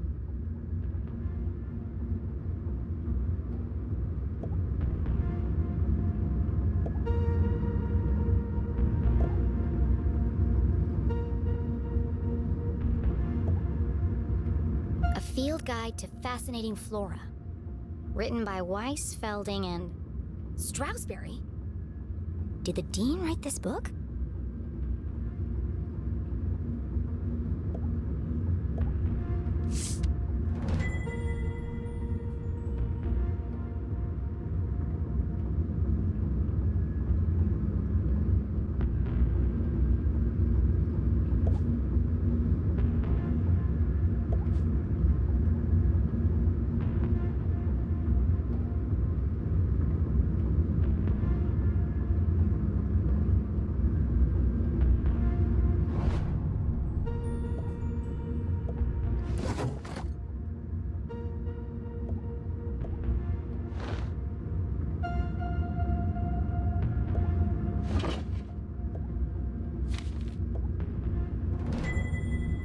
from the day of Dad's accident. Mom must have kept it.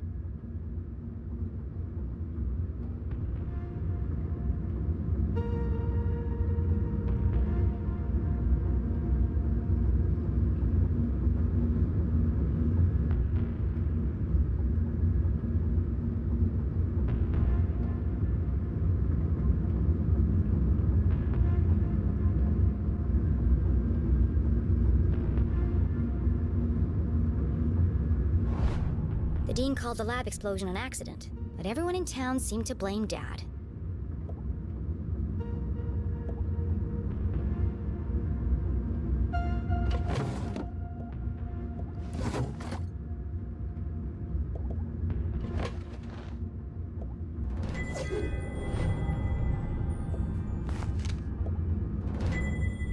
Acrid inspections report. I've never seen this before.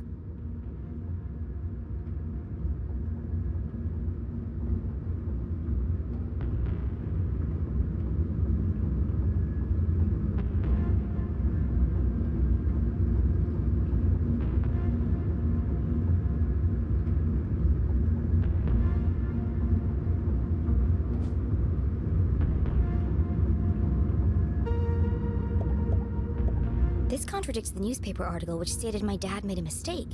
Everyone in town blamed him for the accident. But they were all wrong. The lab was unsafe. He shouldn't have been working there. The dean signed the report. Someone had circled the signature in red pen. He must have known that the lab was unsafe, but still let my dad work in there? October 5th. That was 1 week before. Her father's accident. Any rational mind could see it. Strong evidence linking her mum to the dean's death. This doesn't prove anything. But it was a clear motive for murder. Revenge. My mom wouldn't do that. But who else would see it that way? There must be an explanation. I just don't know what it is yet.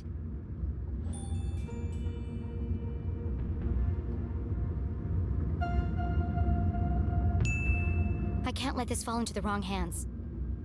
Was Jenny sure this was the right thing to do? It broke every rule in the book. Why would she need to hide evidence if her mom was truly innocent? Mom isn't here to defend herself. It isn't fair. But however she tried to justify it, Jenny knew this wasn't the choice of a great detective. I need to buy myself some time. I can't afford anyone jumping to conclusions before I've had a chance to investigate.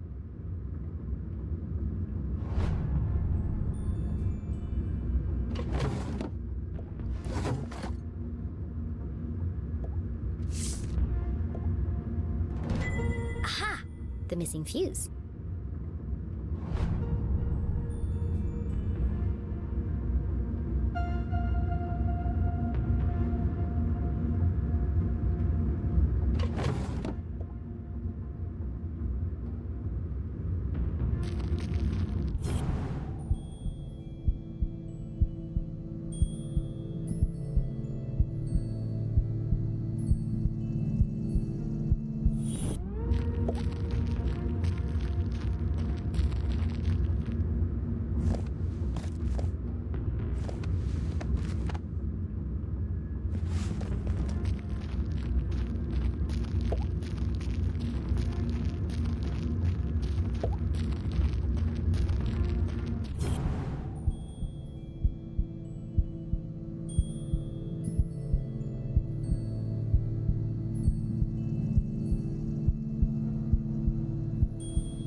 Then there was light.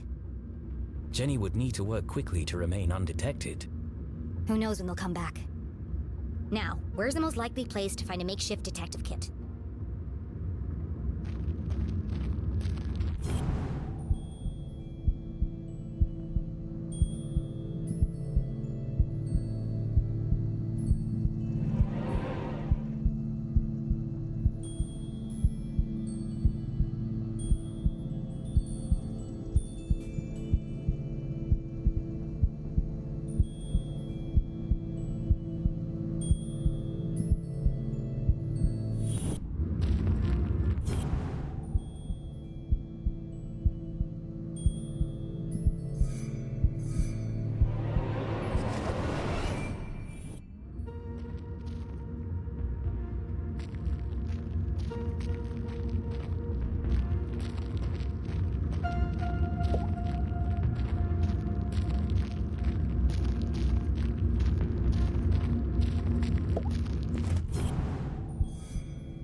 A shaft of light peeked through the boxes.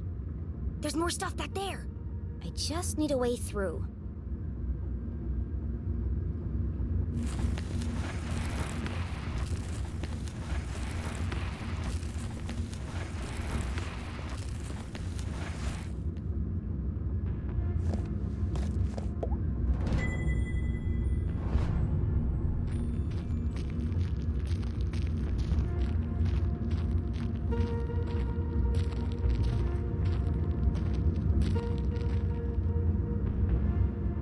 Jenny's instincts had been correct. Dozens of boxes lined the back wall of the basement.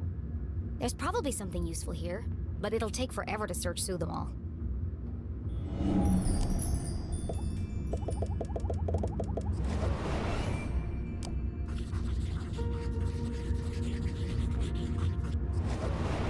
CSI supplies. That must be Mom's old gear.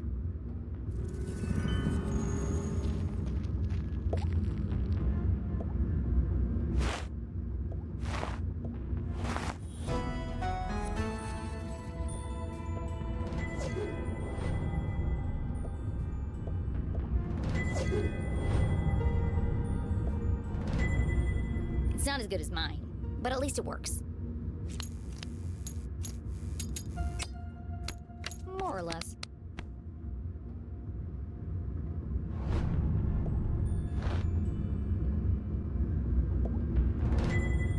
My key to the city. An old set of lockpicks.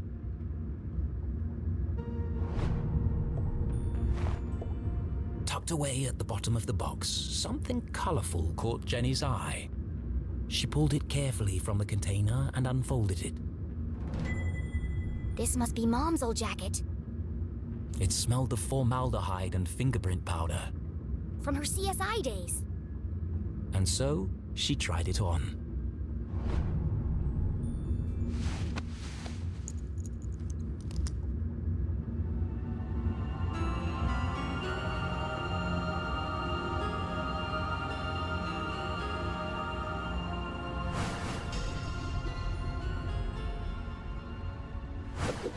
Fits like a glove. A giant oversized glove. And it smells like Mom. Her mother had never felt so close, and yet so far away.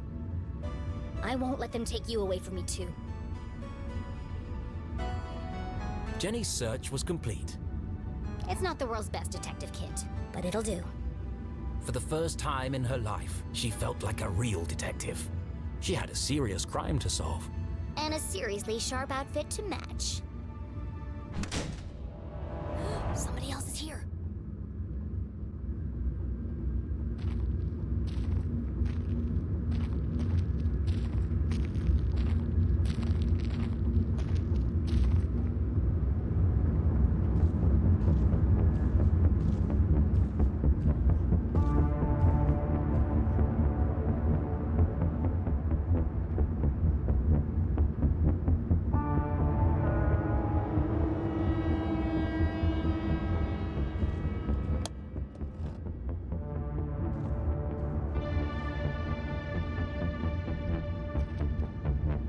That was no cop. What was he doing in my house? I should follow him.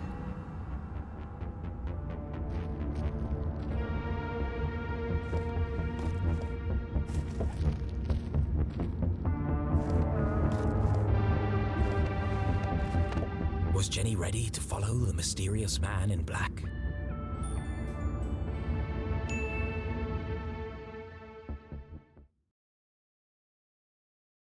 The man in black. Who was he? Where was he going? There was only one way to find out.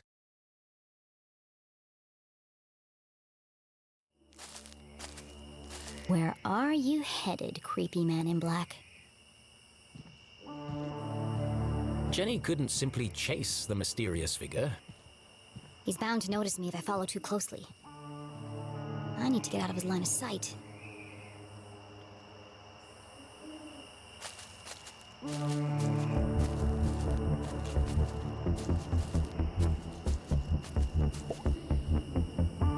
That's my way up. If only Keith was here to pull a ladder down. I'll just have to get it down the old-fashioned way.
There he is. The bridge should slow him down a bit. Huh? How did he do that?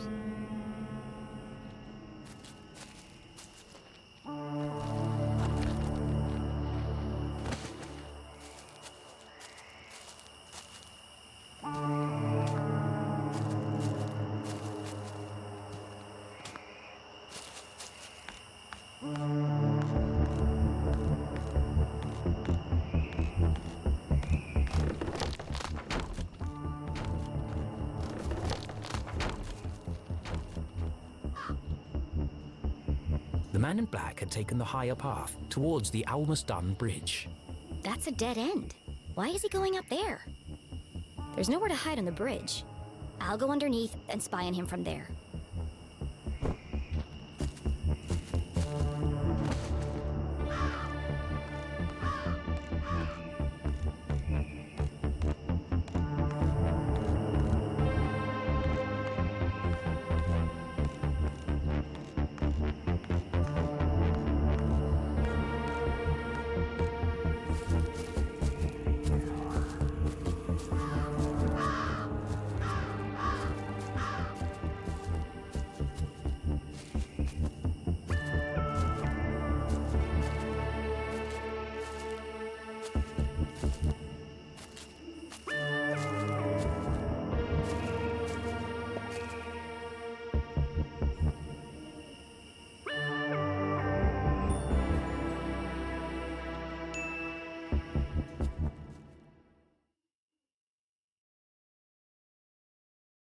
Jenny couldn't just walk onto the bridge and blow her cover. No, she'd keep her distance and see what the man in black would reveal when he didn't know he was being watched.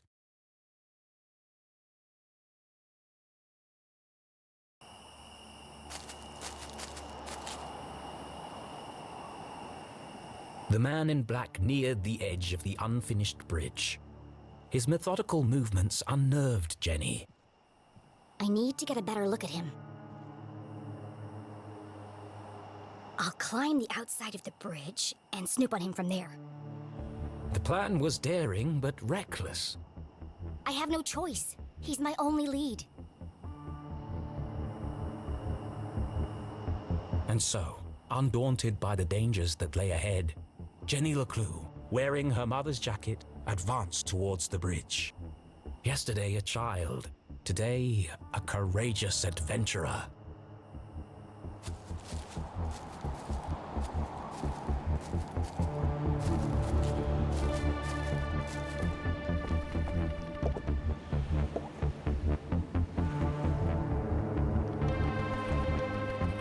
Easy does it.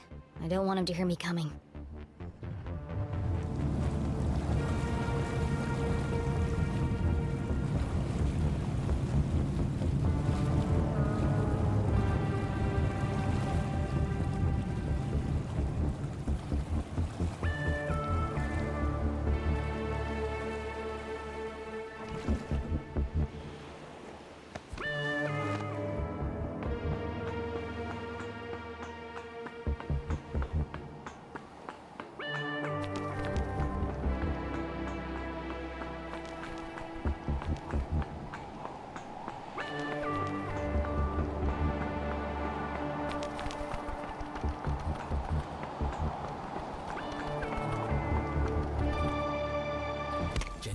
Down for the first time,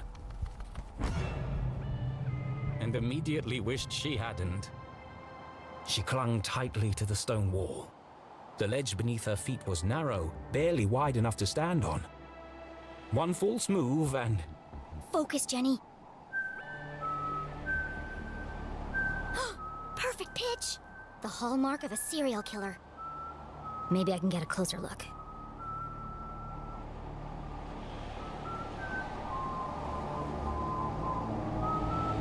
There you are.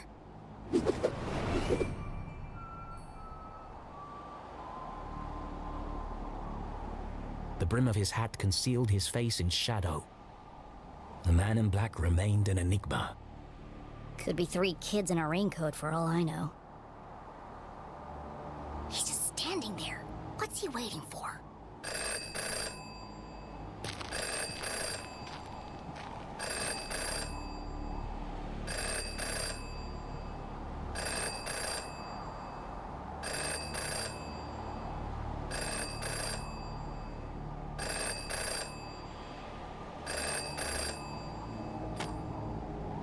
Yes. No. Yes. No. Wow, this guy's a real chatterbox. Yes. It's all there. Clear as day. Who is he talking to?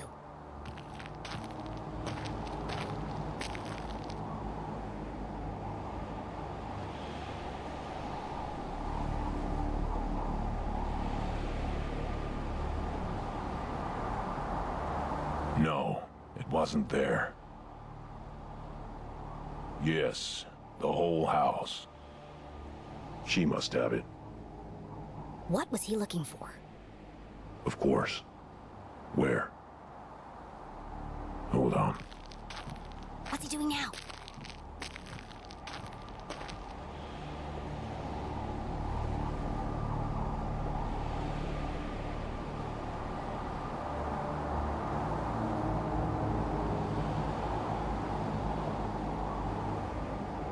Where did he go?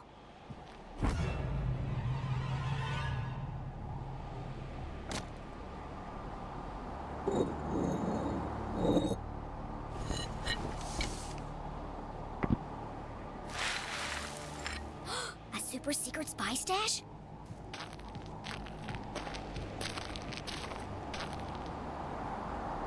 I can't hear what he's saying.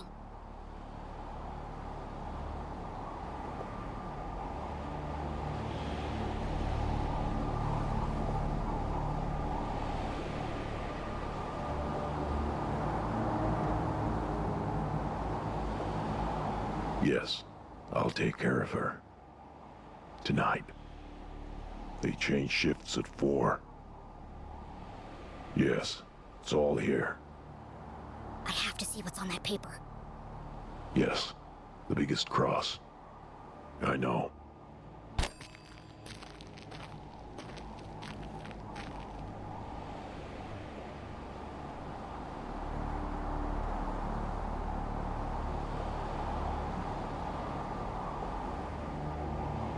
He's destroying evidence.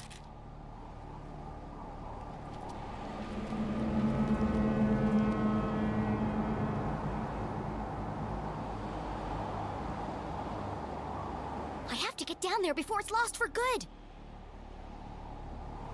She was only distracted for a moment, but a moment was enough. Damn, how does he do do that.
Jenny held the soggy paper delicately.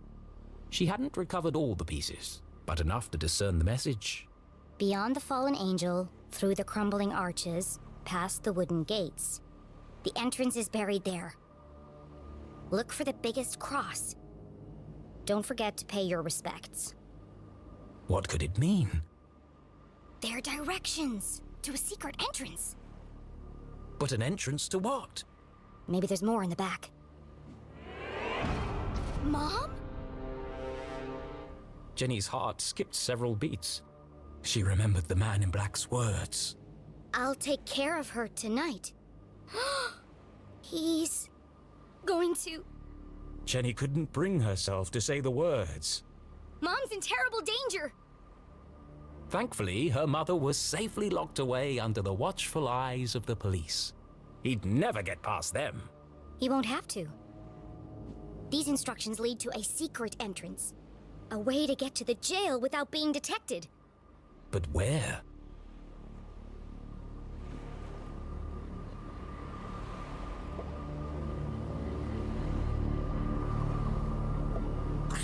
The entrance is buried there.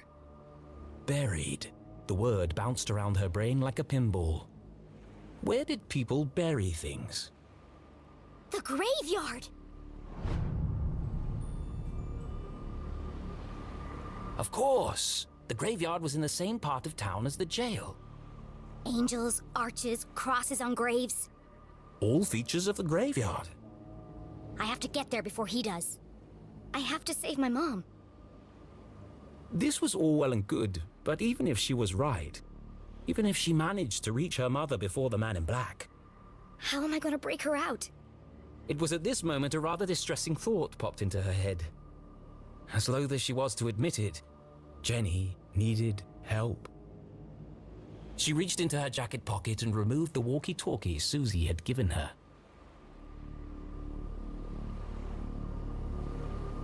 Susie, are you there? Jenny? Thank goodness. Are you okay? What is that awful music? Oh. I'm just rehearsing my dance for... I regret asking. You said earlier you wanted to... Yes? You said you wanted to... Help? Of course. Anything for you, friend. Okay, meet me at the graveyard right away. The graveyard? But it's nearly midnight. What if I get caught? It's urgent, Susie. I don't know, Jenny. I don't think I can do it. Don't you see, Susie? This is your chance to prove yourself. Do you want your whole life to be dictated by your parents? Well, no, but... There comes a time when every young woman has to chart her own course. But does it have to be right now? My mom's fate hangs in the balance, and I'm the only thing standing between her and death. Which side of history will you be on? The good side? Great. Then meet me outside the graveyard as soon as possible. Okay, I'll be there, Jenny. What should I wear? I'm thinking practical but colorful. I don't care. Just bring your silent explosives. What? What do you need explosives for? I'm gonna break my mom out of jail.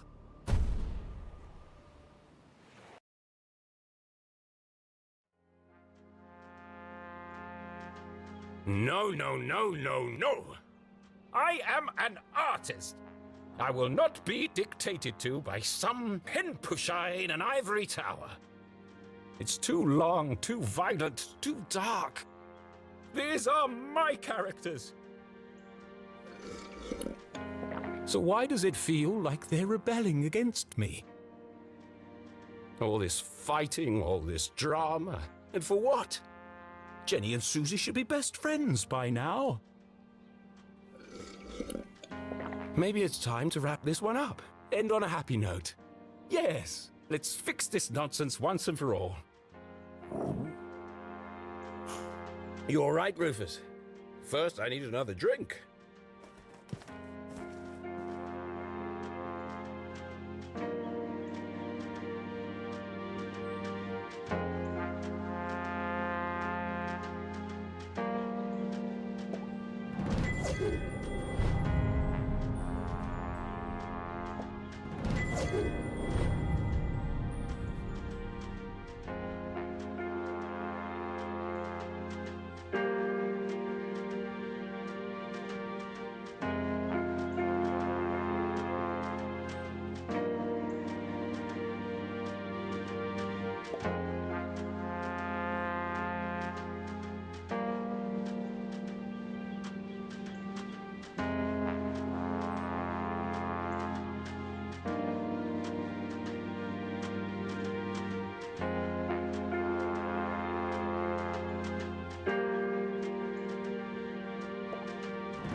Yes.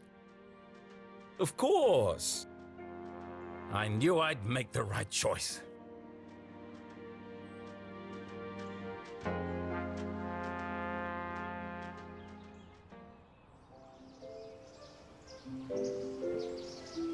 It was another glorious afternoon in Arthurton.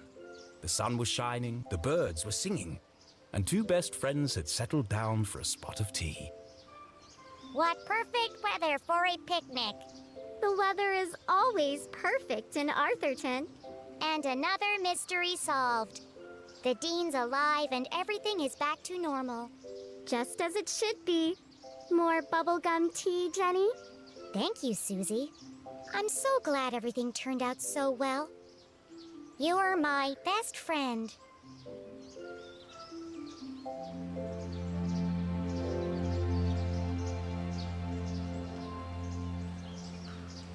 Wait, this isn't right. This is... no good!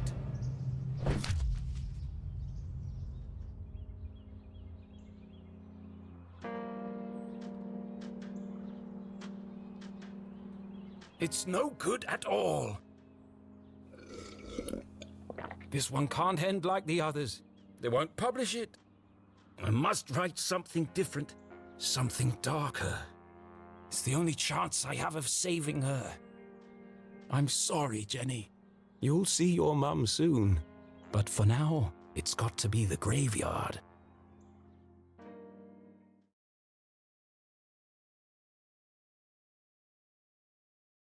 Was the man in black the Dean's real killer? Without any evidence, Jenny couldn't be sure. A great detective never made assumptions. The most important thing was getting her mum to safety. And to do that, she'd need to beat the man in black at his own game.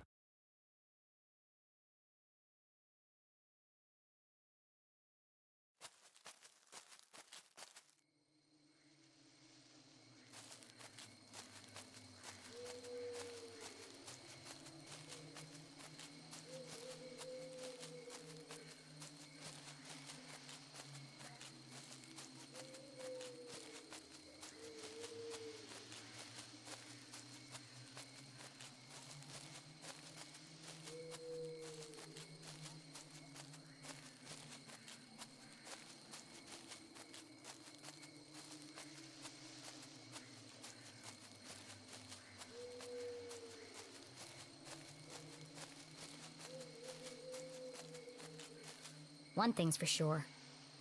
I'm gonna need to be very quiet.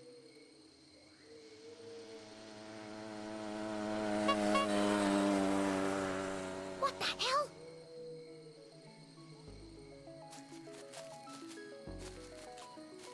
Hi, Jenny! I'm here! And I brought snacks. This is a covert mission. Could you draw any more attention to yourself? Sorry, I just wanted to get here as quickly as I could. Did you bring the explosives?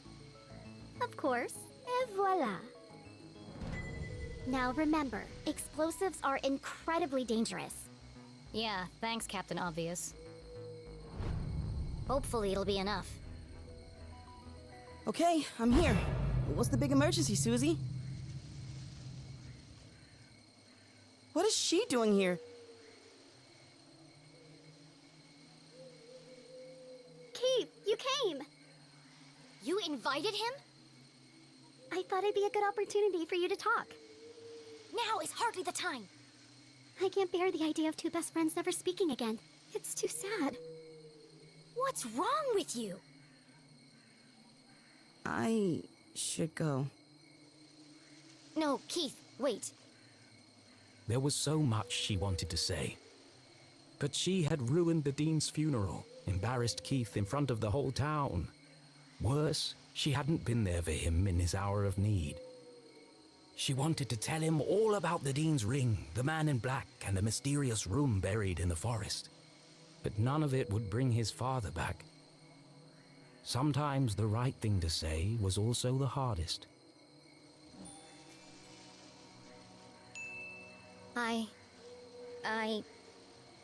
I'm sorry.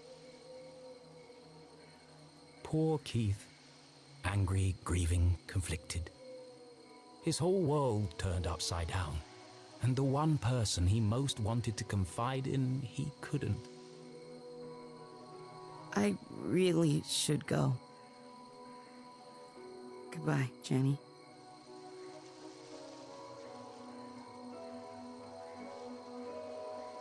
Well, that didn't go exactly as I planned.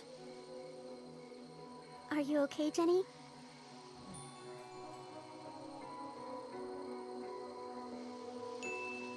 As angry as she was at Susie, Jenny knew this was a situation of her own making. Let's just focus on the task at hand.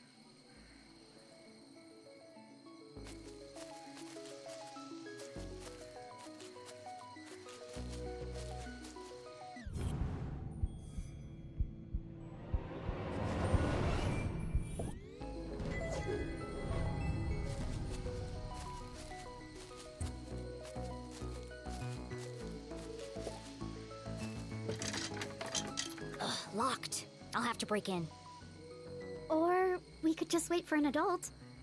And let the man in black get to my mom first. Are you trying to sabotage everything?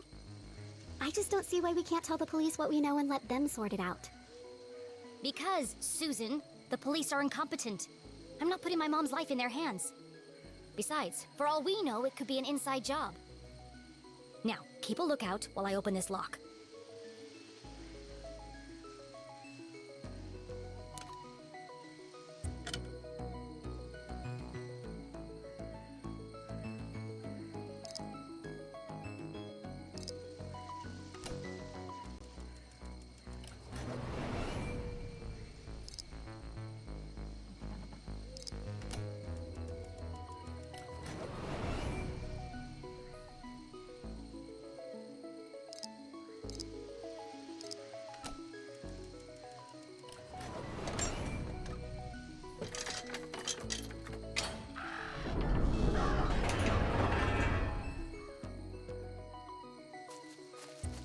Are you coming, Susie? Into the graveyard? There's no time to waste. Oh, yeah, of course. I'm just, I think I need a minute. Why don't you wait here and keep a lookout? I'll go on ahead. I've got the radio if I need your help. That sounds like a great plan. Thanks. Radio me if you see anything suspicious. Especially if you see a man in black carrying a briefcase and a blue umbrella. Briefcase, umbrella, got it. Lock the gate behind me so no one suspects anything. And keep out of sight. Here, don't forget the explosives. Jenny had broken in undetected. Now she had to find the secret passage that led to the jail.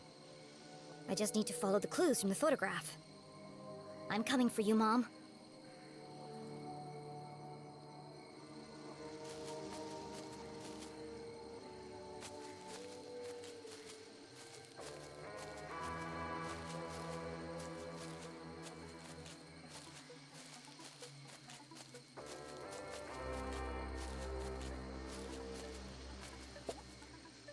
The guardian of the graveyard cast her stony gaze over the burial ground, watching over the departed, protecting their peaceful slumber. Why must everything in a graveyard be so creepy? Of course, this guardian had wings. Beyond the fallen angel! There are lots of angels here. Which one is the fallen angel?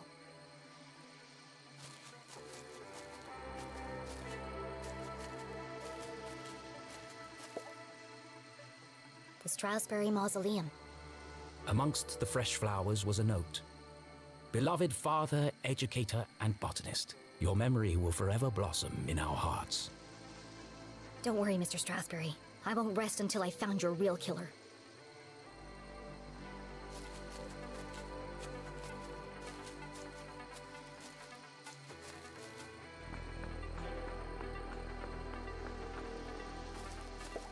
Something's pushing against the stone. It looks like it could collapse at any minute.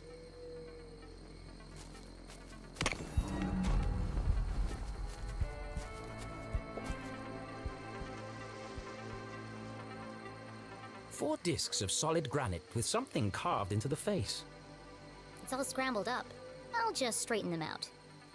But try as she might, the discs wouldn't move.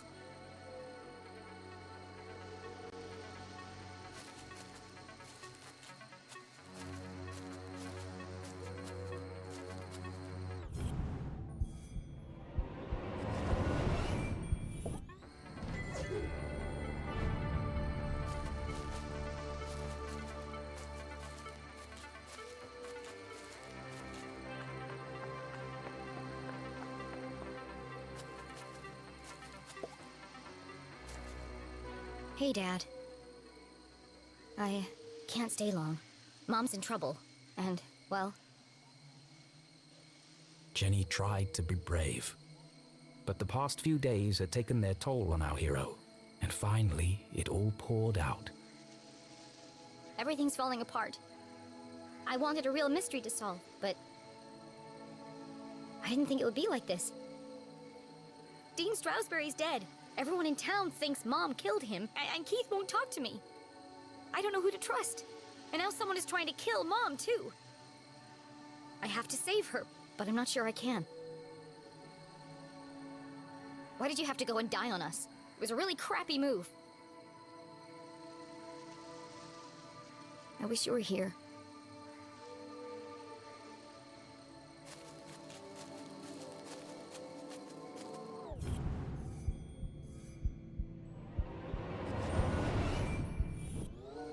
That sword looks like it might move.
Here lie the earliest settlers of Arthurton. They kick-started our great town's growth and prosperity.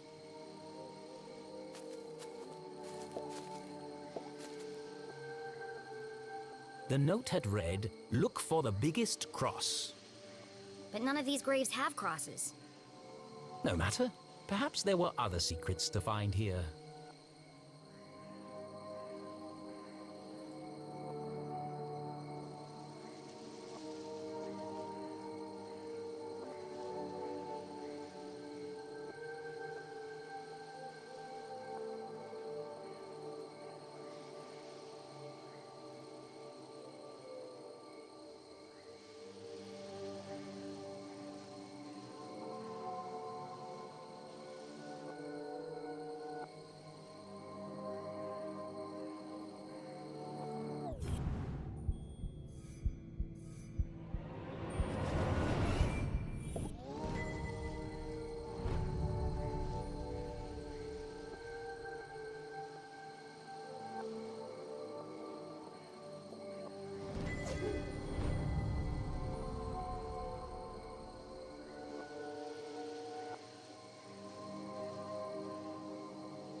How am I gonna get up there?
Five stone swords adorned the strange entryway.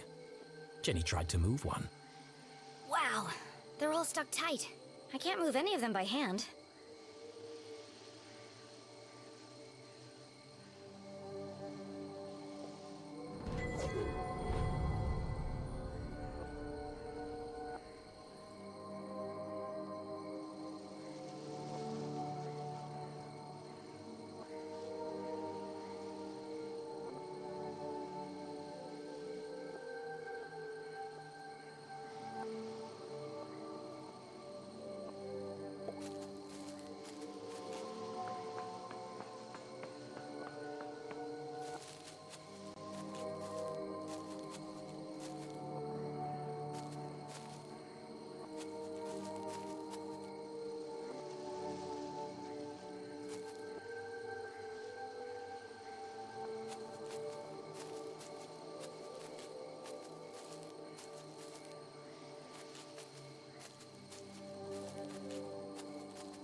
it.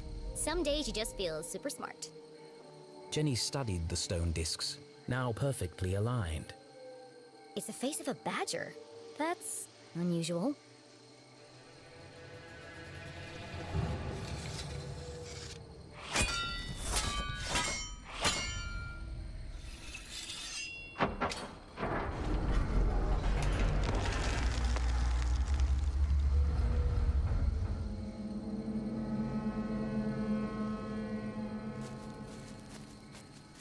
Something tells me this isn't a tomb.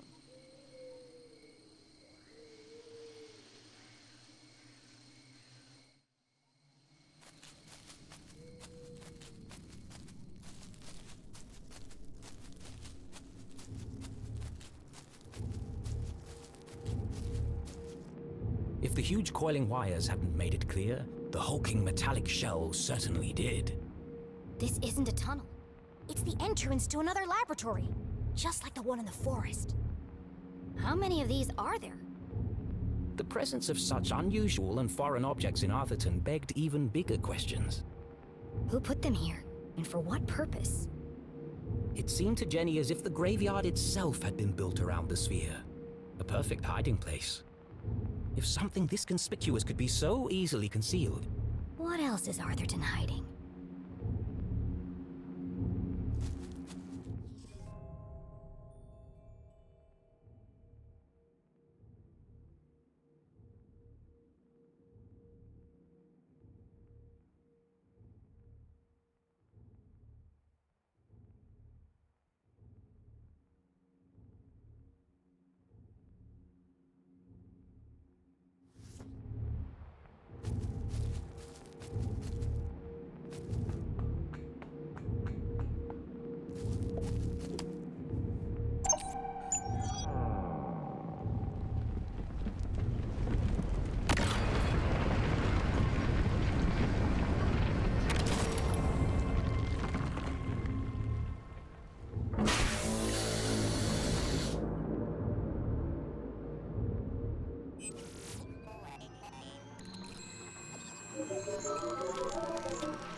Well, at least we know it's working. As a dozen intricate machines whirred to life, Jenny noticed a remarkable resemblance she had overlooked before. Some of this equipment looks like the stuff in Susie's lab. Can't believe I missed it before. That girl owes me some answers.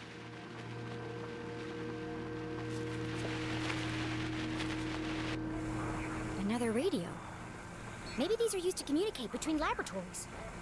It was a hunch, but if it were true... Whoever's transmitting the message could be in another sphere somewhere in town.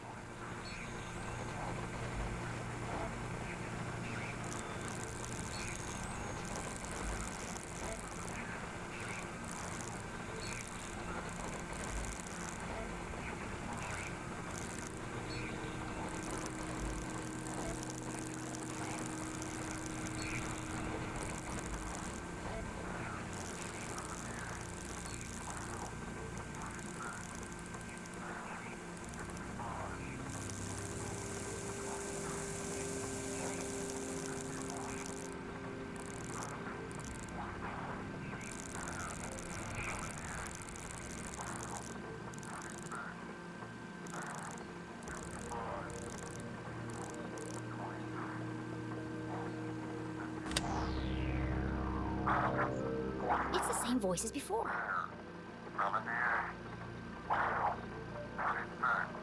This code was different from the last.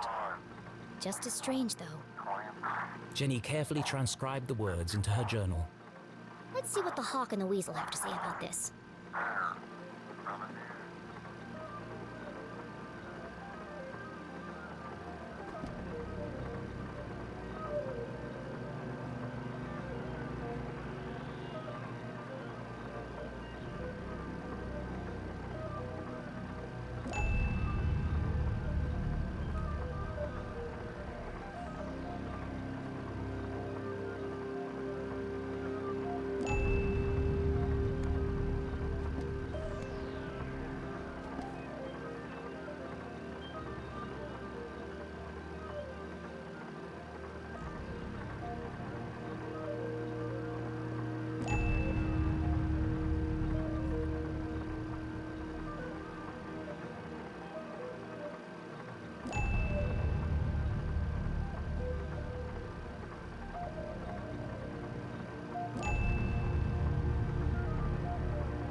Purge infected, soon only death.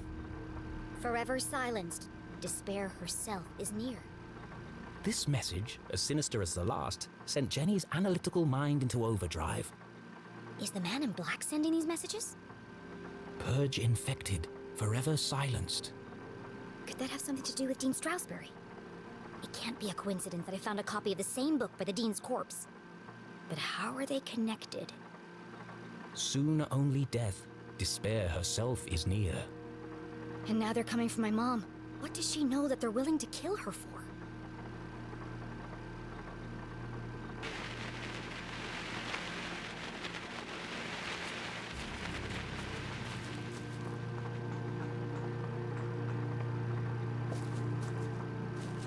This contraption was new to Jenny, but something about it caught her eye.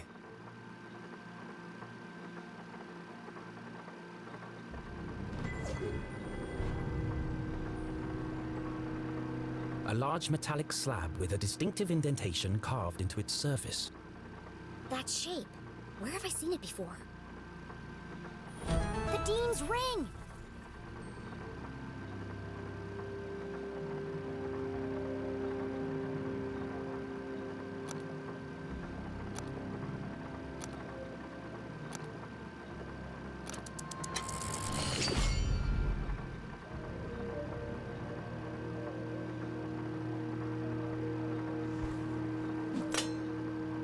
Fits. In fact, it fit perfectly into the slot, as though it were made for it.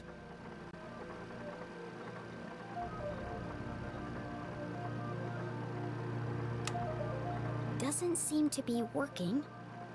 Probably just a loose connection somewhere.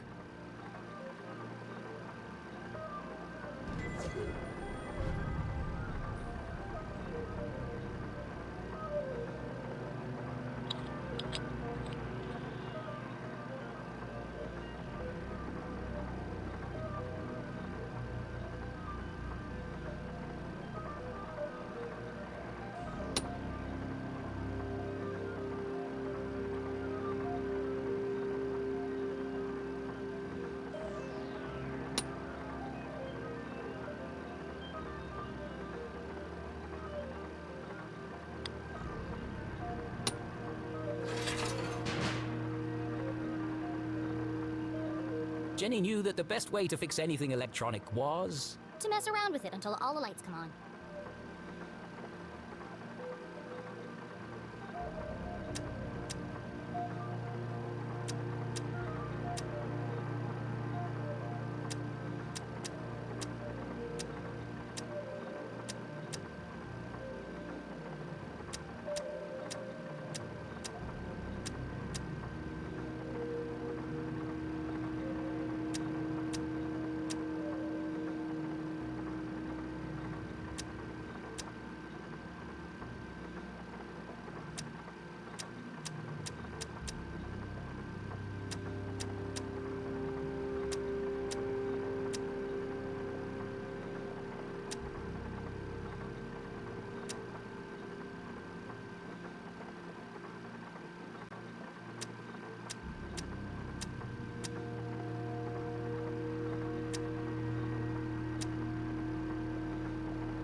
If being a great detective didn't work out, Jenny had a promising career in machine repair to fall back on.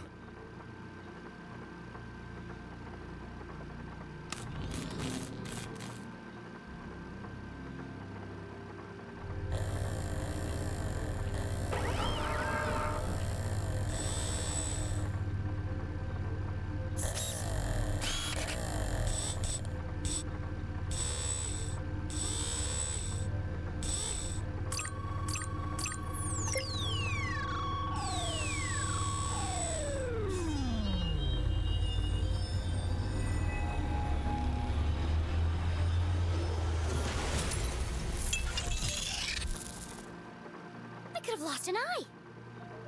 The machine's true application would remain a mystery, for now.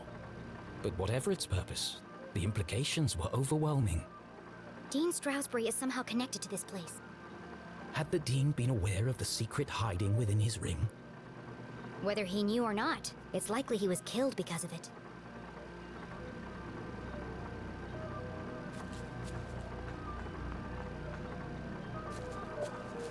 Please enter authorization code to begin. 1, 2, 3, 4. Incorrect code. Of course it is. That would have been too easy.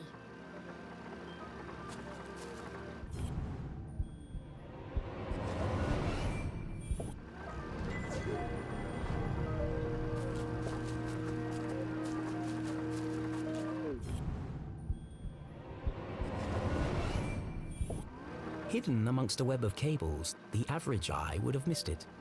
But Jenny LeClue was a great detective. There's a book pinned beneath that cable.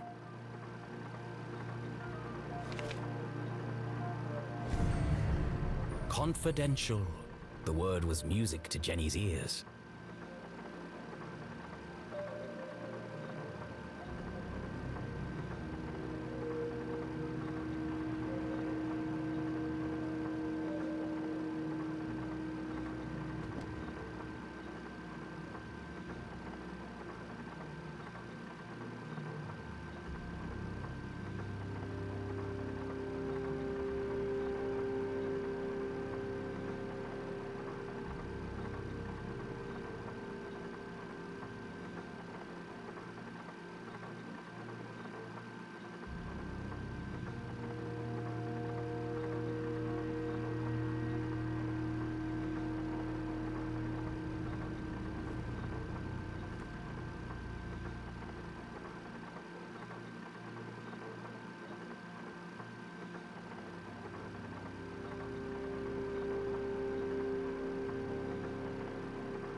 This entry is from much later. There are lots of pages missing. It seems that whatever happened before, he carried on his work long after.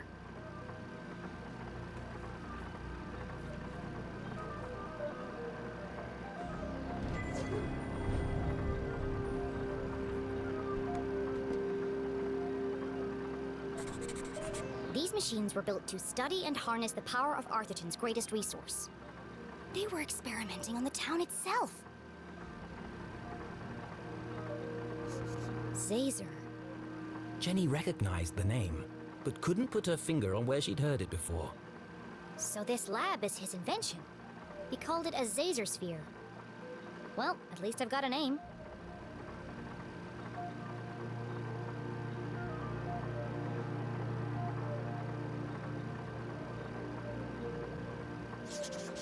The Council of Three. Never heard of them. Sounds like he didn't know who they were either. But they paid for all of this?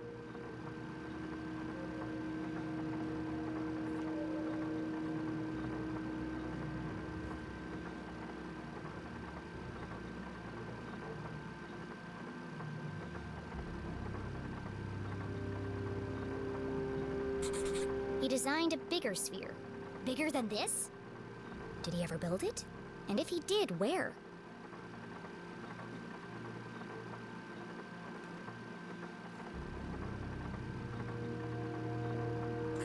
There was a badger on the door to get into this lab. So this must be the experiment he was talking about.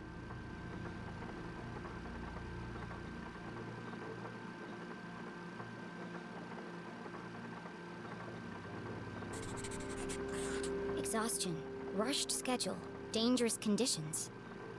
The parallels with her father's own working conditions were distressingly clear.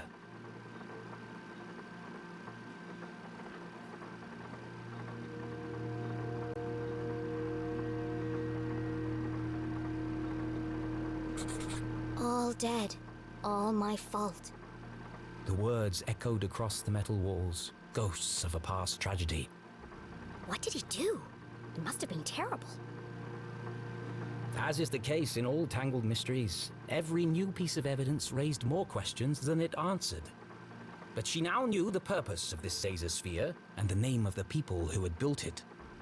The Council of Three. It wasn't much to go on, but it was a start.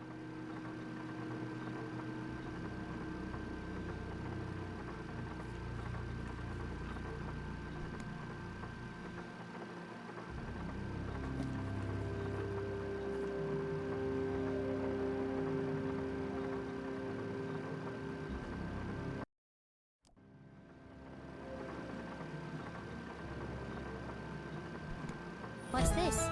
Another blank scrap of paper.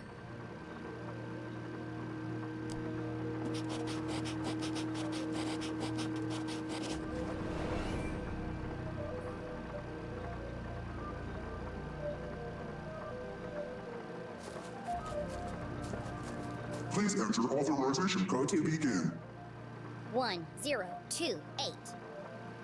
Code accepted. System authorized and armed for activation.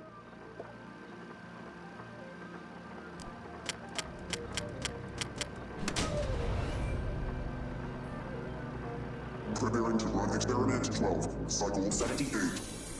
Sphere hermetically sealed. Magnetic transducer coils charging. Accumulating voltaic cells. Commencing experiment 12-91.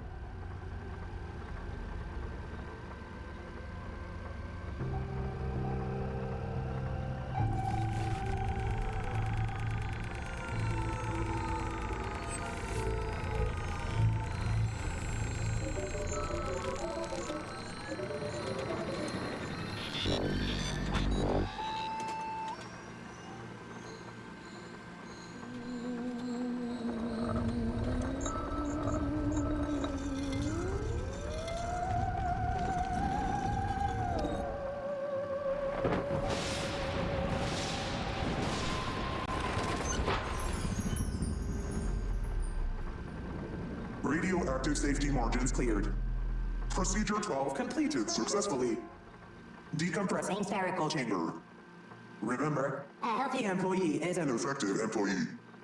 Please leave the station for your mandatory 15-minute smoking break.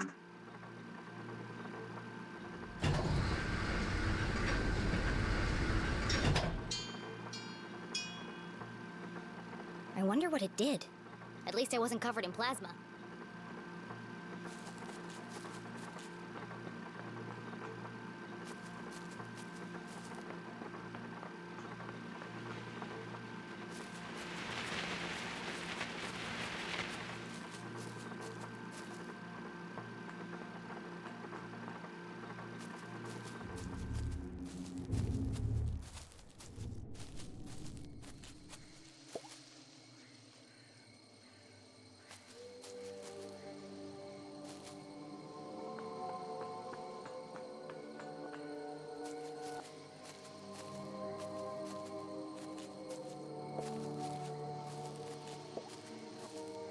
Jenny, did you find the entrance? Not yet. Jenny was hesitant to share her discovery, but Susie might have vital information.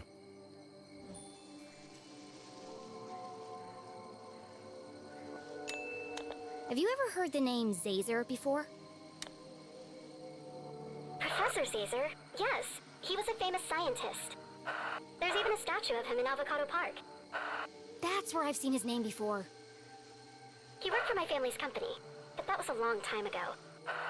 He led the research and development team. At least he did, until... Until what? It's quite sad, actually. He went mad from mercury poisoning. He had to be institutionalized. They said he was a danger to himself and others. Why do you want to know about him? I found something that belonged to him. Oh, wow! In the graveyard? Is it one of his crazy inventions? Something like that. I have to go. Keep out of sight and let me know if you see anyone. I will. Good luck, Jenny.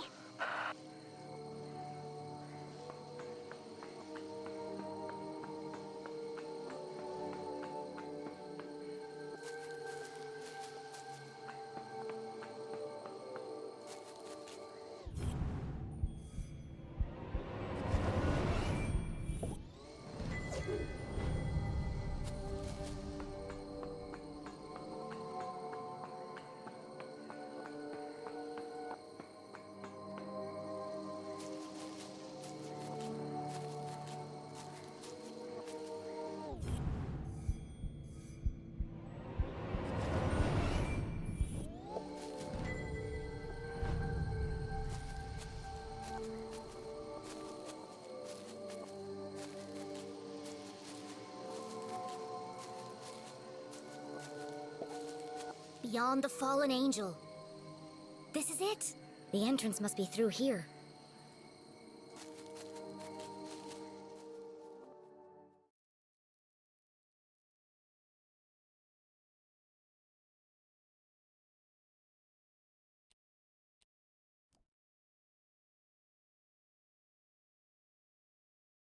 Another coded message in another hidden laboratory. A secret tunnel under the graveyard. How long had these things been in Arthurton? Who was responsible for them? And how was all this connected to the Dean's murder?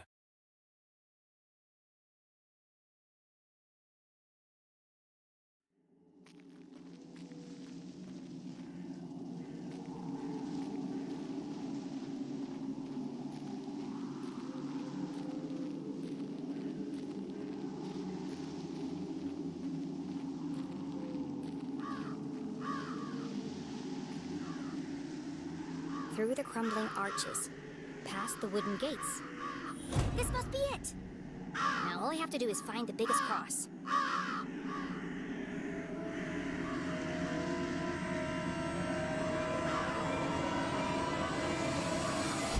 Oh, come on. There's a million crosses in there. Jenny, where are you? It's getting really creepy out here. I'm in the old part of the graveyard. Oh, no! Every kid in Arthurton knew the graveyard was haunted. The ghosts of early settlers walked among the tombstones late at night, waiting to avenge their tragic deaths in the mines. A few months ago, Peggy and Veronica went up there after curfew with some boys. And they were attacked by a ghost! They were probably hallucinating from all the hairspray. They swore to me, Jenny. They wouldn't lie. I don't believe in ghosts. And the tall tales of a bunch of arrowheads won't change my mind. Even so, Jenny's skin crawled with goosebumps. It might have been her imagination, but the night suddenly seemed a lot darker. Maybe I'll use Mom's flashlight. You know, just in case.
dead. Unable to see more than a few inches ahead, our trembling adventurer had no choice but to edge forward, very slowly.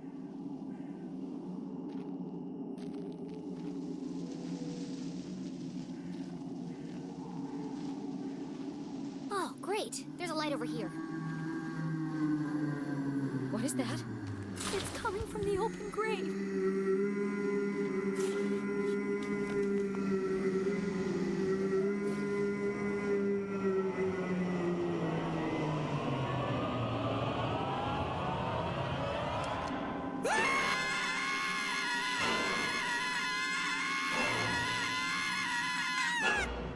Wait. You're not a ghost. Oh, you scared the life out of me! I'm sorry. I didn't realize anyone else was here. That's okay. This place is terrifying in the dark. I really need to stop working nights. What are you doing out here after curfew? I don't know if I can trust this guy.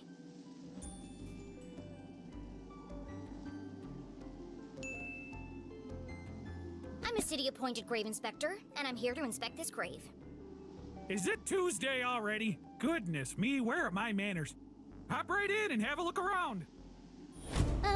No, that's okay. I can, see it fine from here. You're the LeClue girl, aren't you? Well... Your poor old man. What a horrible way to die. Yeah, I don't really like to talk about it. Blown into 1,000 pieces. What a way to go. No chance to say goodbye. Boom! Gone! Just like that. An absolute tragedy. And the pain! Can you imagine? Nothing left of him. Hardly seemed worth digging the hole. Well, you're digging a big hole right now. Yes, ma'am. Regulation size 6 feet, not an inch less. The name's Matt. The second T is silent. Okay, Matt. I'm gonna need to ask you some questions for my report. Just the usual red tape, you understand. Oh, sure. Fire away. He seems harmless enough. I just need to be sure he's not working for the man in black.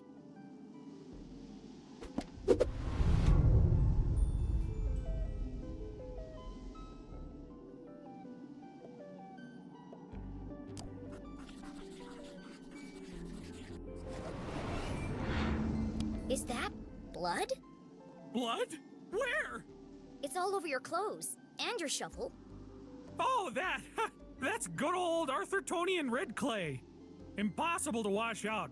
One of the hazards of the job. Why are you digging a grave in the middle of the night? Well, they have to go somewhere. The bones. The what? It's the problem with building a graveyard on top of an old mine. Ground's always shifting. Before you know it, bones are sticking out all over the place. We have to rebury them. It's bad for business. That's terrible. Could be worse. Could be dead, like all of these poor souls. Ms. Smith over there, bitten by a badger. Wouldn't want to go that way. Right there is Mr. McCarthy. Set himself on fire baking biscuits. And there's your dad, of course. Your poor dead dad. Dead. Are you finished? Oh, sorry. There I go again, talking about the dead. He knows everything about this place.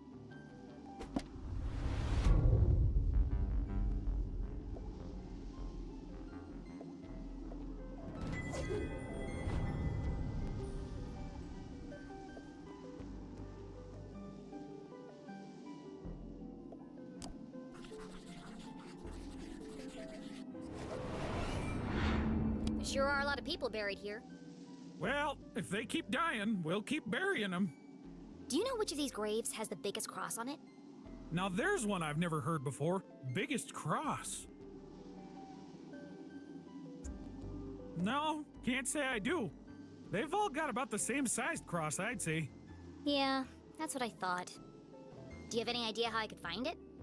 You know, you might want to look at that statue up there. It has a list of all the famous miners buried here.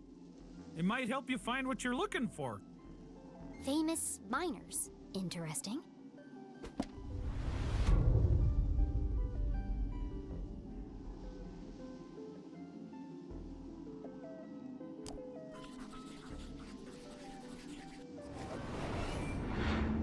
Have you seen anyone suspicious lurking around tonight?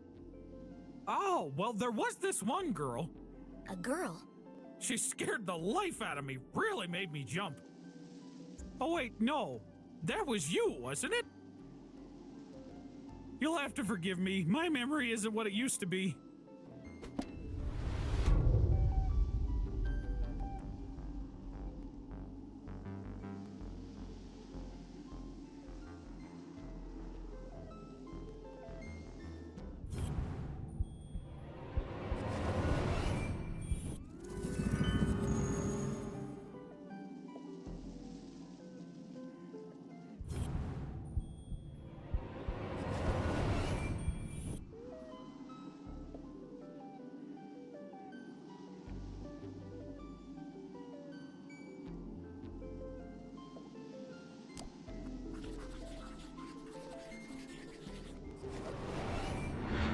What's that stuck to your boot? Oh, dunno. Could have come from anywhere. Beyond the fallen angel. What now? Under the crumbling arches. You lost me. The entrance is buried there. Does that mean anything to you? Oh, is this a poem? I love poems. Do you want to hear one of mine? No, I'm good, thanks.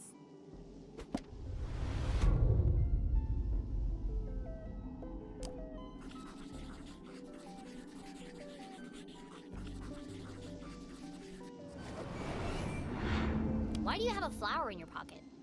I always keep one in there in case of emergency. People like to leave them by the graves as a tribute. You should take it, for your dad. Thank you.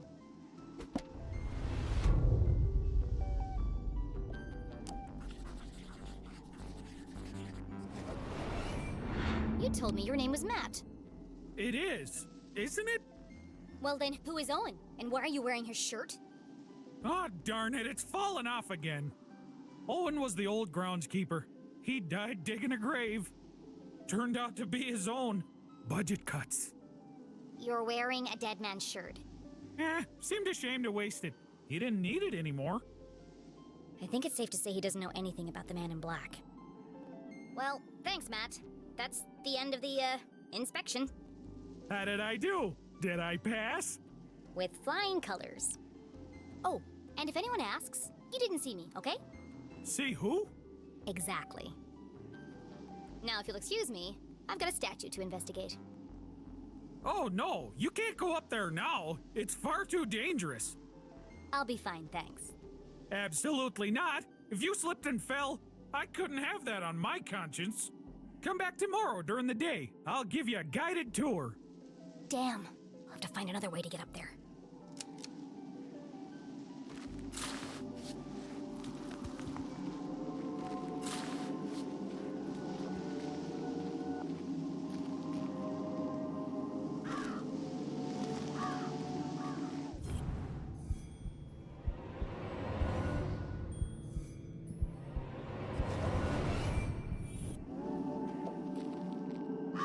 Much like those buried in the graveyard, this tree had died a long time ago. Be careful, Mr. Crow. It looks like it could fall over at any moment.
Another case cracked.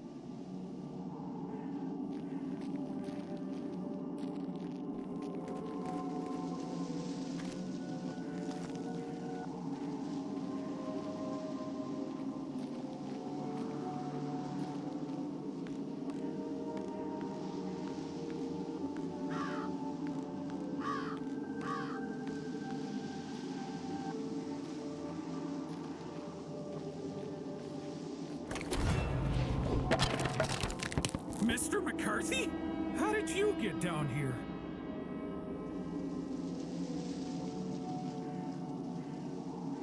Must have been the wind.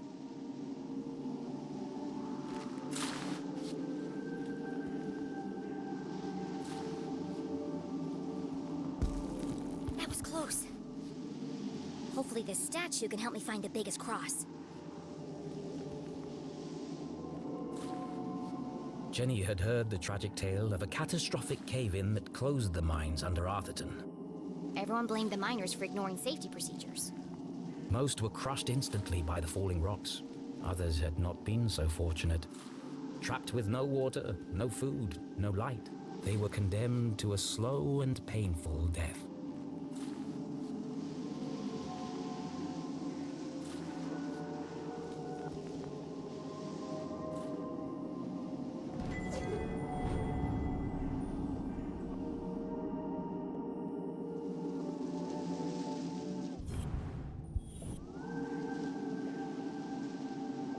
It's a tribute to some of the families who worked in the mines.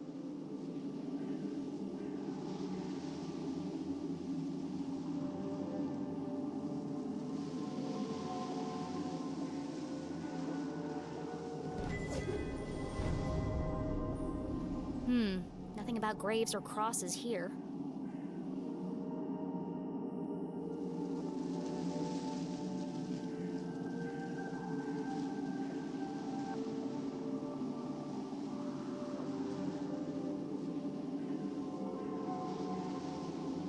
Cross, carvers of tunnel rock, unmatched in strength and size. Jenny read the words to herself again. Strength and size? Look for the biggest cross. They didn't mean a cross on a grave. They meant a cross in a grave.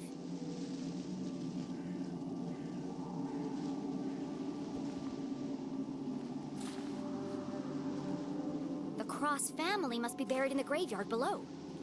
I've got to work out who was the biggest. Find the grave, find the secret passage to the jail, save Mom. Boy, I really hope I don't have to dig them up and measure them.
Karina Cross. I was taller than Franz. What an odd epitaph.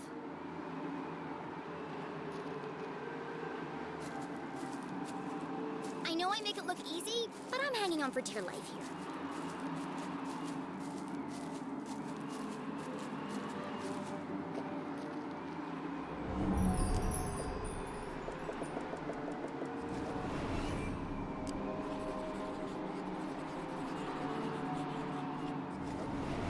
Found one. Casper Cross. What have you got to say for yourself? I was taller than Helga. Seems the Cross family had quite the rivalry.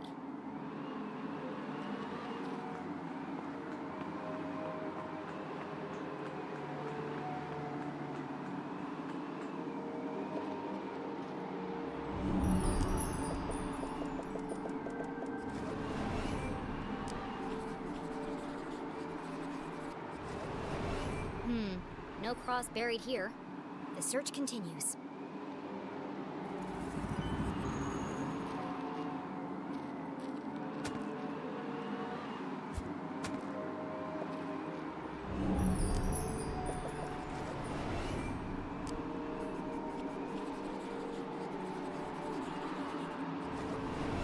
Here's one. Helga Cross.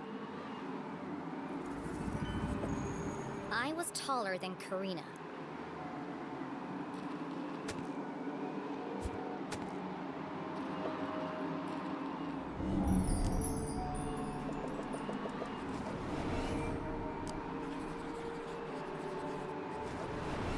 I see a Cooper, Chapman, and Cole, but no Cross.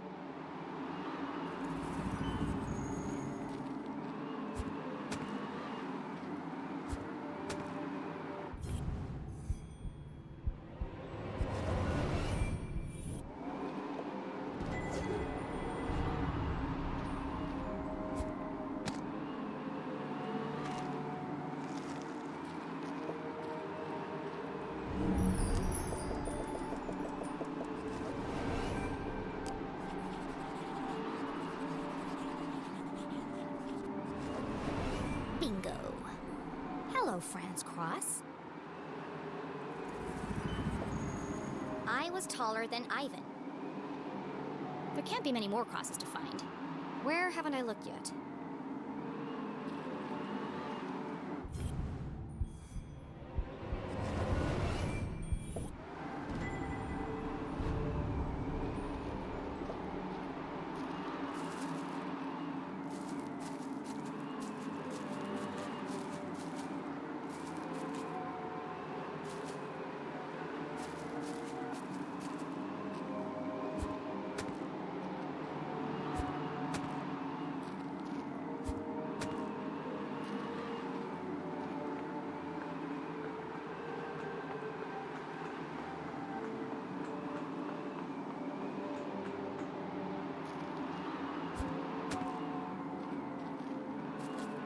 I really hope my next adventure relies less on the structural integrity of old plant roots.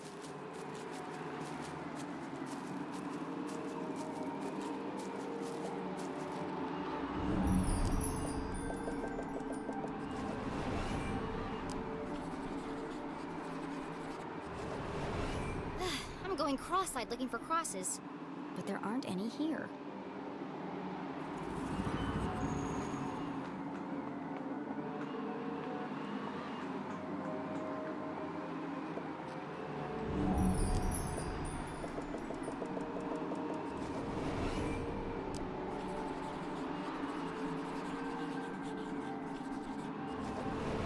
Here's another one. Ivan Cross. How tall were you? Casper is a little liar. Ivan wasn't pulling any punches. After an exhaustive search of the graveyard, Jenny had found all of the graves marked cross. Now I just need to work out who was the tallest. Who was the tallest cross?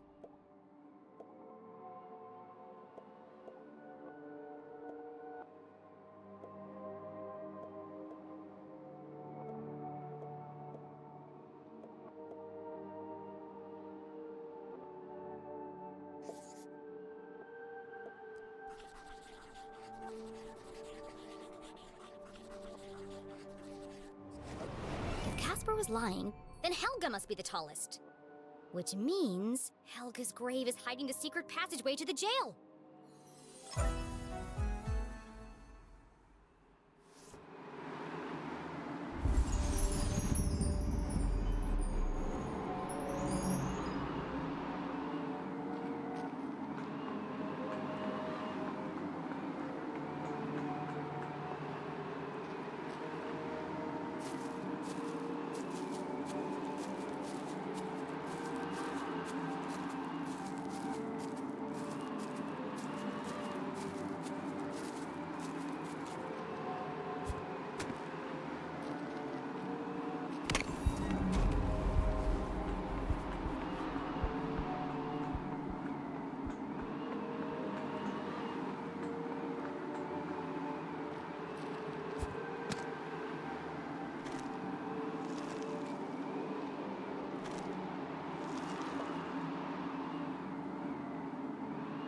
Jenny saw nothing particularly unique about this grave.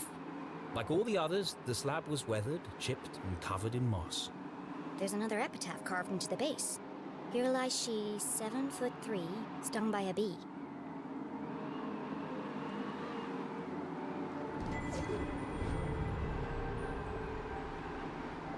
A small stone pot sat in front of the headstone. A fine layer of soil lined the inside. It's a vase for a flower. A wonderful revelation struck Jenny as the final piece of the puzzle fell into place.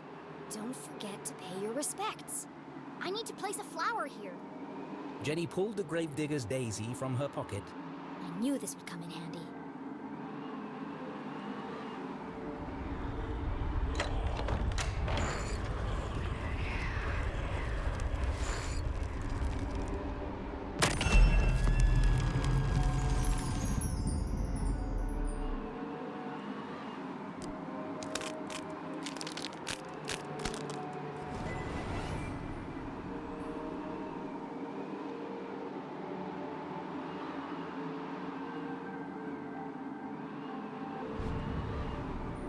It says the entrance was relocated, but it doesn't say where.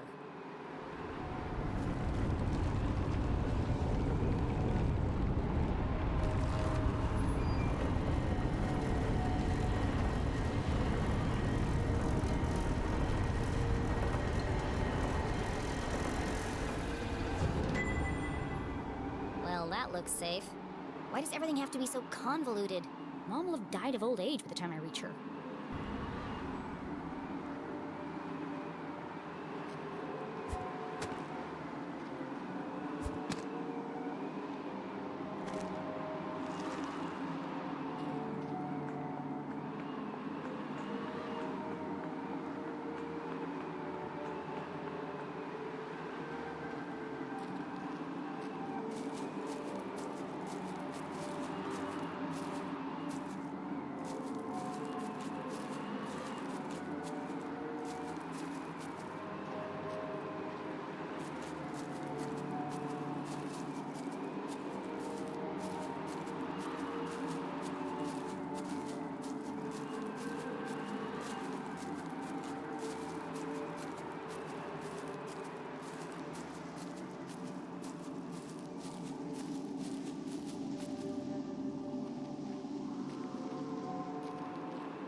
Hello?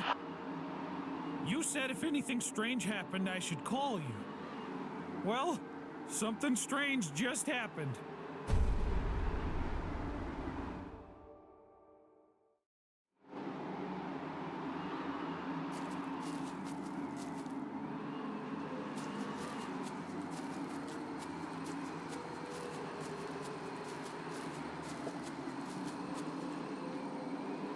This is the only tomb here, and with no epitaph.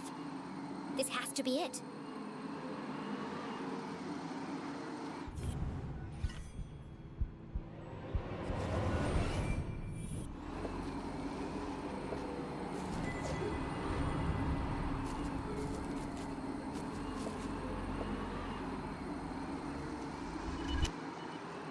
When did doors go out of fashion?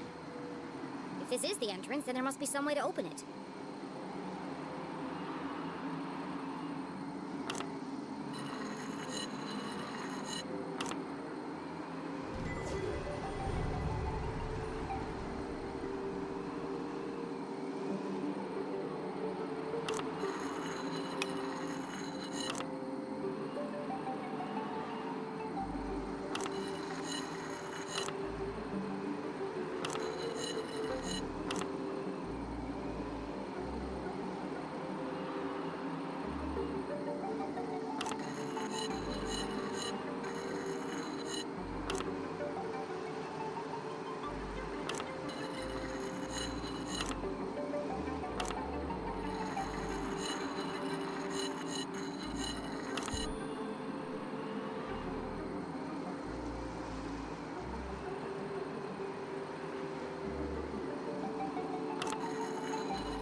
Jenny peered into the ominous void.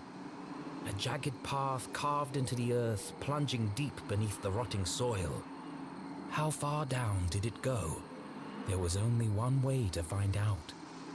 I'm not sure I want to. Gathering her courage, she stepped forward into the distended bowels of Arthurton. I said she stepped forward into the distended bowels of Arthurton.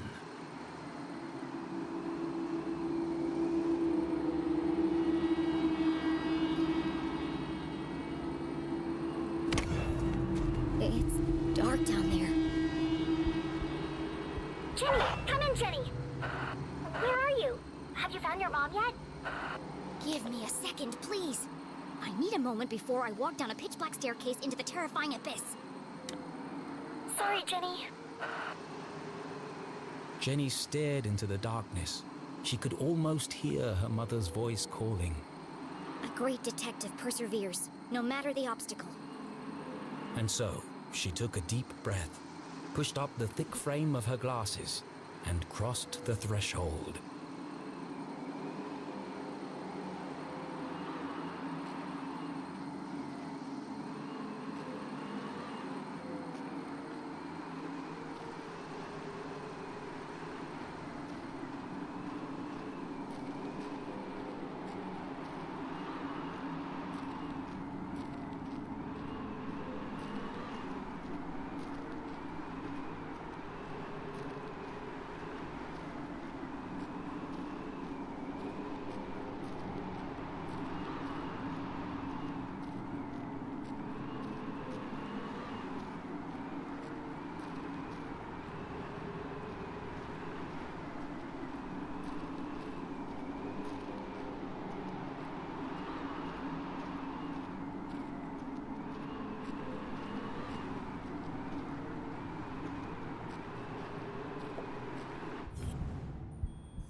Another door.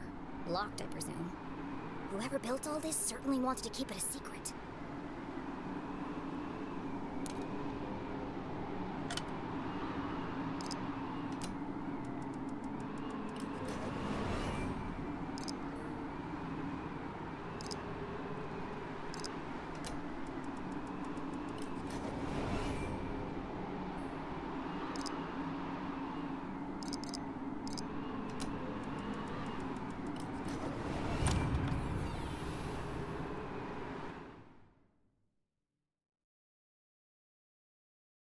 Jenny was ahead of the man in black, for now. There was still the matter of breaking her mum out of jail and escaping without being caught. Being careful not to make a sound, Jenny stepped cautiously into the dark space below.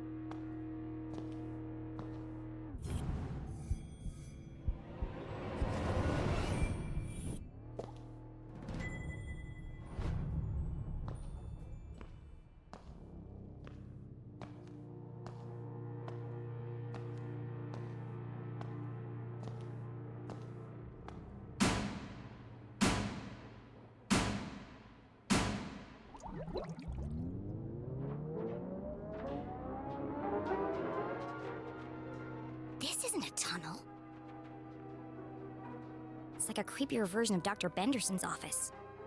Less natural light, same terrible music.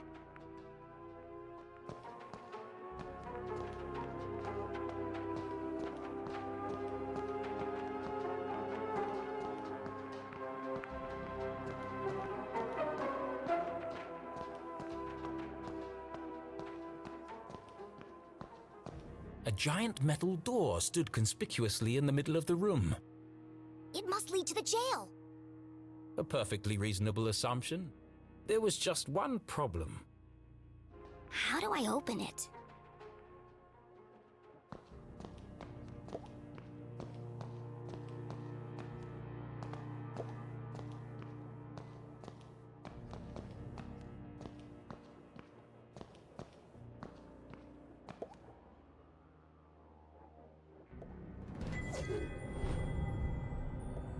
Jenny knocked on the door.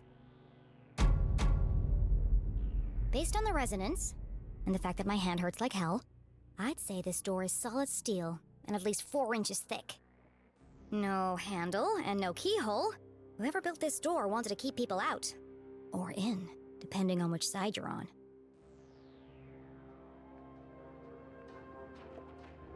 Another animal. This one's a fox. Could this have something to do with Professor Zazer's experiments or the Council of Three? Blast proof. So the explosives are useless.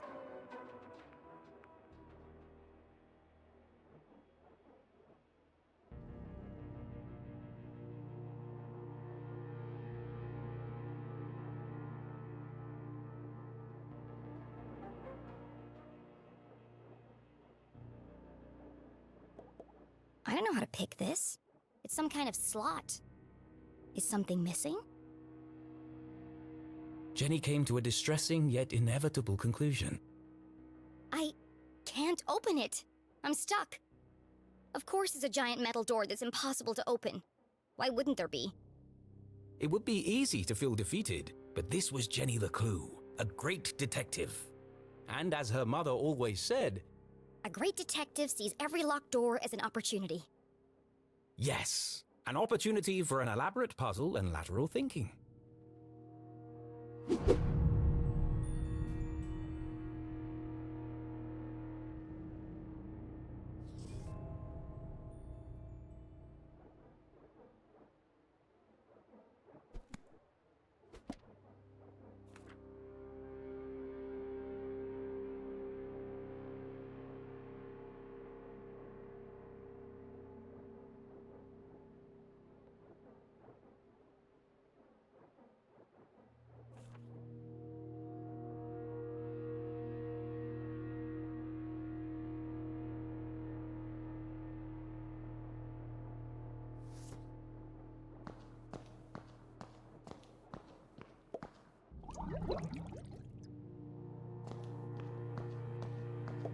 Someone works here.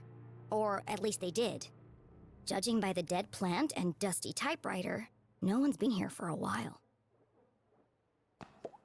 To a detective, rummaging through a trash can was like opening a treasure chest. Just with more gum and cigarette butts. Gross.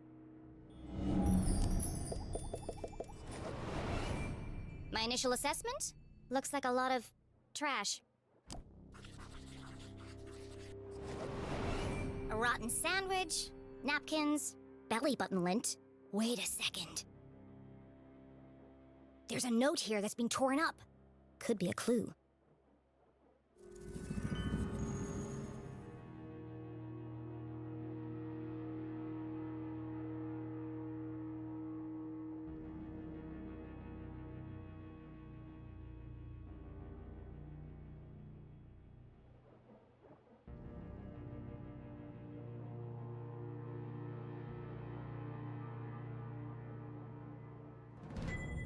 Too easy. They should have used a shredder.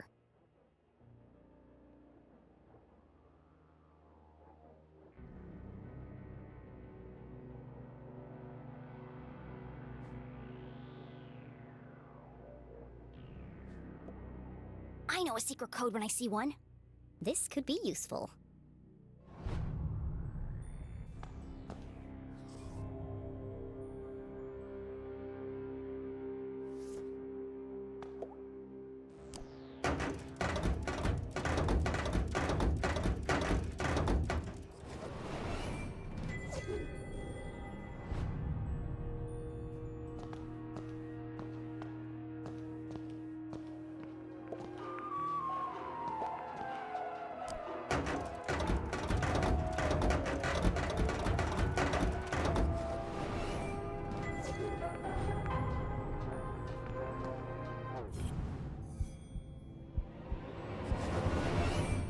It was always a good idea to put your hands between the crusty crevices of a sofa cushion.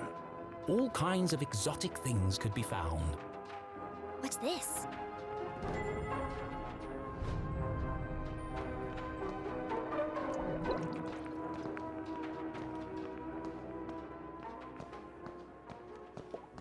Detectiving was hungry work, and Jenny couldn't remember the last time she'd eaten anything.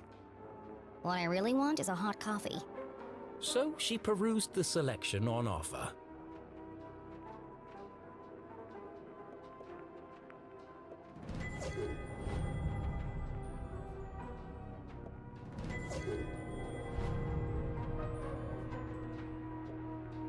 Bunch o' nuts. Gross. I hate peanut butter. There's gotta be something better than this. Big crunch. Fight hunger with a punch. I've had one of these before. Tastes like cardboard. The key. Open the door to yum. These candy names are getting ridiculous. Kiss of death. Well, at least they're honest. What kind of vending machine doesn't serve coffee? Jenny found it hard to focus without her usual evening brew.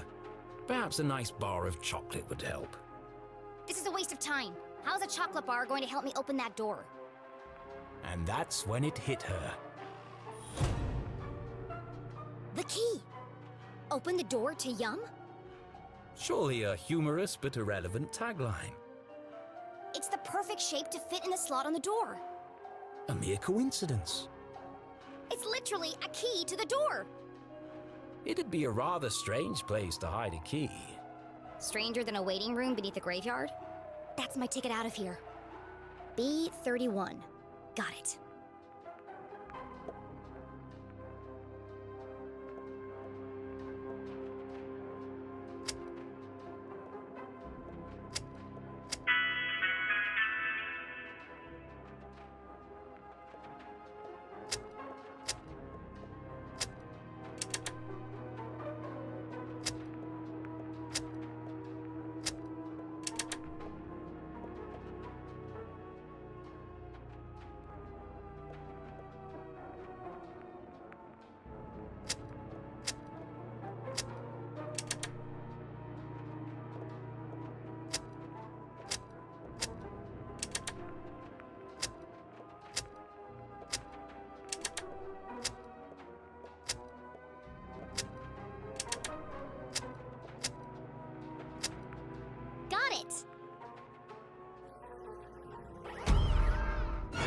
Typical. Stupid machine. Give me the key. It's no good. It's stuck. How can I get the key out?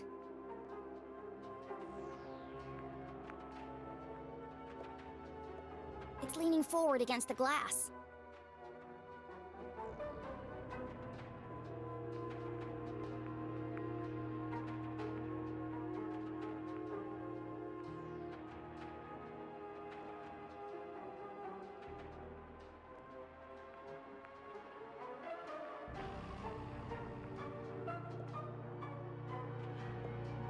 That's why it's stuck.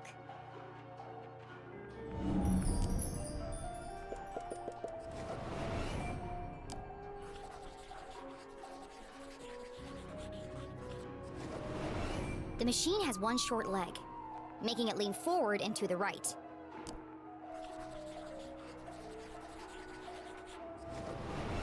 If I tilt the machine to the left, I should be able to get the key out. But Jenny wasn't strong enough to lift a vending machine by herself. I'm going to need some leverage. Of course! I can use the mop to tilt the machine. A little bit of legwork and I'll have that key out in no time.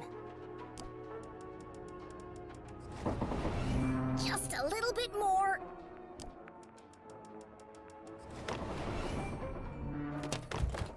I did it!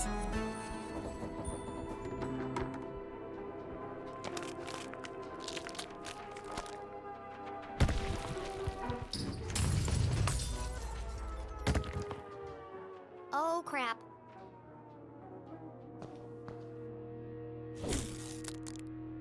It's just chocolate. Of course. It came from a vending machine. But I thought... Why would anyone hide the key to a giant metal door inside a candy bar? Actually, now that I think about it, it does sound pretty ridiculous. But necessity was the mother of invention. Jenny may have failed to open the mysterious door, but thanks to her ingenuity, she had created her own way through.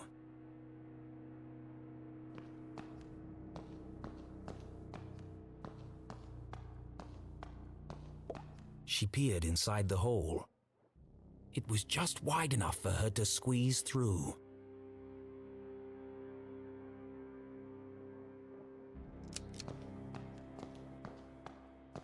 Well, look what we have here. Jenny shone her flashlight on a damaged section of the brick wall. I can see through to the other side. The path ahead was dark and foreboding, but Jenny was too excited to be afraid, and so, without hesitation, she crawled into the rocky passageway.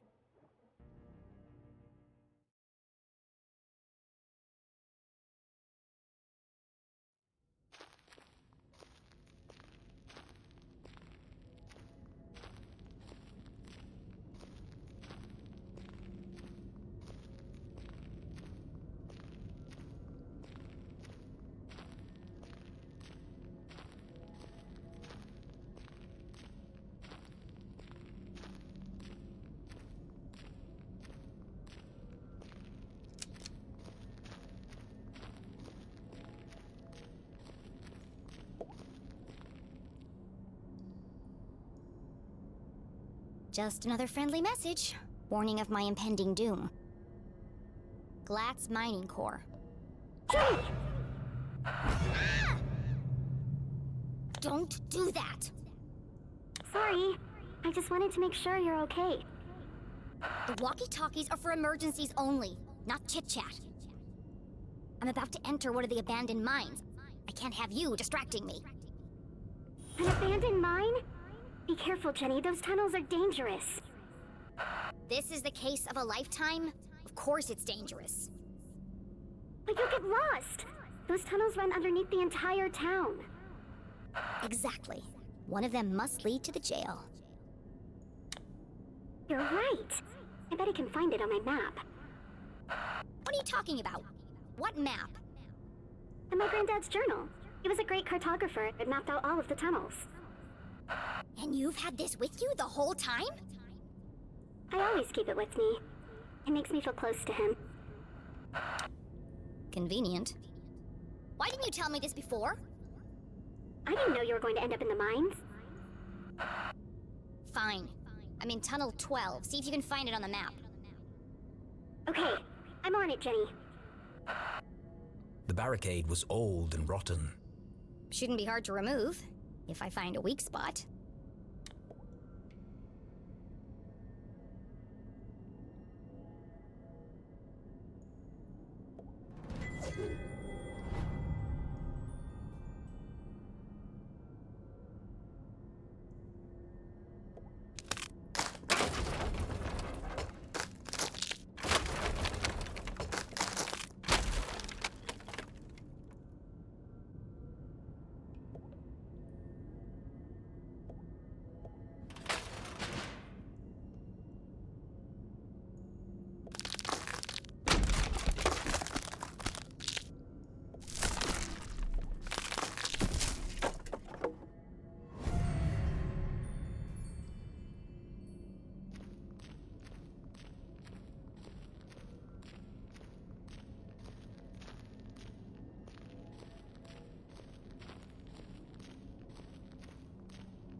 Somebody else is here.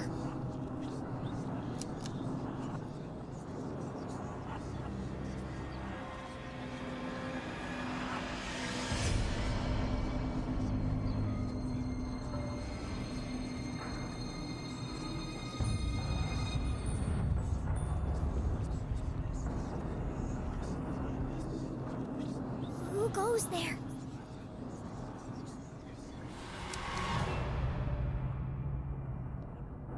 looked like she'd seen a ghost. It's just my imagination. It's just my imagination. Great detective deals in fact, not fiction.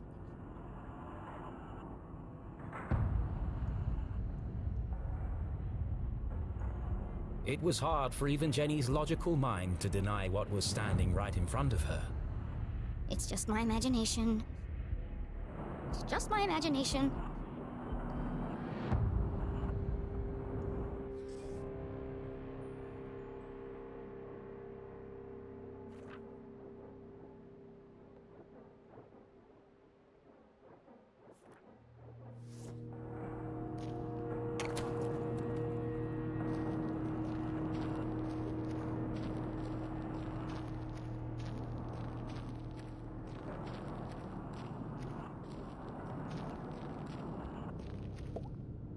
How am I gonna move this? It's huge!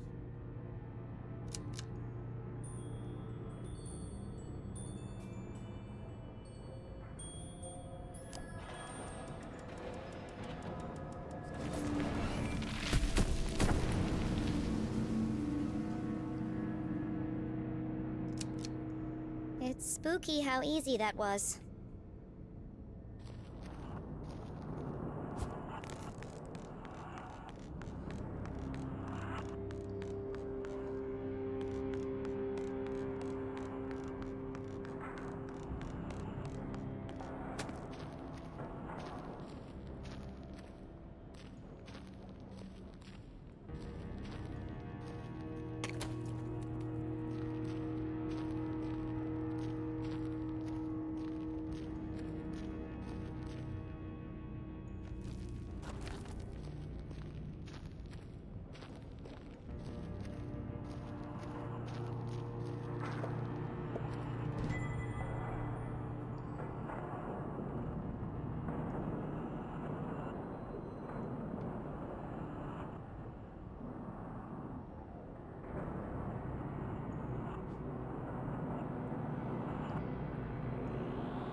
Those are the largest crystals I've ever seen. They must be worth a fortune. Why would the Glatz Corporation just abandon all this?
Jenny!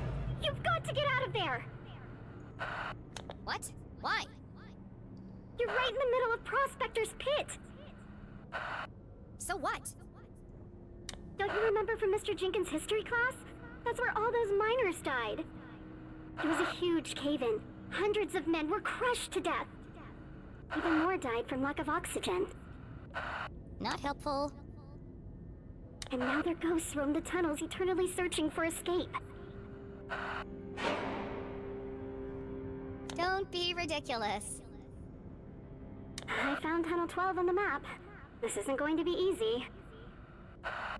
Just tell me where I need to go. Well, you need to find Crystal Cavern. It'll be huge, and full of quartz crystals. Directly above it are the sewers.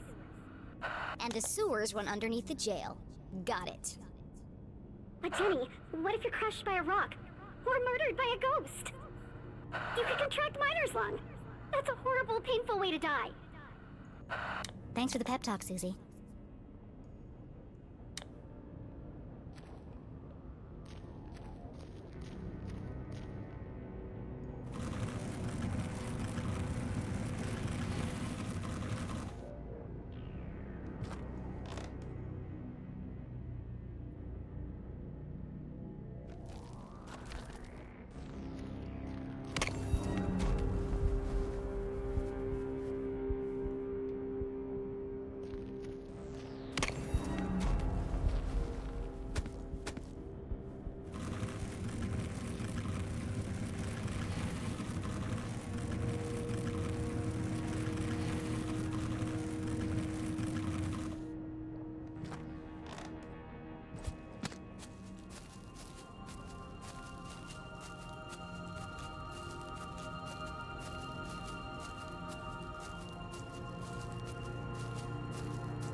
Another Zazer sphere!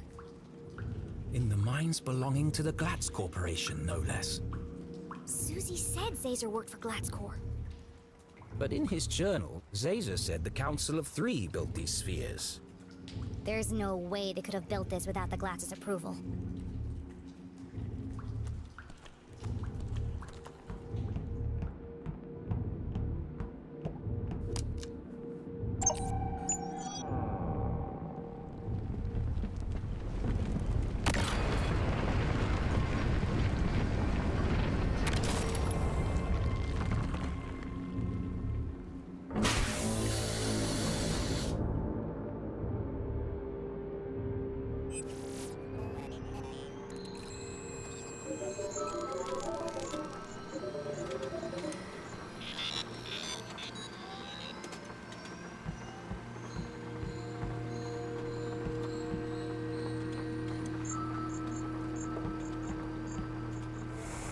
Well, hello, old friend.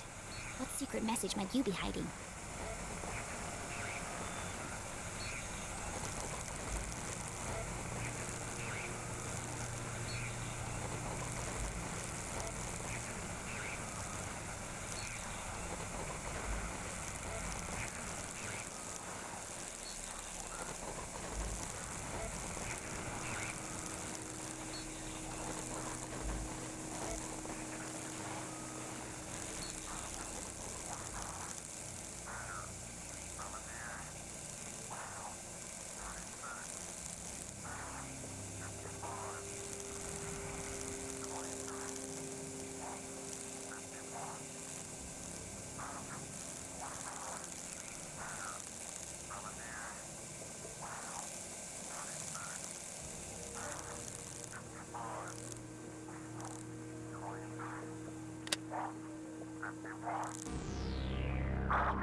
Another code.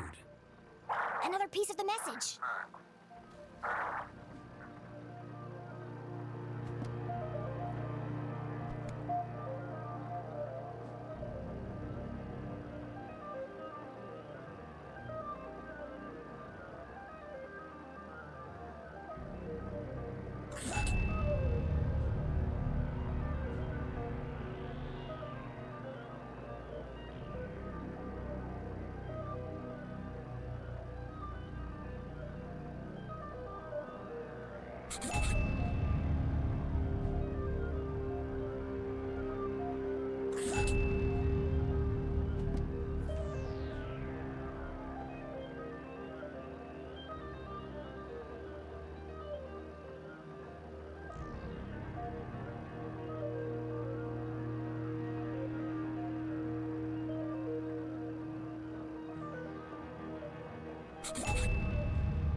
End this maze.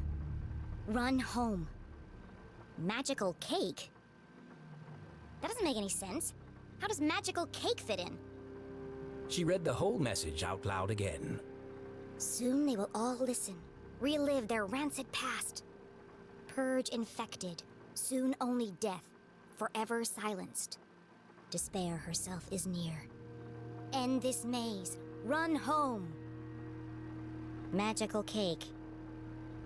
She tried reading it in a different order, but it didn't make a difference. Until this moment, Jenny had assumed the transmissions formed a single coherent message. Now I'm starting to wonder if this is a message at all. Yet the question still remained. Who is sending these? And why?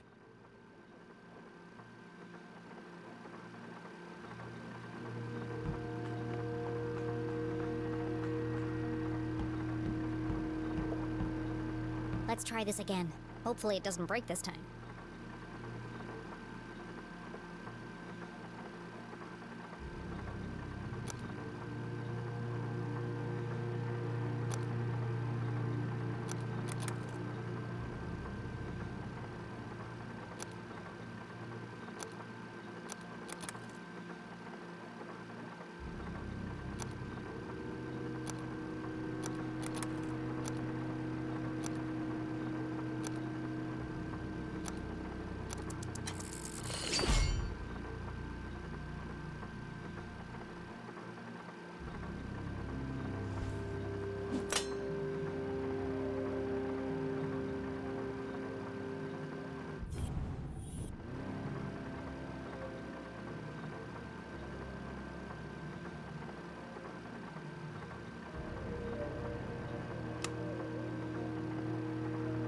Good evening, S32.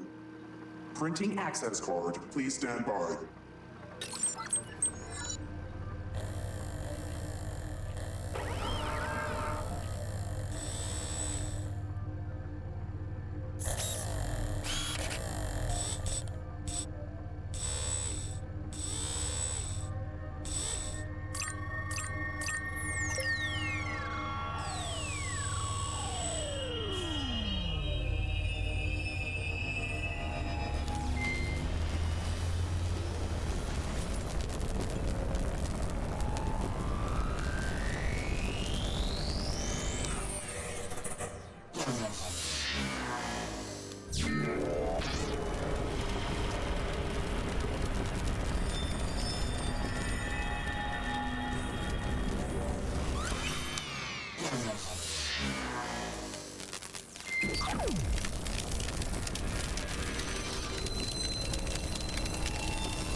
It was about the same size and shape as a bar of chocolate. Of course! It has the same logo as the giant metal door. This must open it.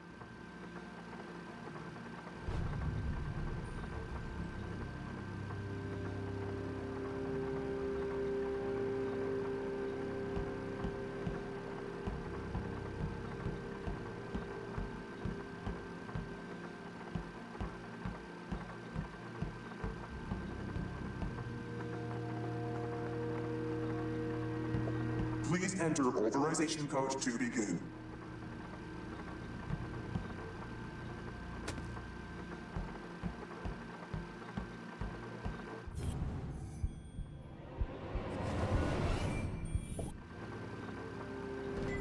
Another blank piece of paper.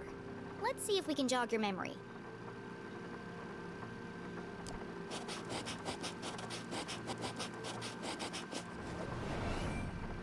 "0719.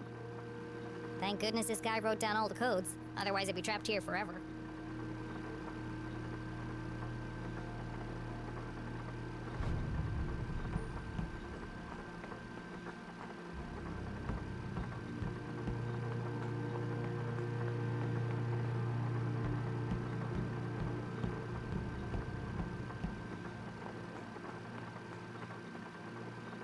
Please enter authorization code to begin.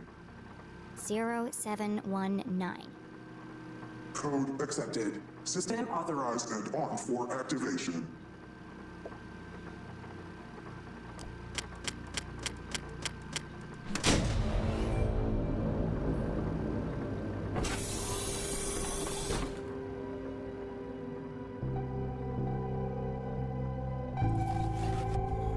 Preparing to run experiment 15. Please stand by.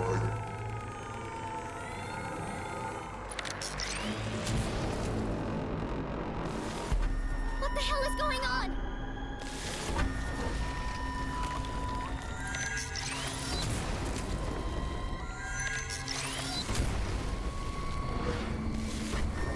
Jenny didn't know what she'd started, but she'd have to stop it before the whole laboratory came crashing down.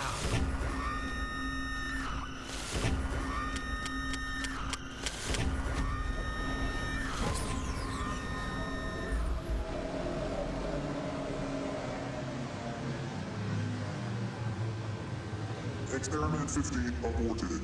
Operation unsuccessful. Dataset incomplete.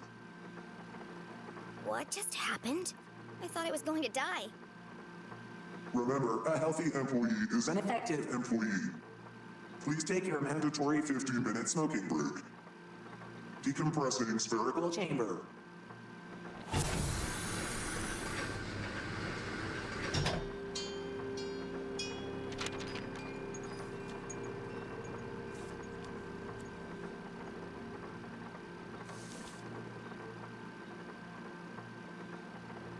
Curious?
This is the missing page from the codebook. The text gave instructions and rules for communicating using a special code. That's why the radio broadcast didn't make sense. It was designed to look like a sinister message. But the real message is hidden inside.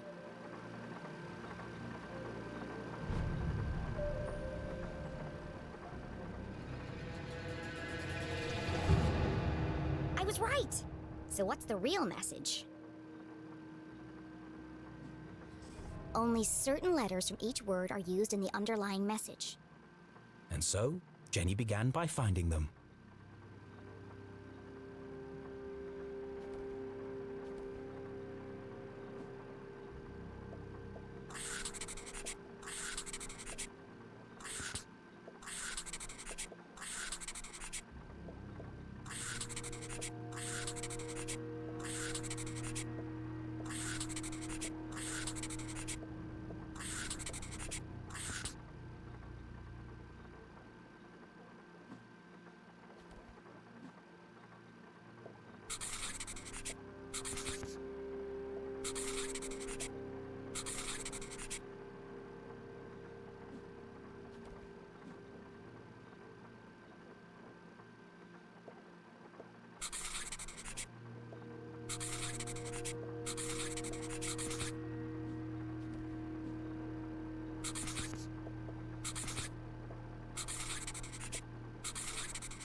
Now all that's left to do is assemble the pieces.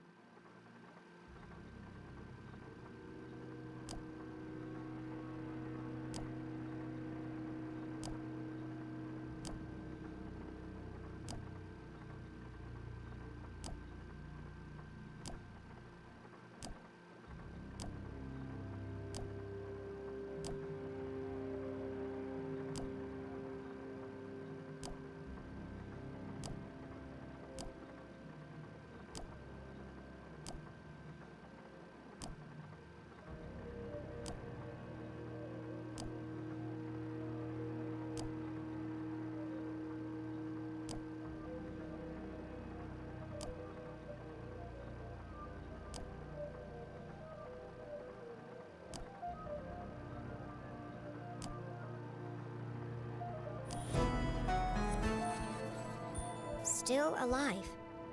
Trapped on other side. Find Caesar. HLC. HLC. To most people, these letters would be meaningless. But to Jenny, they were as familiar as her own birthday. Dad? This message is from you! A fantasy. How could Henry LeClue have sent this message? Henry LeClue was... still alive! The mere possibility caused Jenny's heart to pound in her chest. They never found his body. We buried an empty coffin. That was true. But what connection did her father have to the Zazospheres? Dad worked for Dean Stroudsbury, and the Dean was involved in all of this. Caesar sounds just like Zazer. And if Dad had the codebook, then he knew about the Council of Three. She read the message once more. Trapped on other side. Jenny pulled the freshly printed access card from her pocket and jumped to a hasty conclusion.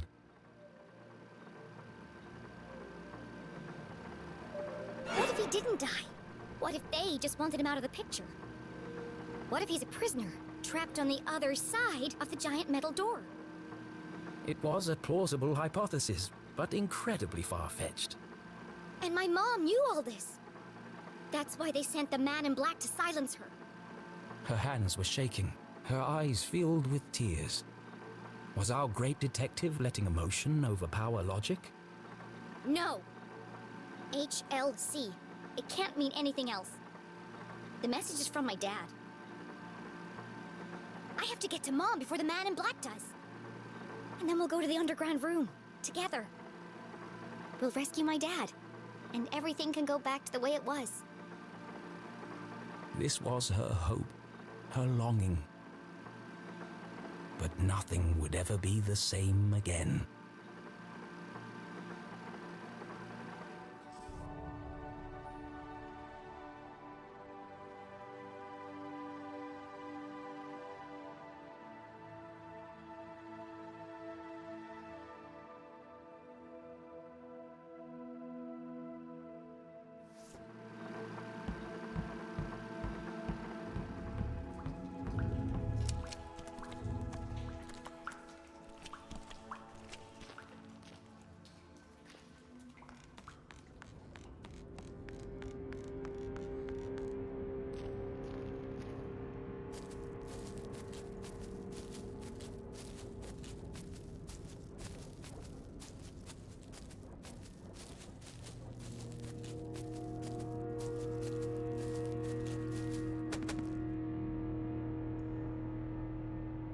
Jenny saw the newly fallen rocks and finally made the connection. All dead. All my fault. The accident in the mines was caused by Caesar's machine. All those men died because of his experiment. And the Council of Three covered it up.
To the left, squatting grounds. To the right, Crystal Cavern. Squatting grounds? Does that mean... Yes, it did. Gross.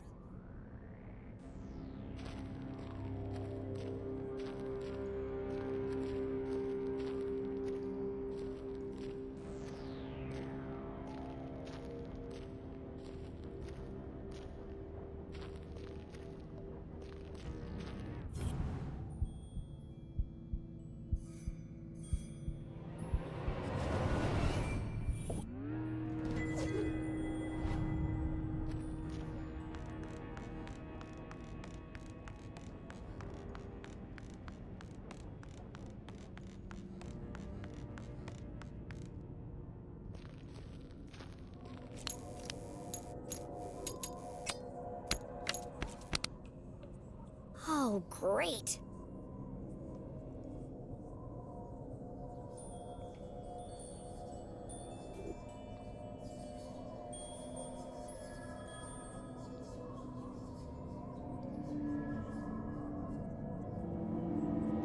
There's nothing there. It's just your imagination, Jenny.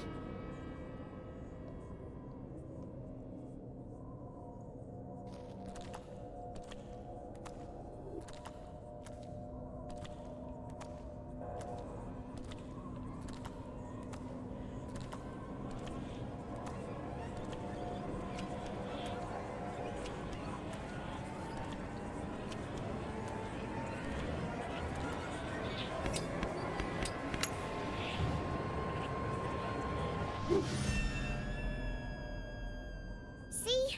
Nothing to worry about. Jenny!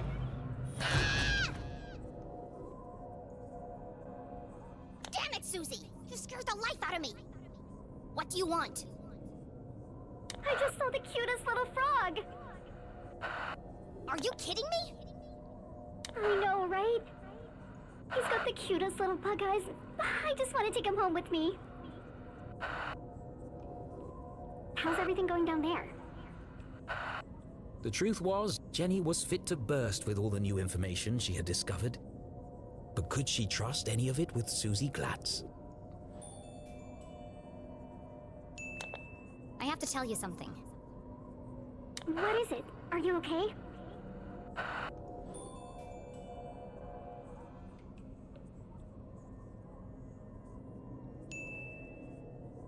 This is the place where all the miners died. I've seen them. You mean dead bodies? Something like that. But I don't think the story Mr. Jenkins told us was true. These people didn't die because of misuse of equipment or negligence. They were killed by an experiment gone wrong. I don't understand. Professor Zazer built secret laboratories underneath Arthurton. He ran experiments on what he called Arthurton's greatest resource. One of those experiments was here in the mines. It created a seismic event that caused the cave-in. I don't know, Jenny. I've seen it. I've been inside the machine.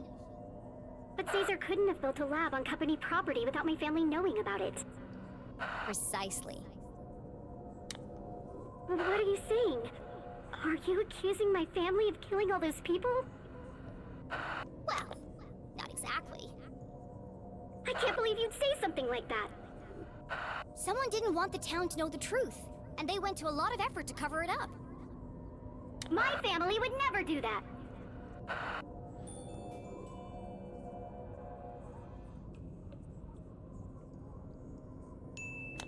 Okay, well, I don't have all the facts yet. I just know it's all connected somehow. I didn't mean to upset you. It's just a lot to take in, that's all.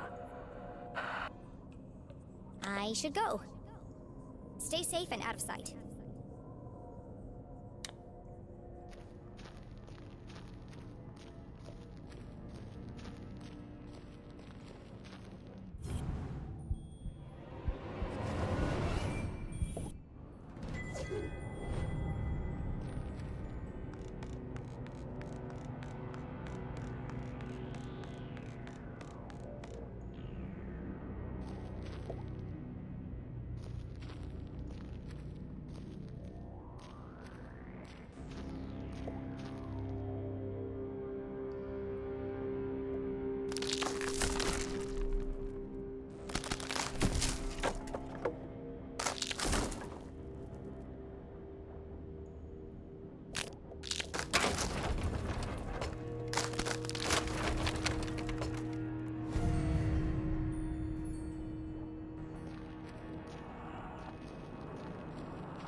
crystal cavern.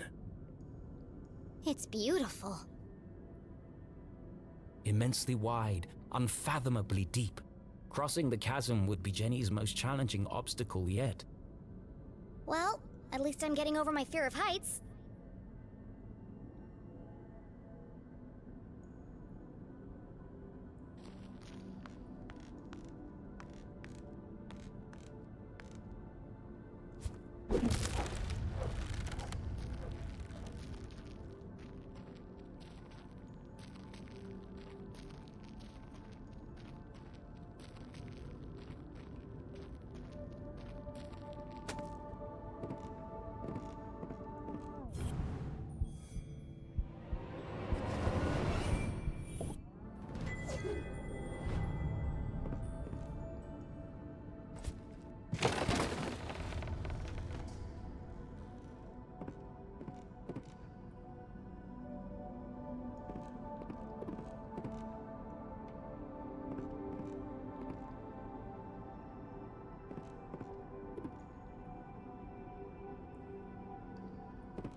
They don't build them like they used to. Thankfully. Another brush with death. Another step closer to Mom.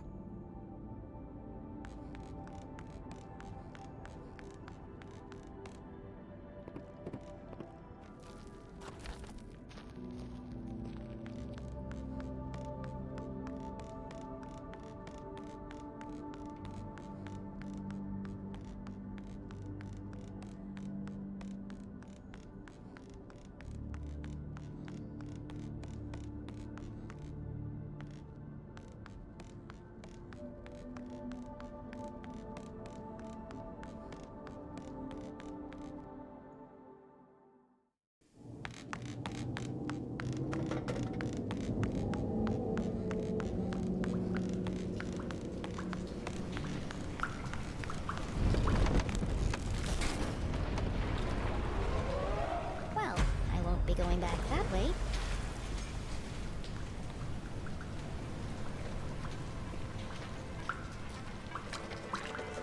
Jenny waded through the thick sludge, each step bringing her closer to her mum and the truth. I hope the truth is less gross and stinky.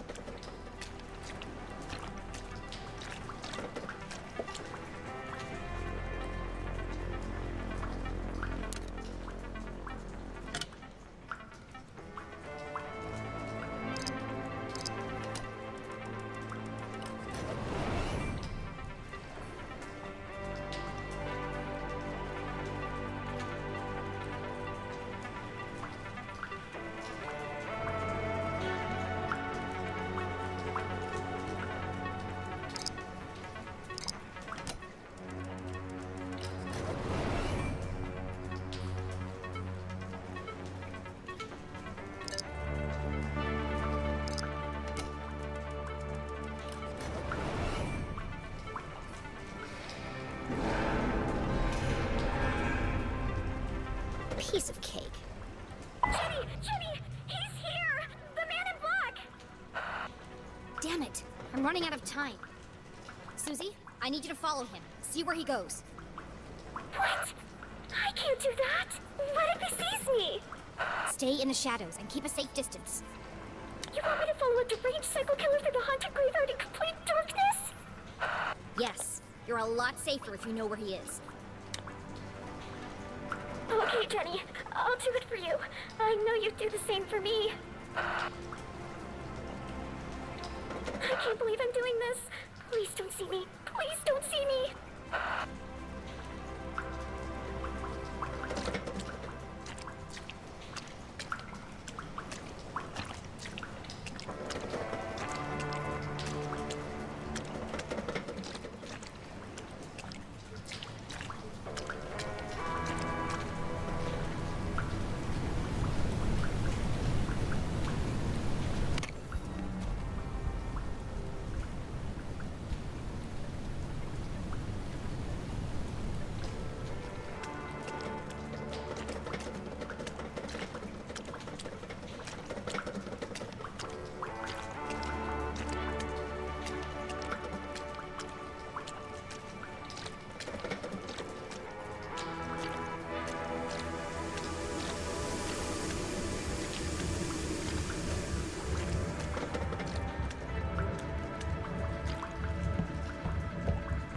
This machine is really working overtime.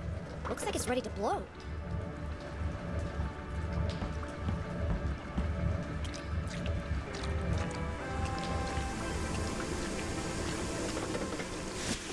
Ouch! That's hot!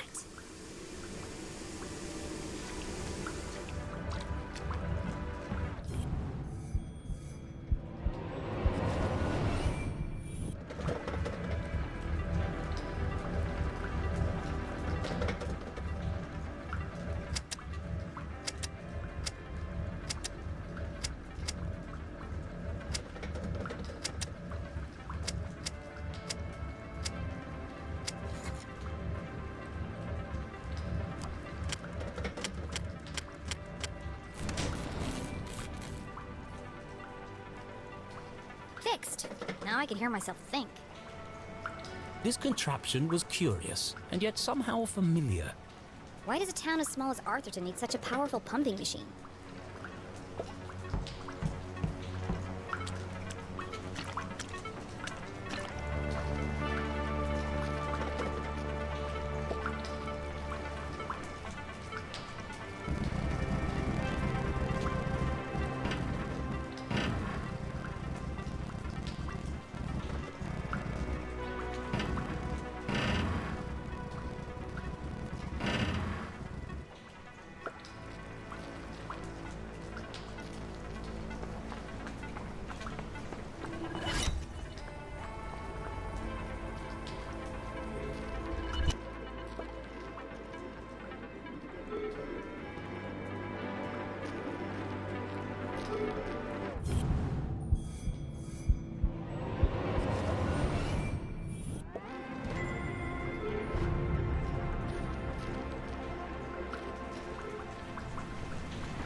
Torrents of water poured from the open sewer.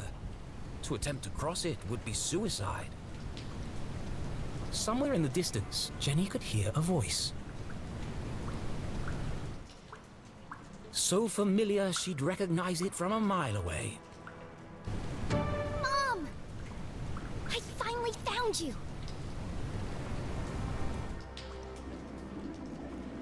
Inside the dingy jail cell, Jenny's mother contemplated her predicament, lamenting how little time she had left to make things right. Angry, defeated, alone. Well, almost alone. I will not stand for this! This is a violation of my human rights! Quiet down in there! It's almost 4 a.m. for Pete's sake! 4 a.m. Time was almost up. I will not quiet down, not until my voice has been heard! I'm not gonna keep coming over here. What is it this time? I was promised 2 cookies with my hot chocolate, and I only got 1. What kind of ramshackle operation are you running here? This is not a hotel, CJ. If this is how you treat all your guests, I'm surprised you have any customers at all! The sheriff said you are free to go, just as soon as you stop yelling and throwing stuff around. Now please! I'm trying to finish the crossword.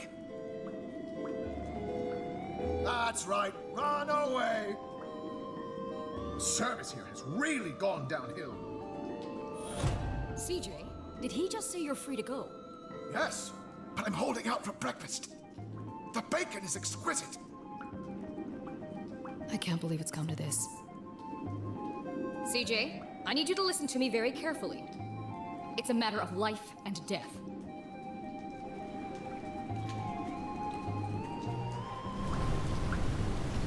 I can't understand what they're saying. Jenny was so close she could smell it. And boy does it stink. But to even attempt to free her mum, she would need to find a way across the chasm.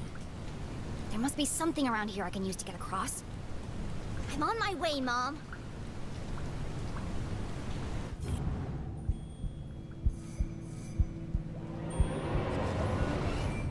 An old pipe hung precariously above Jenny's head. I'm going to take a closer look.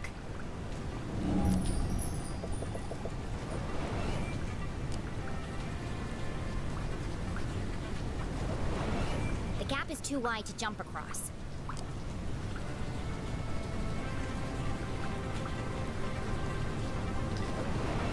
The pipe is cracked. ripped and patched together at both ends.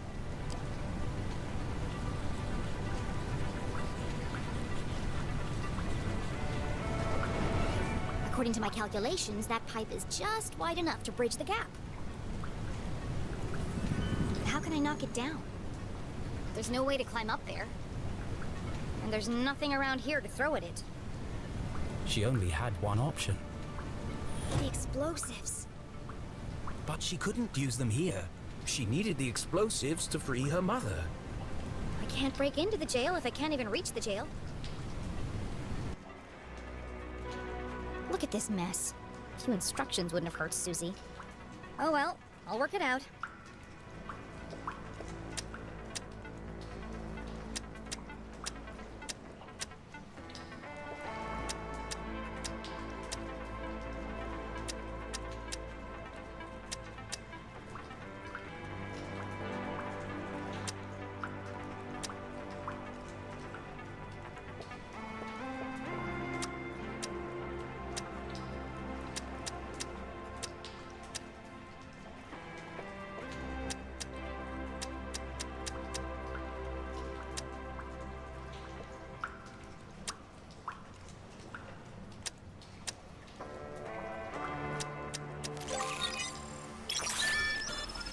That's it! Jenny hesitated. Once the timer was started, there'd be no turning back. What if she missed the target? What if the explosives didn't work? Think positively, Jenny. She'd be stuck, and it would have all been for nothing. Focus, Jenny. You can do this. That doesn't sound good. I better hurry.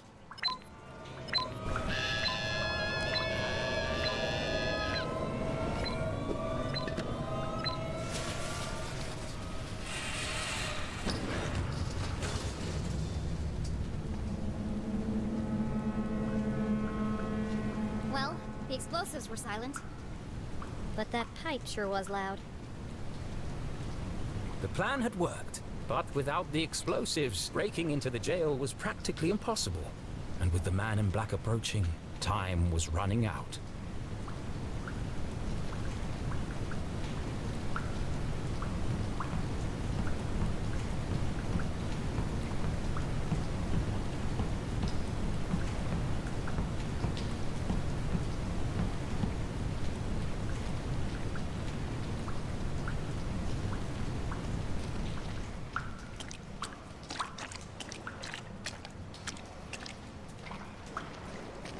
Do you understand what I'm telling you?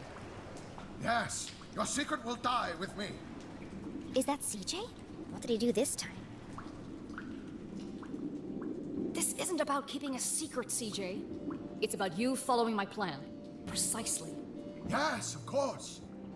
Would you pass me a roll of toilet paper? I think I can hit that guard from here. Don't get sidetracked. There's no time.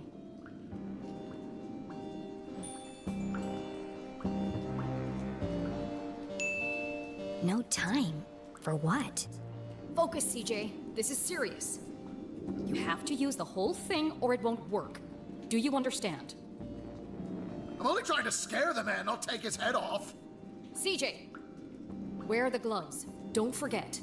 Shh! Did you hear that? Somebody's listening. CJ! It's me! Ah! They found me! Jenny? Mom! I'm down here! How in heaven's name did you get down there? Did you hear it too? The sewer grate is talking. No, CJ, it's me, Jenny LeClue. Nonsense. I know Jenny personally.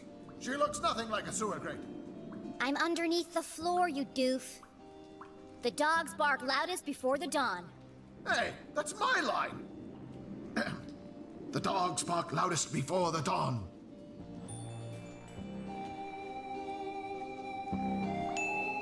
The early bird can't catch the lazy worm.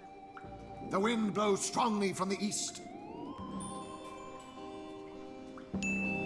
People in glass houses should invest in curtains. The evening sky is full of fireflies. But the last donut is the tastiest. Jenny, it is you! What are you doing down there? So much has happened, but there's no time to explain. I'm here to rescue Mom. Don't be ridiculous. You are going home this instant. You don't understand, Mom. Someone's coming to kill you. What? Who? A man dressed in black, carrying a blue umbrella and a briefcase. A shadow man? That's serious. He was in our house, looking for something. And now he's on his way here to kill you. But I won't let him. I'm breaking you out. Or was she? Steel bars and a foot of concrete separated Jenny from her mother. Without Susie's explosives, how could she possibly hope to stage a breakout? And how exactly were you planning on breaking into the jail? I'm still working on that part. But one way or another, I'm busting you out. Oh no, you're not, young lady.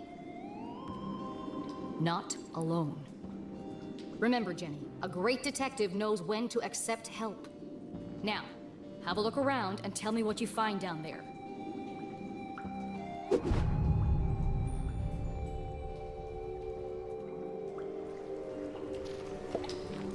That pipe runs directly into the prison cell. It must be connected to something inside. It's a valve. It controls the direction and flow of water through the pipes.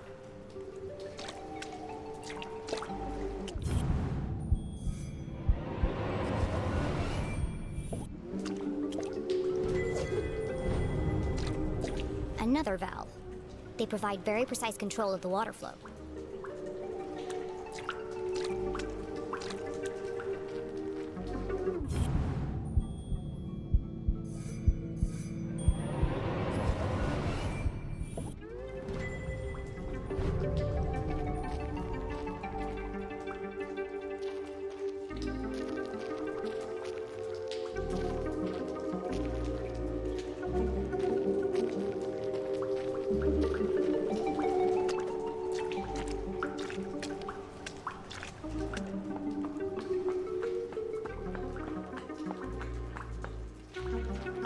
Why does Arthurton need such a complex system of pipes and valves?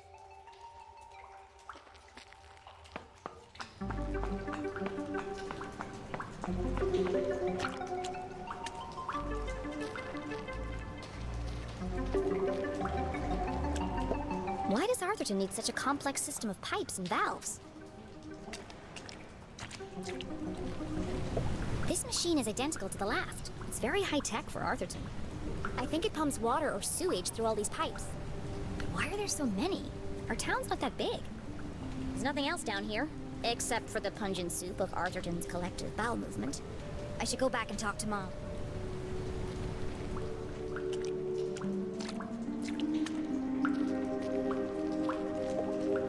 Okay, I'm back! What did you find? There are pipes everywhere, connected by lots of valves. Some kind of sewage pumping machine, and a whole bunch of dead rats. What can you see up there? Everything Jenny knew about being a great detective she'd learned from her mother. Even with so much at stake, Jenny couldn't help but feel a rush of excitement. She was finally working alongside her mum on a real case.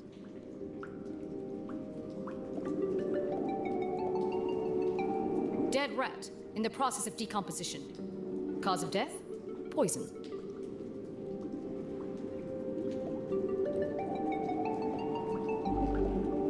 A metal bed with pillow and sheets. Extremely uncomfortable.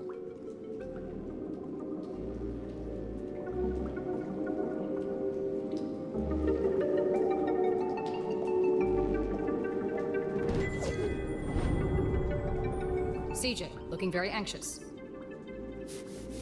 Possibly has lice. Cell door, reinforced steel frame and bars. Wide enough to fit a hand through, but lock is unreachable. Toilet, poorly installed, possibly never cleaned. With a large crack in the floor around the base.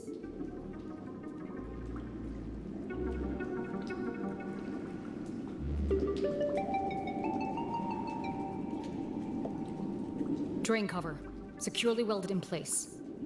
would require a small explosion to displace. That's everything of interest here. I've got this picture of two monkeys holding hands. I think they're planning something. That's it! I got it! I knew it was important! I know exactly how to get you out of there. Attempting a breakout without the explosives seemed futile, but Jenny had spotted something else useful. How can I break Mom out of jail?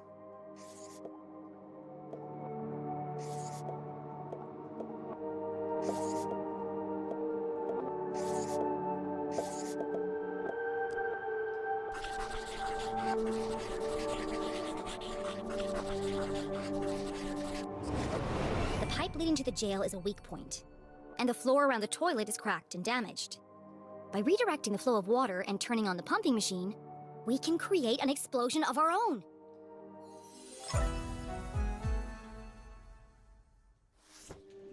We need to create enough pressure to blow up that toilet. Yes, of course. Great thinking, Jenny. I'll turn on the machine and use the valves to redirect the water. I'll use the pillow to block the toilet and sustain the pressure. And I'll distract the guard. Okay, we're on the case. Go team!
Everybody stand back!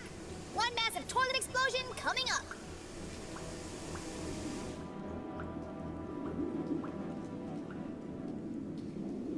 It's less explosive-y than I imagined.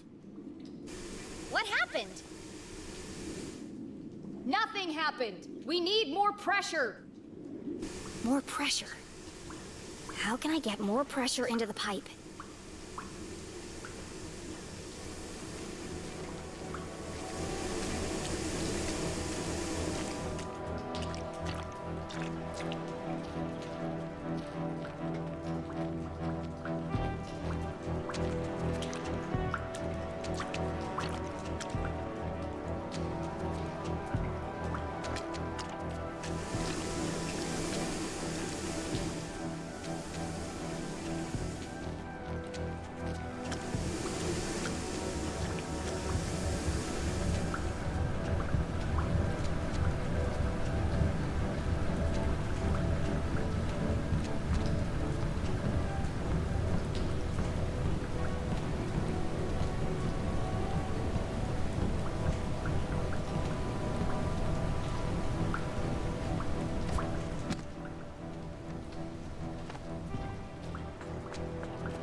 yourselves for impact!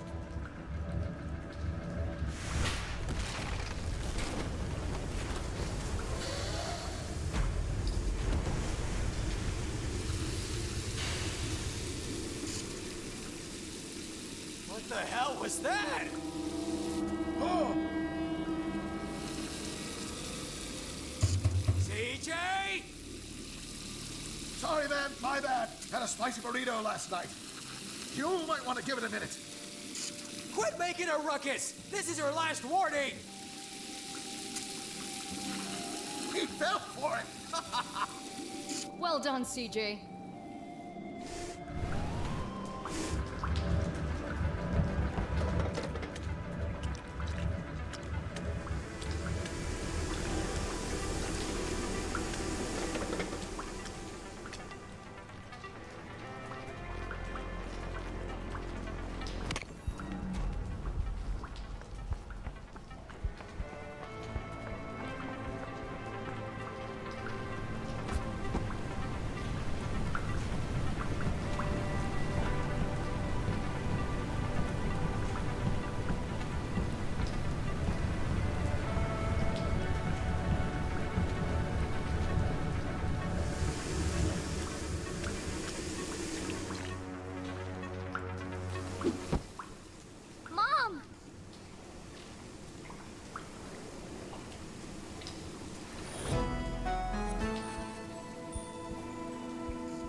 I have so much to tell you.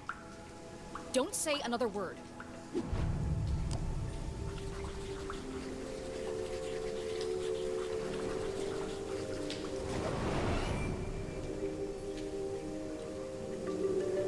I see you've been busy. Dad wasn't working for the university. His accident was a cover-up for something much bigger. Jenny? And it's not the first time it's happened. There's an organization running secret operations all over town. Jenny! And Dean Stroudsbury was working for them too. Stop! You already know, don't you? So you knew he was still alive, and you didn't tell me? What? Who's still alive? Dad survived the explosion. He's alive. Dad is alive. But they're keeping him prisoner in a room hidden under the graveyard. No, Jenny. He sent us a message. He's trapped.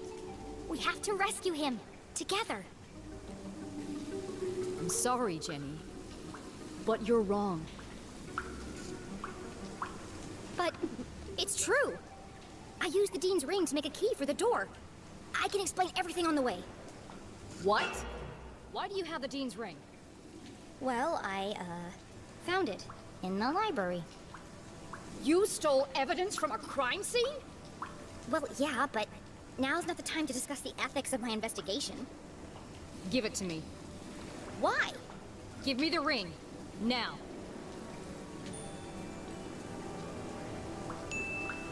Fine. Take it. Don't you understand?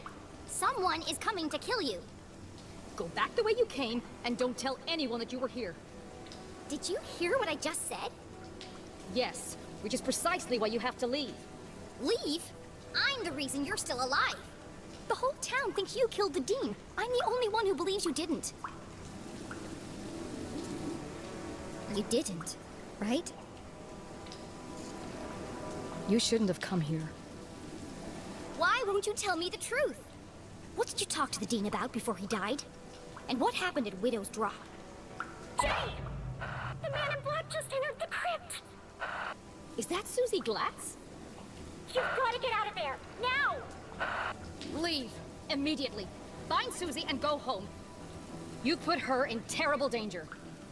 A great detective never keeps secrets from her daughter. This is a discussion for another time. I have to go before it's too late. Did you hear me, Jenny? He's coming! Get out of there! We're leaving right now, Susie. Mom, I'm coming with you.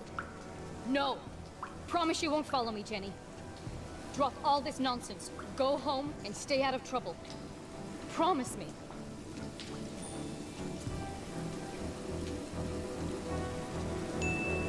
You'd be dead if it weren't for me.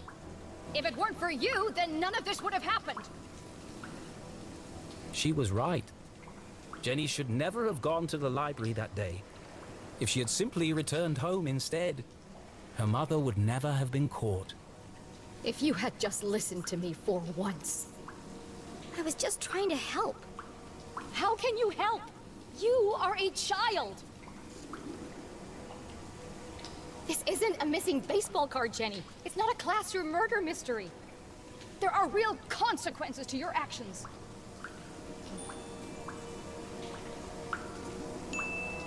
Fine. I don't need you. I got this far on my own. I'll find my own way back. But at least take this. You'll need it. No, you keep it. It's pitch black in the tunnels. You'll be lost without it. There's no time to argue. Please, just let me help you.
kill someone else?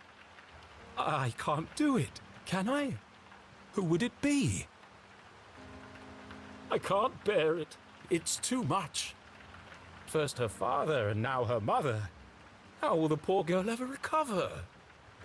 All of this could have been avoided if I just stuck to my original formula. There must be a way to fix this. You're right, Rufus. I need some rest. These long writing sessions are starting to take their toll.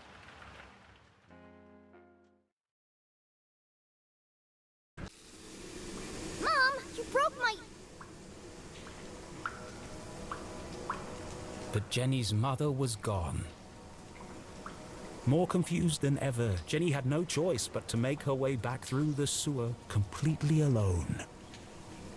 Well, apart from the man coming to kill her, of course.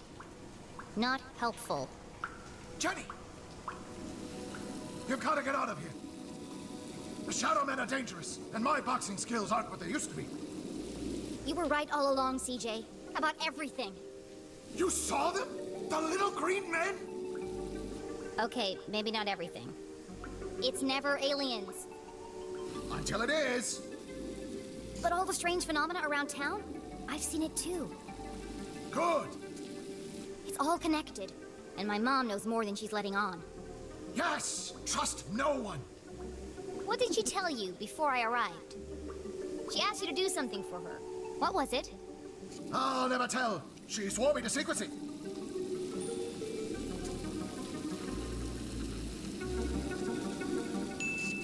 But CJ, she could be working for them.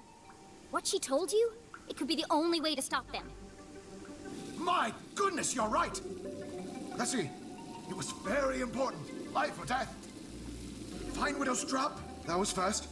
Look for the flowers. Use the key. Oh! Wear the gloves. Very important. It's a lot to fit in before sunrise. And where is Widow's drop? Good question. I don't remember. Did she at least give you a sense of which direction she was going? Well, I'm north and you're south, and she must have been going, It was no good. CJ's memory was jumbled at the best of times. Right now, Jenny needed to evade the man in black and get back to the room where her father was trapped. Stay safe, CJ. I'll see you on the other side. Oh, yes. Goodbye, Jenny. Keep your eyes open. The truth is closer than you think. Now, Mom went that way.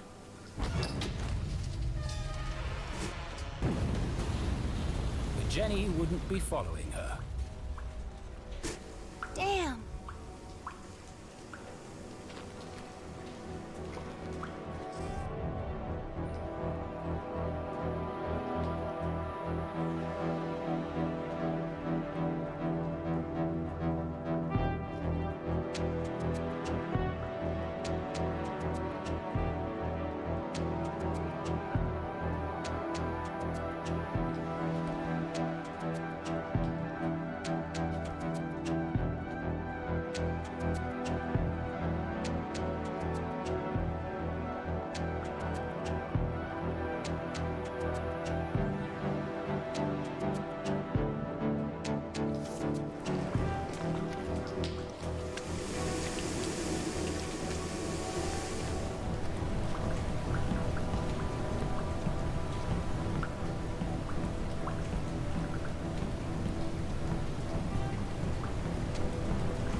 What the hell is going on?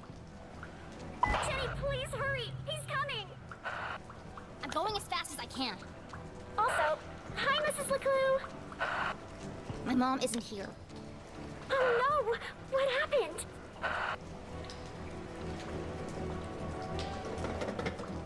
Jenny? Jenny, are you okay? Abandoned by her mother, hunted by a killer, covered in filthy water.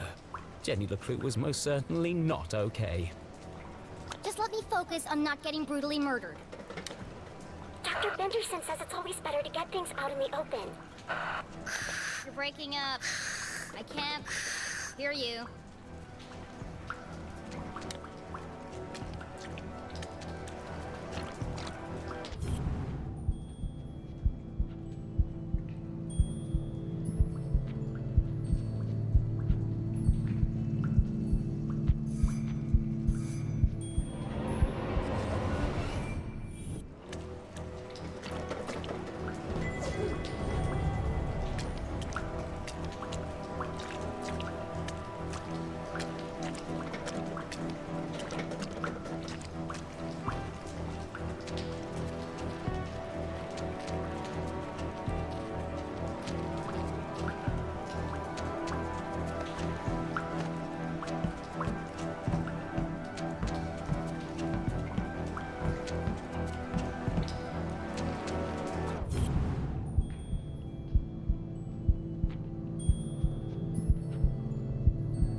The path ahead was shrouded in darkness. I sure wish I still had my flashlight. Was Jenny ready for the next chapter of her adventure?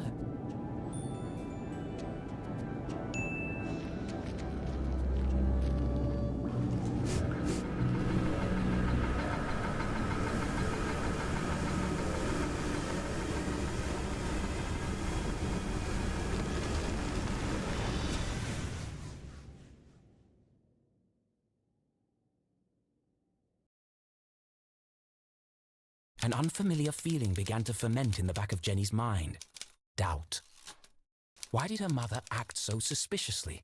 Where did she go in such a hurry? Jenny had expected answers, but now each step forward felt as if the ground were crumbling beneath her feet.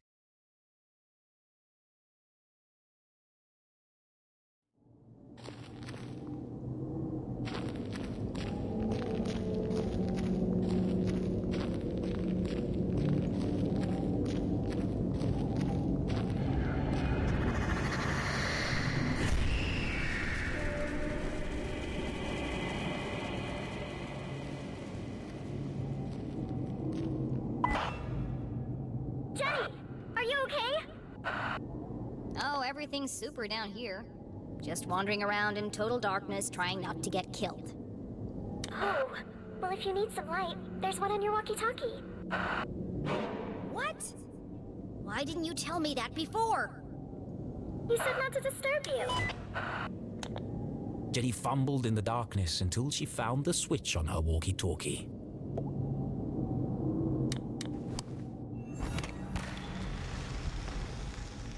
Jenny stood perilously close to the edge of a deep pit.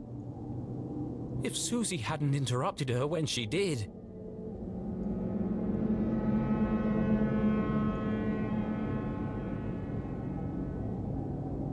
I'm going to have to jump to that minecart. But even if Jenny made the jump, she couldn't be sure it would support her weight. If it was going to fall, it would have done it by now.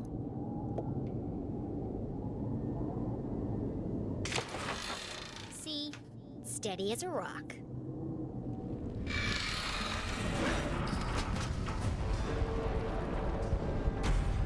That's enough near-death experiences for one day.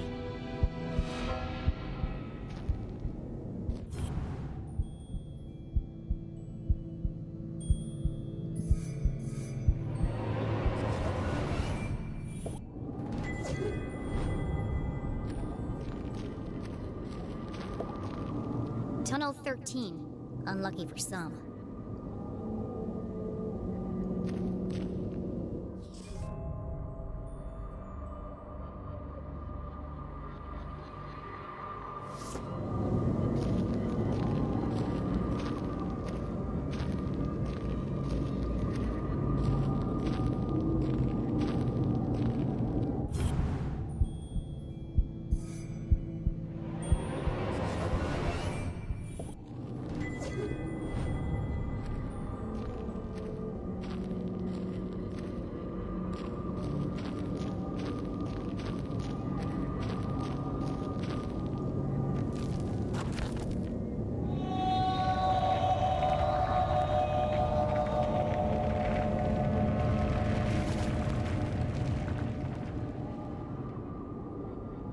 Jenny shivered as she realized the true scale of the tragedy that had befallen the miners. I'm standing in the world's biggest tomb. And if none of the miners got out, how am I supposed to? Fortunately, Jenny had Susie Glatz. Susie, come in! Thank goodness! I was worried you dropped your walkie-talkie. The line just went dead. Yeah. Well, anyway, I need... Her mouth went dry. I need your... How could one word be so difficult to say? I need your... help. Jenny felt a wave of nausea as the words left her mouth.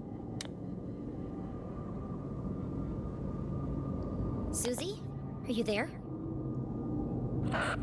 It would be an honor to assist you in any way I can, Jenny LeClue. I'm in Tunnel 13. I've reached a dead end. I need you to find me another way out. Of course. Just give me a moment. Found it!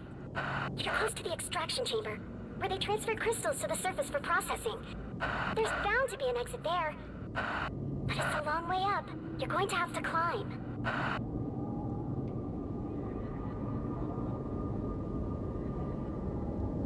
No problem. Oh, and Susie, thanks.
I can't move it.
it might still work.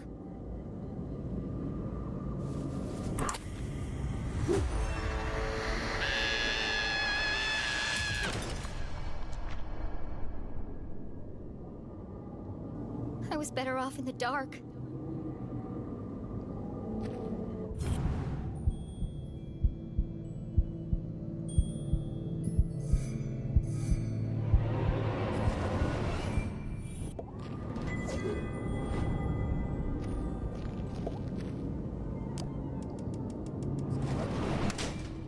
That was satisfying. But what did it do? It's a pulley of some kind. The rope must be attached to something nearby.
Shafts of moonlight shone through cracks in the ceiling.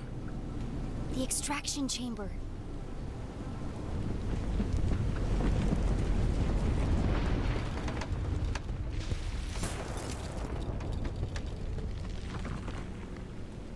That was too close.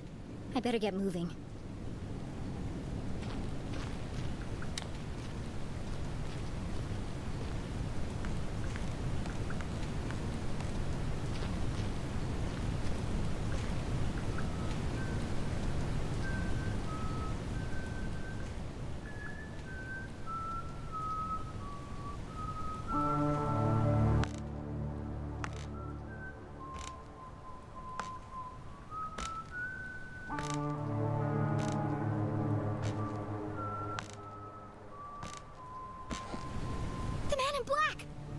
Somewhere to hide, and fast.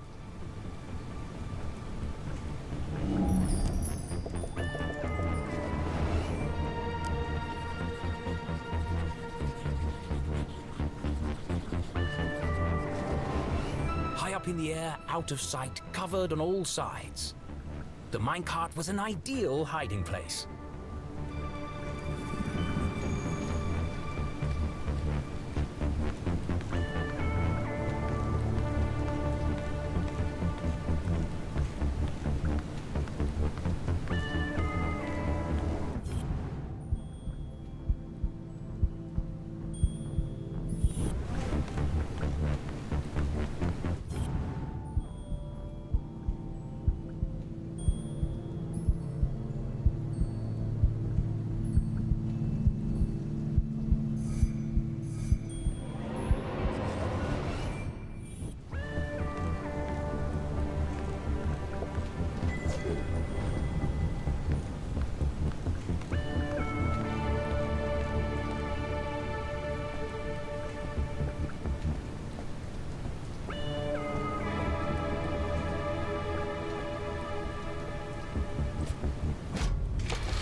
the edge of the minecart. She was confident the man in black wouldn't spot her, but she'd need to remain perfectly still. Even the slightest sound could give her away.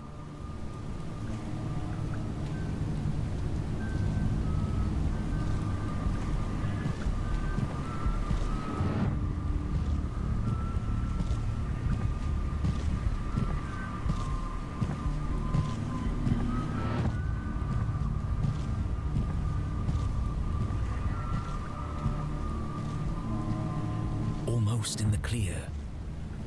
Just a few more seconds of absolute silence. Jenny! I just wanted to say, I think we had a really good breakthrough just now. Shut up, shut up, shut up! I can feel our friendship growing. I know it's a silly thing to say, but...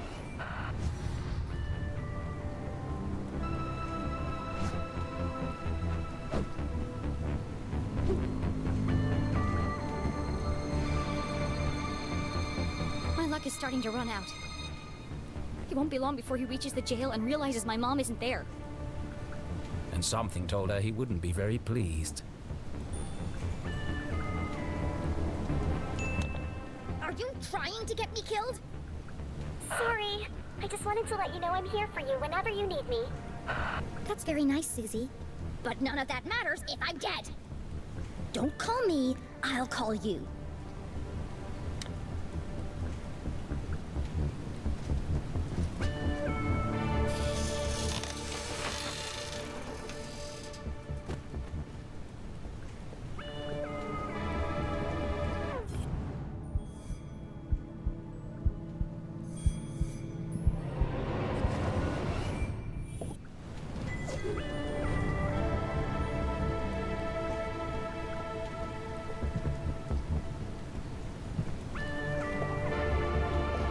One big pile of rocks. They must weigh a ton each.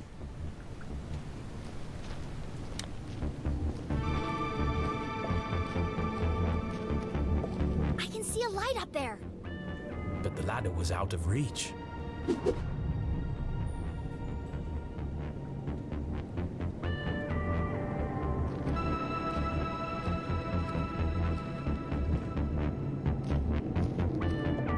Fragments of quartz crystal littered the room.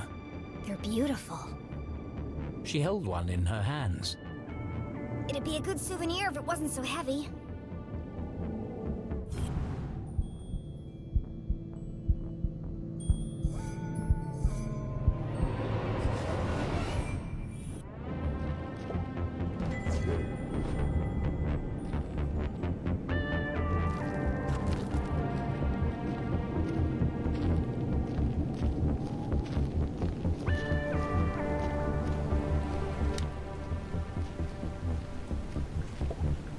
The shattered skull of a long-deceased miner looked up at Jenny.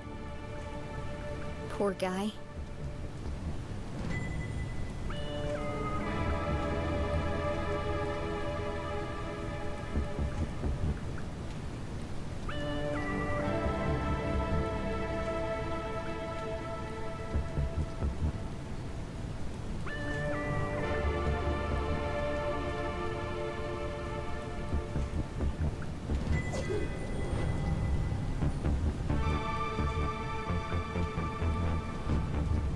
Somebody's dad. He was still alive and no one came to help him. He never got to say goodbye. Jenny knew exactly how that felt. The Council of Three blamed the workers to protect their secret. Jenny folded up the letter and placed it in her pocket. I'll find your family, Samuel, and deliver it to them personally. And I won't rest until the whole town knows the truth.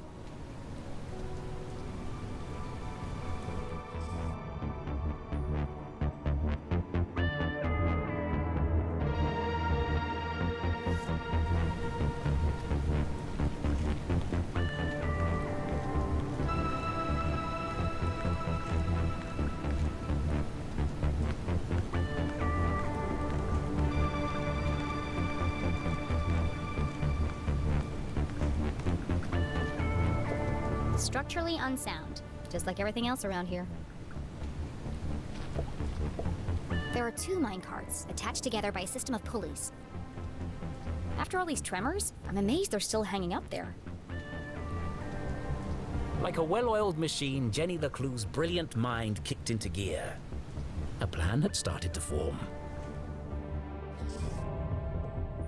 How can I reach the ladder?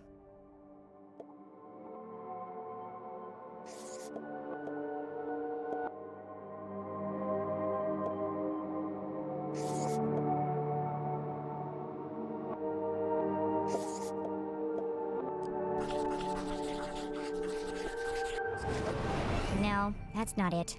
I'm missing something.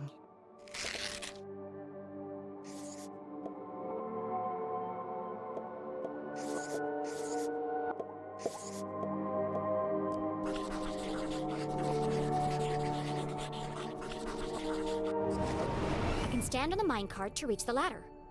But first, I need to get it down. And I know exactly how to do it.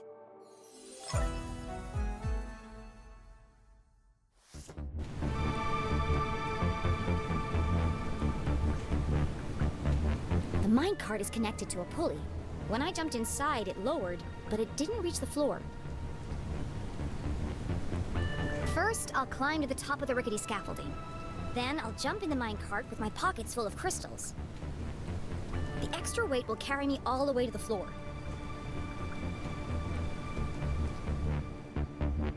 At the bottom, I'll climb out and push the minecart underneath the ladder. Finally, I'll use the added height to reach the ladder. Then it's a straight shot to freedom.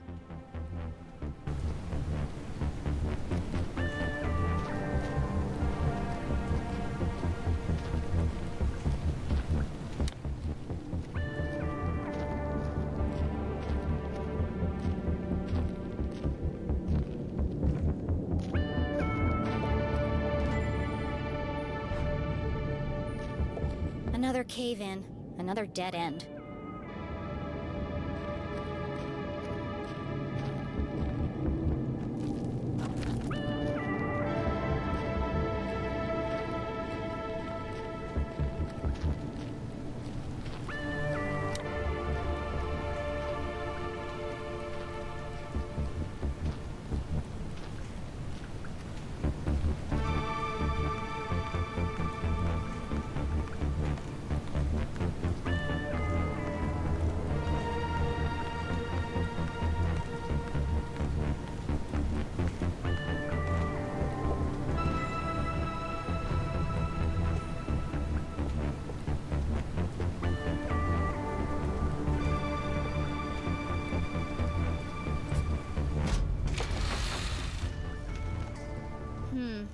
Maybe I need more crystals.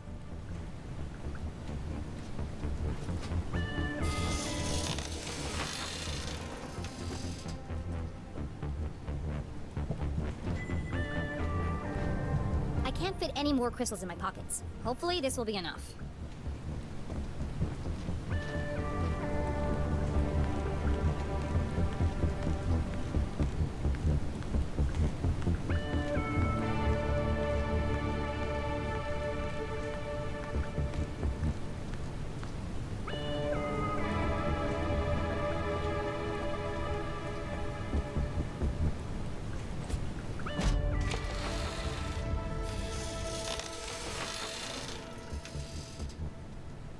Why didn't that work?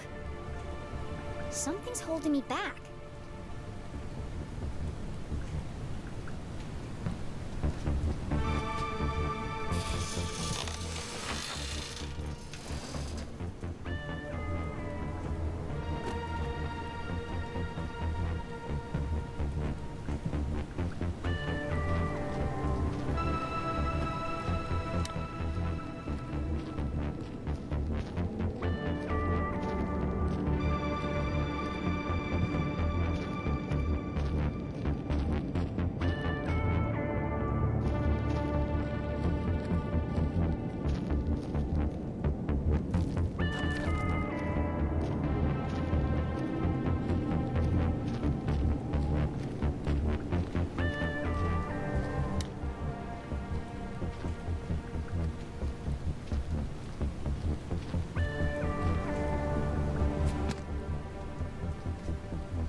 Another transmitter on Glatt's core property.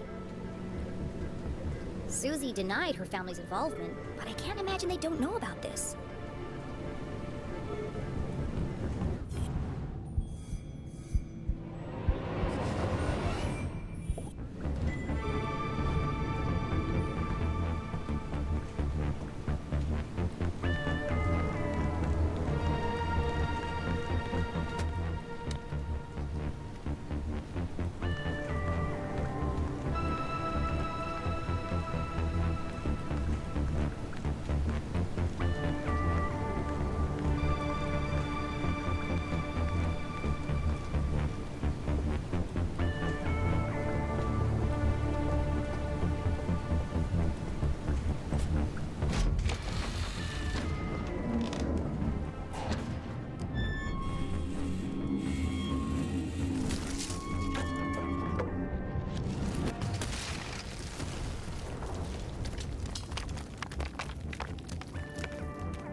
Jenny opened her eyes and rubbed her aching head.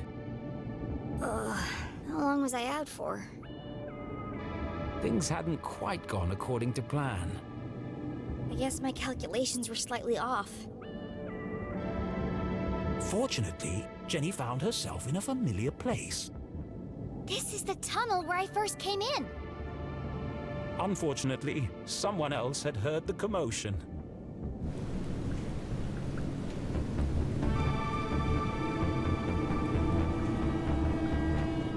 Time to go.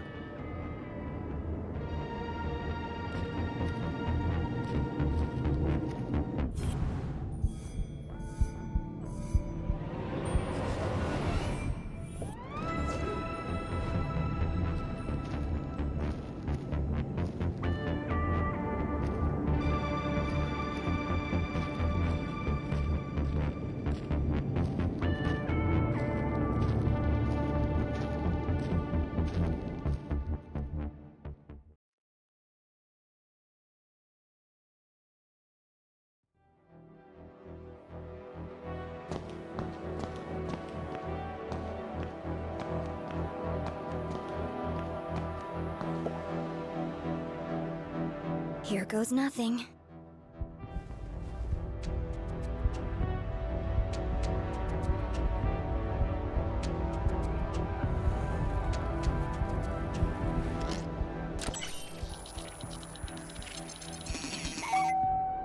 Welcome back, S32. Access level Z Alpha granted. Disarming blast door 13A. For your safety, please stand clear.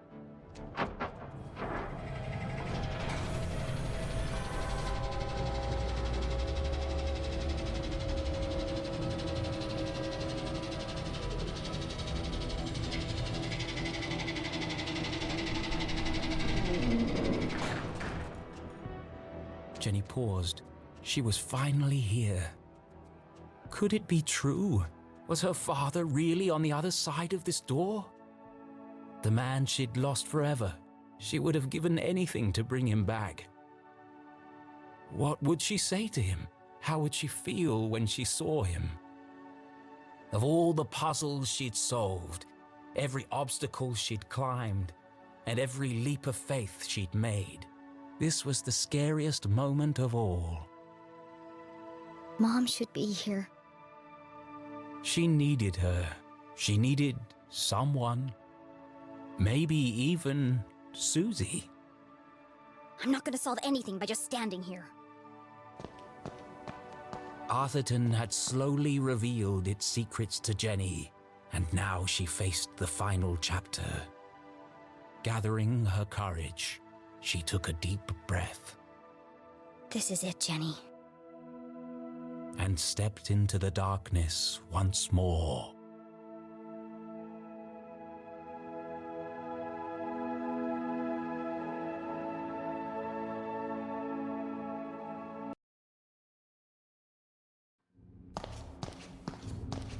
Dad?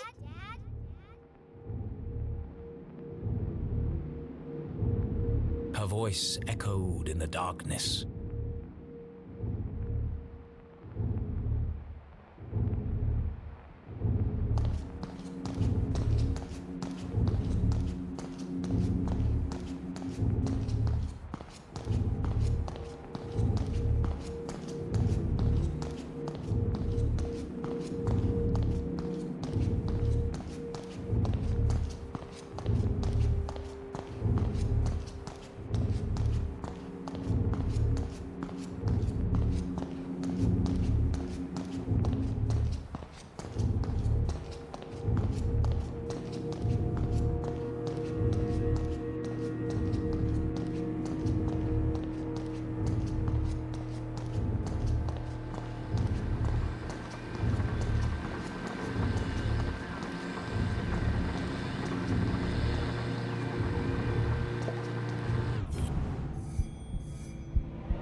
another dead end. Of course he's not here. Just another machine.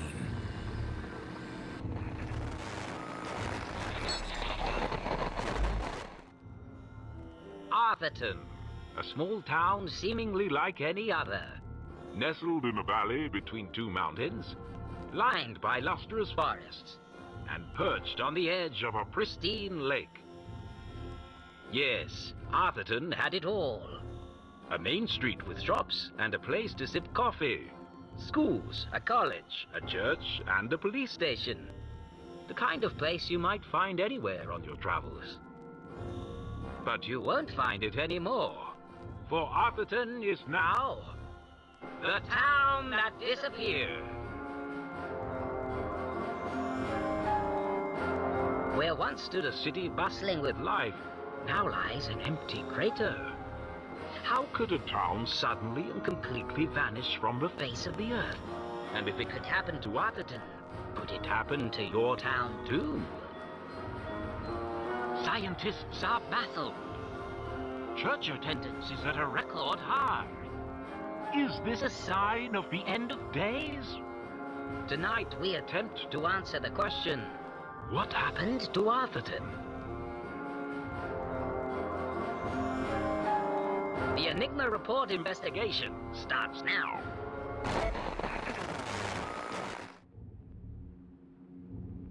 Jenny stared at the screen, astonished. Arthurton? Disappeared? It didn't make any sense. But of all the strange things she'd seen, one stood out more than the others. There was something at the end of the tape.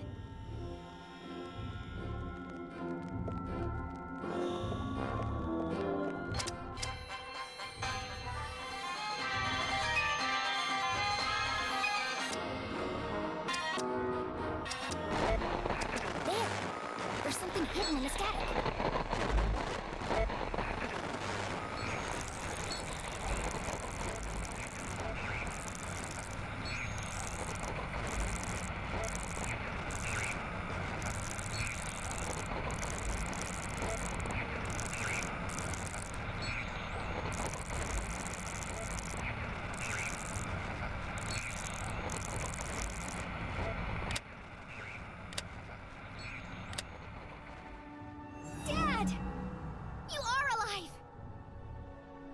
It worked. Find Zazer. Need help?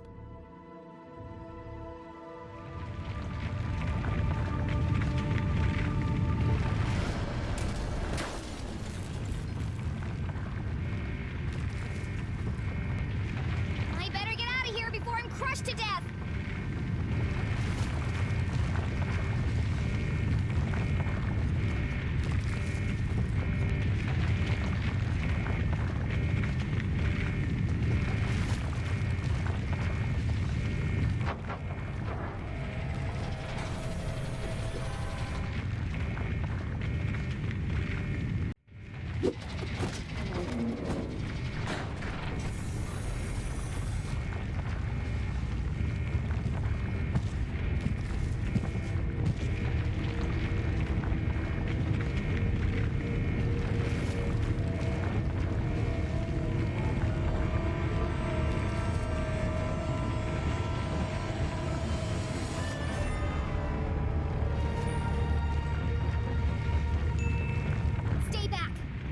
I know what you've done.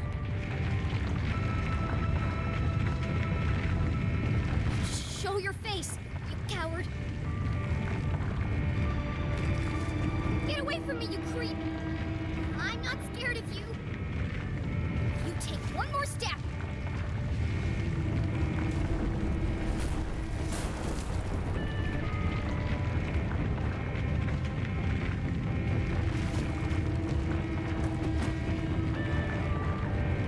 Into a corner, with nowhere to run, nowhere to hide. Was this the end for Jenny LeClue?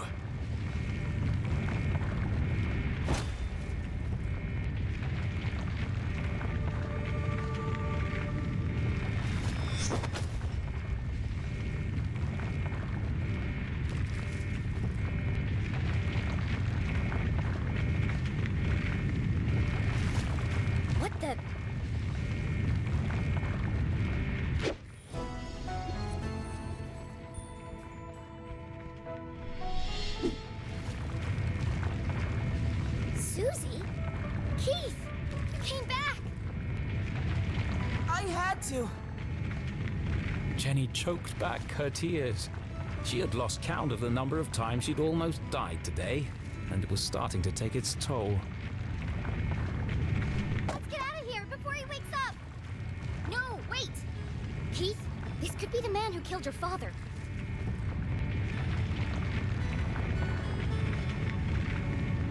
We should really go. This could be our only chance to find out who he is. It won't matter if we're buried alive. Don't you want to know? It doesn't matter. What? Look! Damn it! Let's get out of here. That's what I've been saying! The truth is no good if we're dead. I said that, too! It doesn't matter who said what. Let's go already!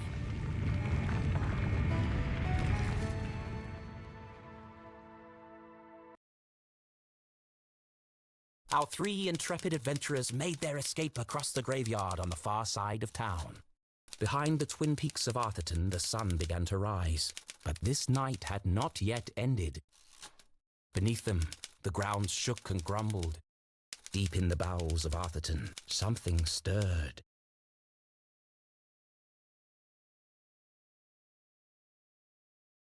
Jenny recounted the thrilling story of her entire adventure. She told Susie and Keith about Professor Zaza and his experiments, the truth behind the tragic accident in the mines, and how she discovered that her father was alive.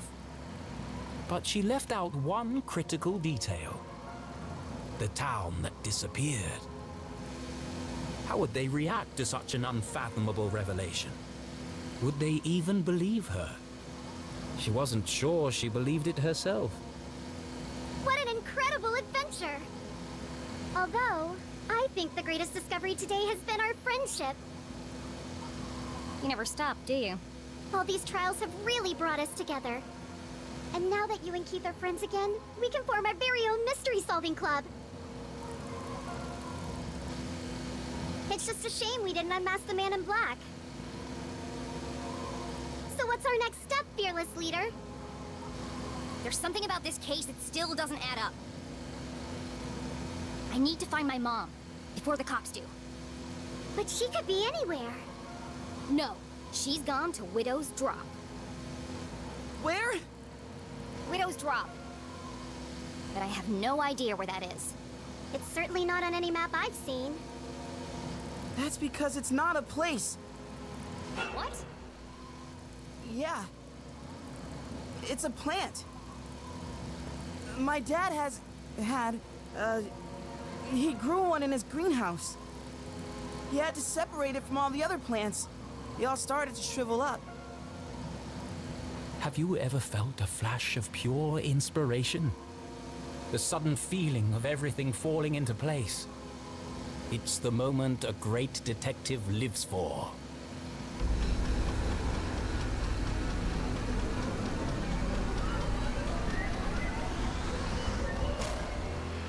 An epiphany.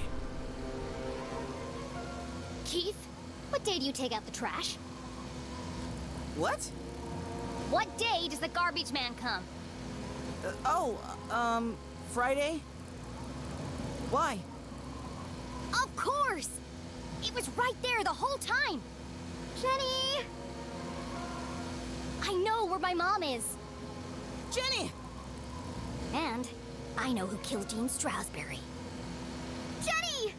Look out! Jenny, watch out!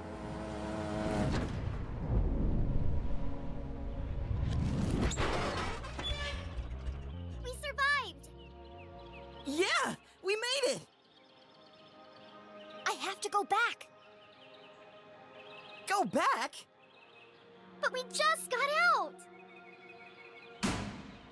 A little birdie told me I'd find 3 unruly kids out after curfew. Oh no! Damn. Stealing, breaking and entering, destruction of property. You're all in a heap of trouble. Jenny, can't say I'm surprised to find you here. But Keith, Susie, I expected more from you. I'm ruined! Sheriff, this is Station. Are you there? Go ahead, Station. Susie, Keith, I need you to create a distraction.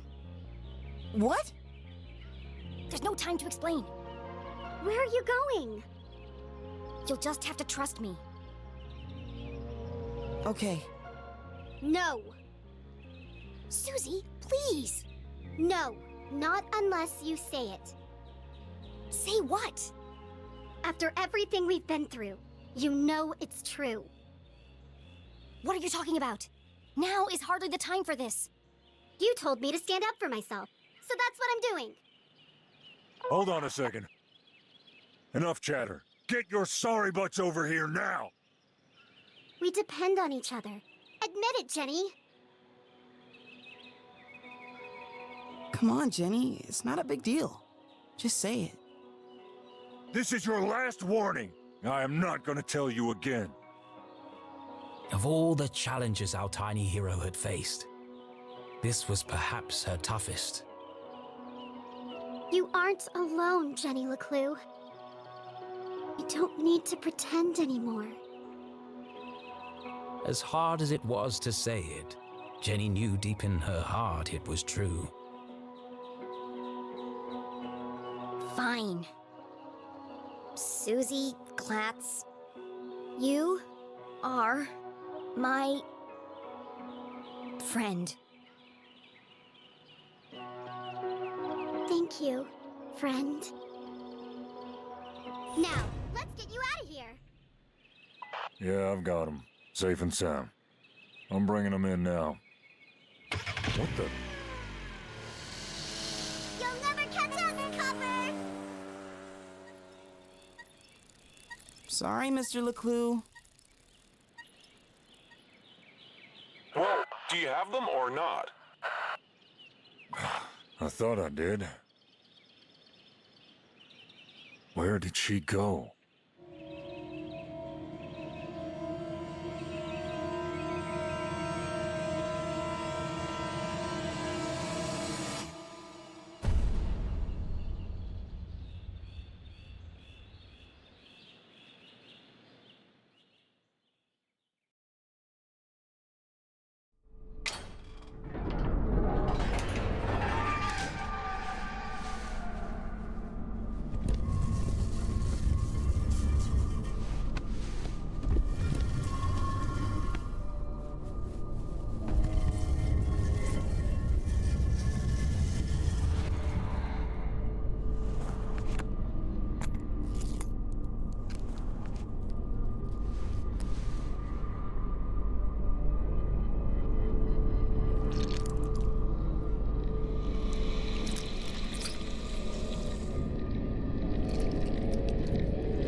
My head.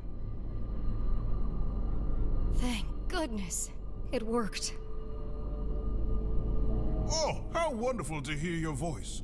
I was having the strangest dreams. What's wrong?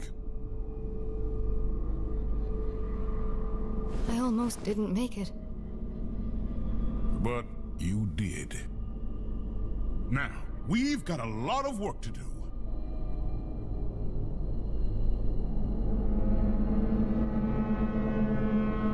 I knew it!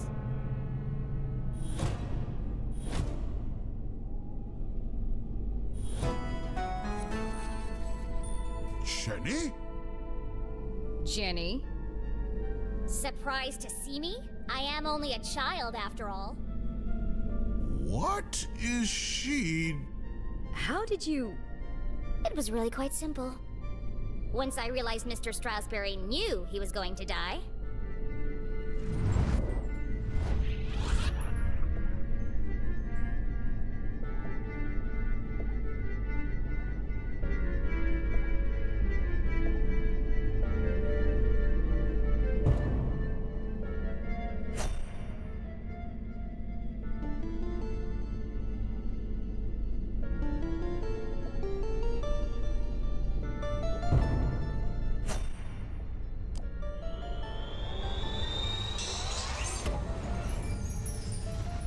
The Dean died on Thursday at 3:57 p.m. precisely. In his planner, I noted that he had canceled his meetings on Friday and rearranged a lunch date with Keith. At the time, this didn't strike me as unusual. Once I considered the possibility that Mr. Strasberry knew he was going to die on Thursday, everything started to fall into place. But consider this. If someone knew they were going to die, wouldn't they do everything in their power to escape their fate? And yet, the Dean didn't. There was only one explanation. He staged his own death.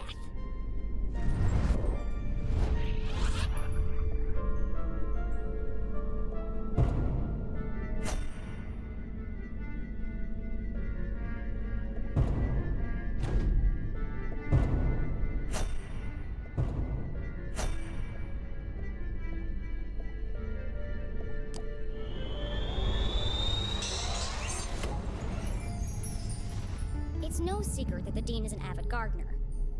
But some people might not know he authored a book about exotic plants and their natural remedies. And in the library, despite the apparent cause of death being electrocution, I noticed strange marks covering the Dean's neck. His face was discolored and his skin was shriveled. You knew how you were going to die, Mr. Strasberry. Poison. You knew because you made it yourself from one of your plants. A poison that you had an antidote for. That would be the method, but you couldn't work alone. You needed an accomplice. Someone to revive you when the time was right.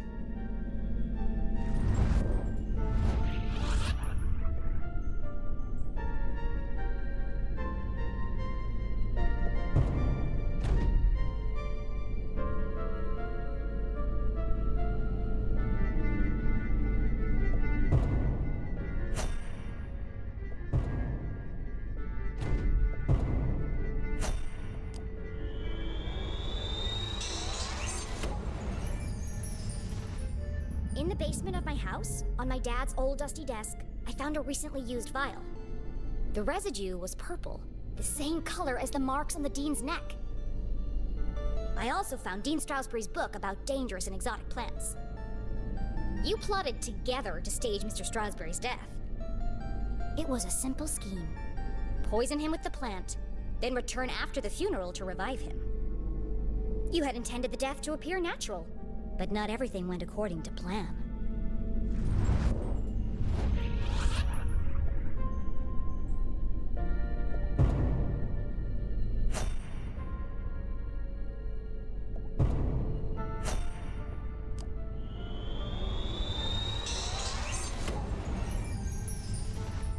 After the poison was administered, the Dean intended to give Mom his ring.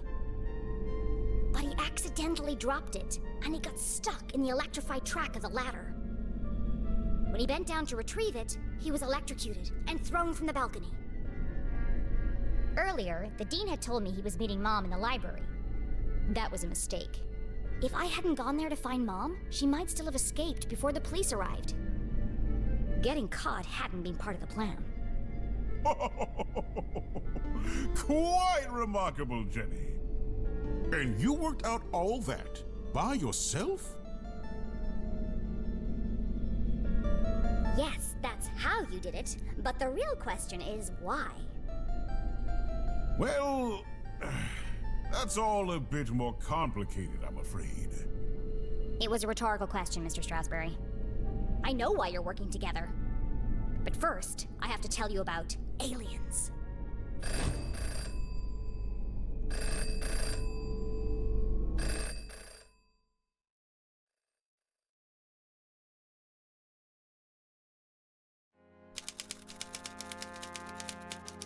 Oh, this is exciting. What an incredible adventure this turned out to be. Jenny's growing up and discovering her full potential. And to think, I did it all without anybody dying.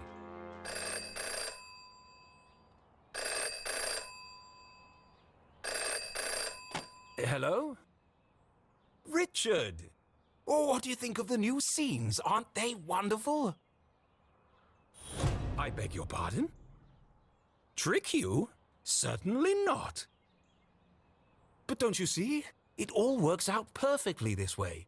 I can already picture where the next book will start. You're not serious? But I didn't promise anything. But there must be another way. Just give me more time. Cancelled? Richard, please. Richard? Hello? Hello?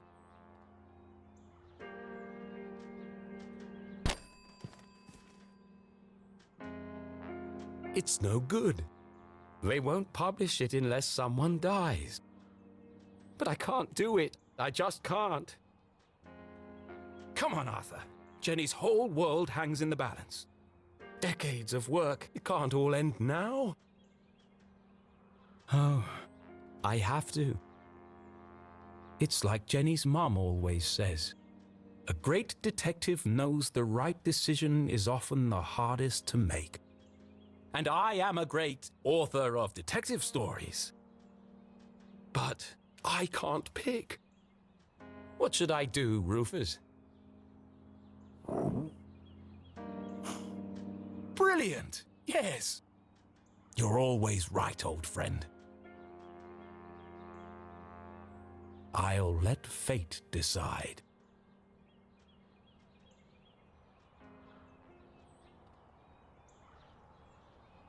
Here goes.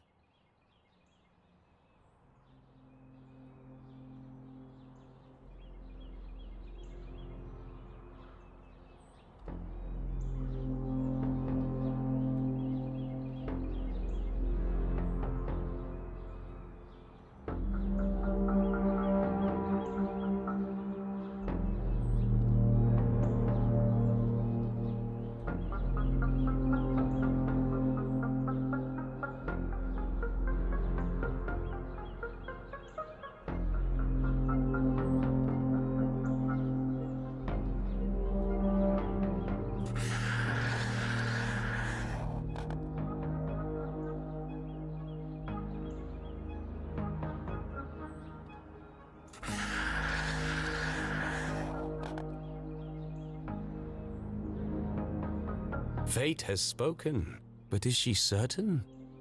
Once the choice is made, there's no turning back.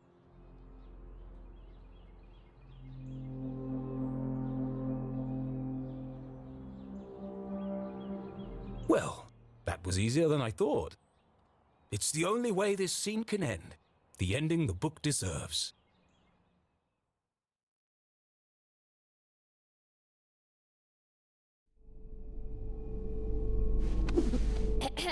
As I was saying...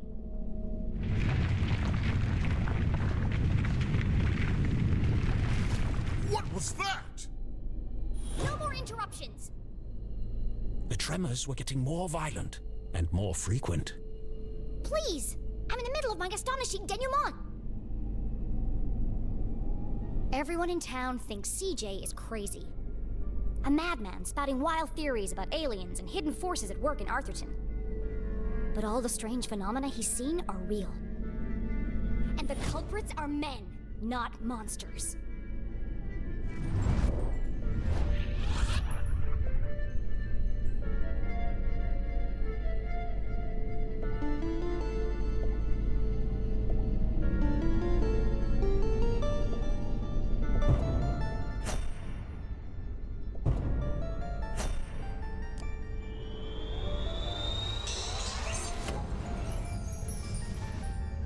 Arthurton is built on top of some kind of energy source. Something special. I uncovered the secret laboratories of Professor Zazer. He ran experiments to study the unique properties of Arthurton's resource. and his research was funded by a shady organization called the Council of Three. One of the experiments went tragically wrong and caused the collapse of the quartz mines. They covered it up and blamed the miners, and yet the experiments didn't stop. Instead, they built an even bigger facility.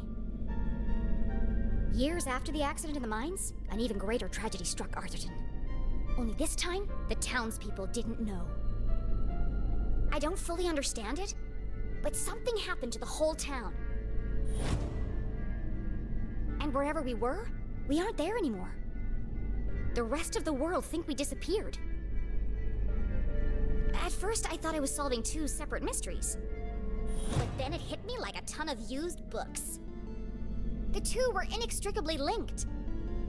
And that's how I know your motive for staging the Dean's death.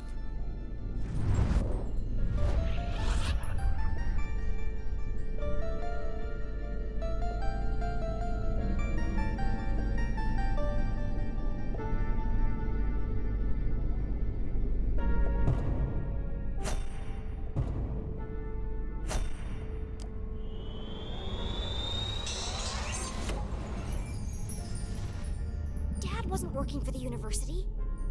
He was working on Zazer's machines. All under the watchful eye of the Council of Three. The Dean is part of the Council of Three, or at least he works for them. Through her own investigation, Mom concluded that Dad had died under suspicious circumstances. She confronted the Dean. Racked with guilt, he confessed and begged for her forgiveness. Instead of letting anger cloud her judgment, Mom saw an opportunity. And together, you concocted a plan to bring down the organization from the inside. Oh, what a brilliant mind you have, Jenny LeClue. Julie, I believe you underestimated this girl. You could have gotten yourself killed. But I didn't. But what if you had? I'm not a kid anymore. I have to make my own choices. A flower cannot blossom without light. Jenny had risked everything to save her mom. I'm sorry, Jenny.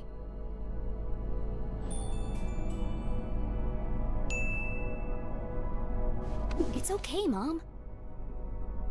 You were running out of time to save Mr. Strasberry.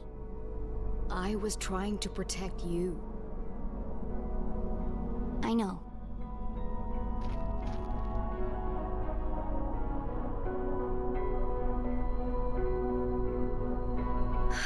I should have trusted you. But you were wrong. I just apologized. No, not about that. Everyone presumed Dad died in the lab explosion. So did I, until today.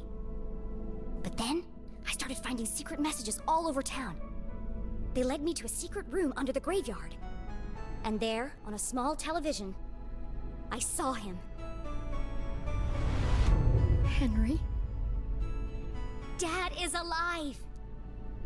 But he's trapped on the other side, and he's been trying to contact us this whole time. He made it back? Then the experiment worked! Exactly! But if he made it back, that means... We can all get back! We need to get to the machine, right away. No! First, we need to find Professor Zazer.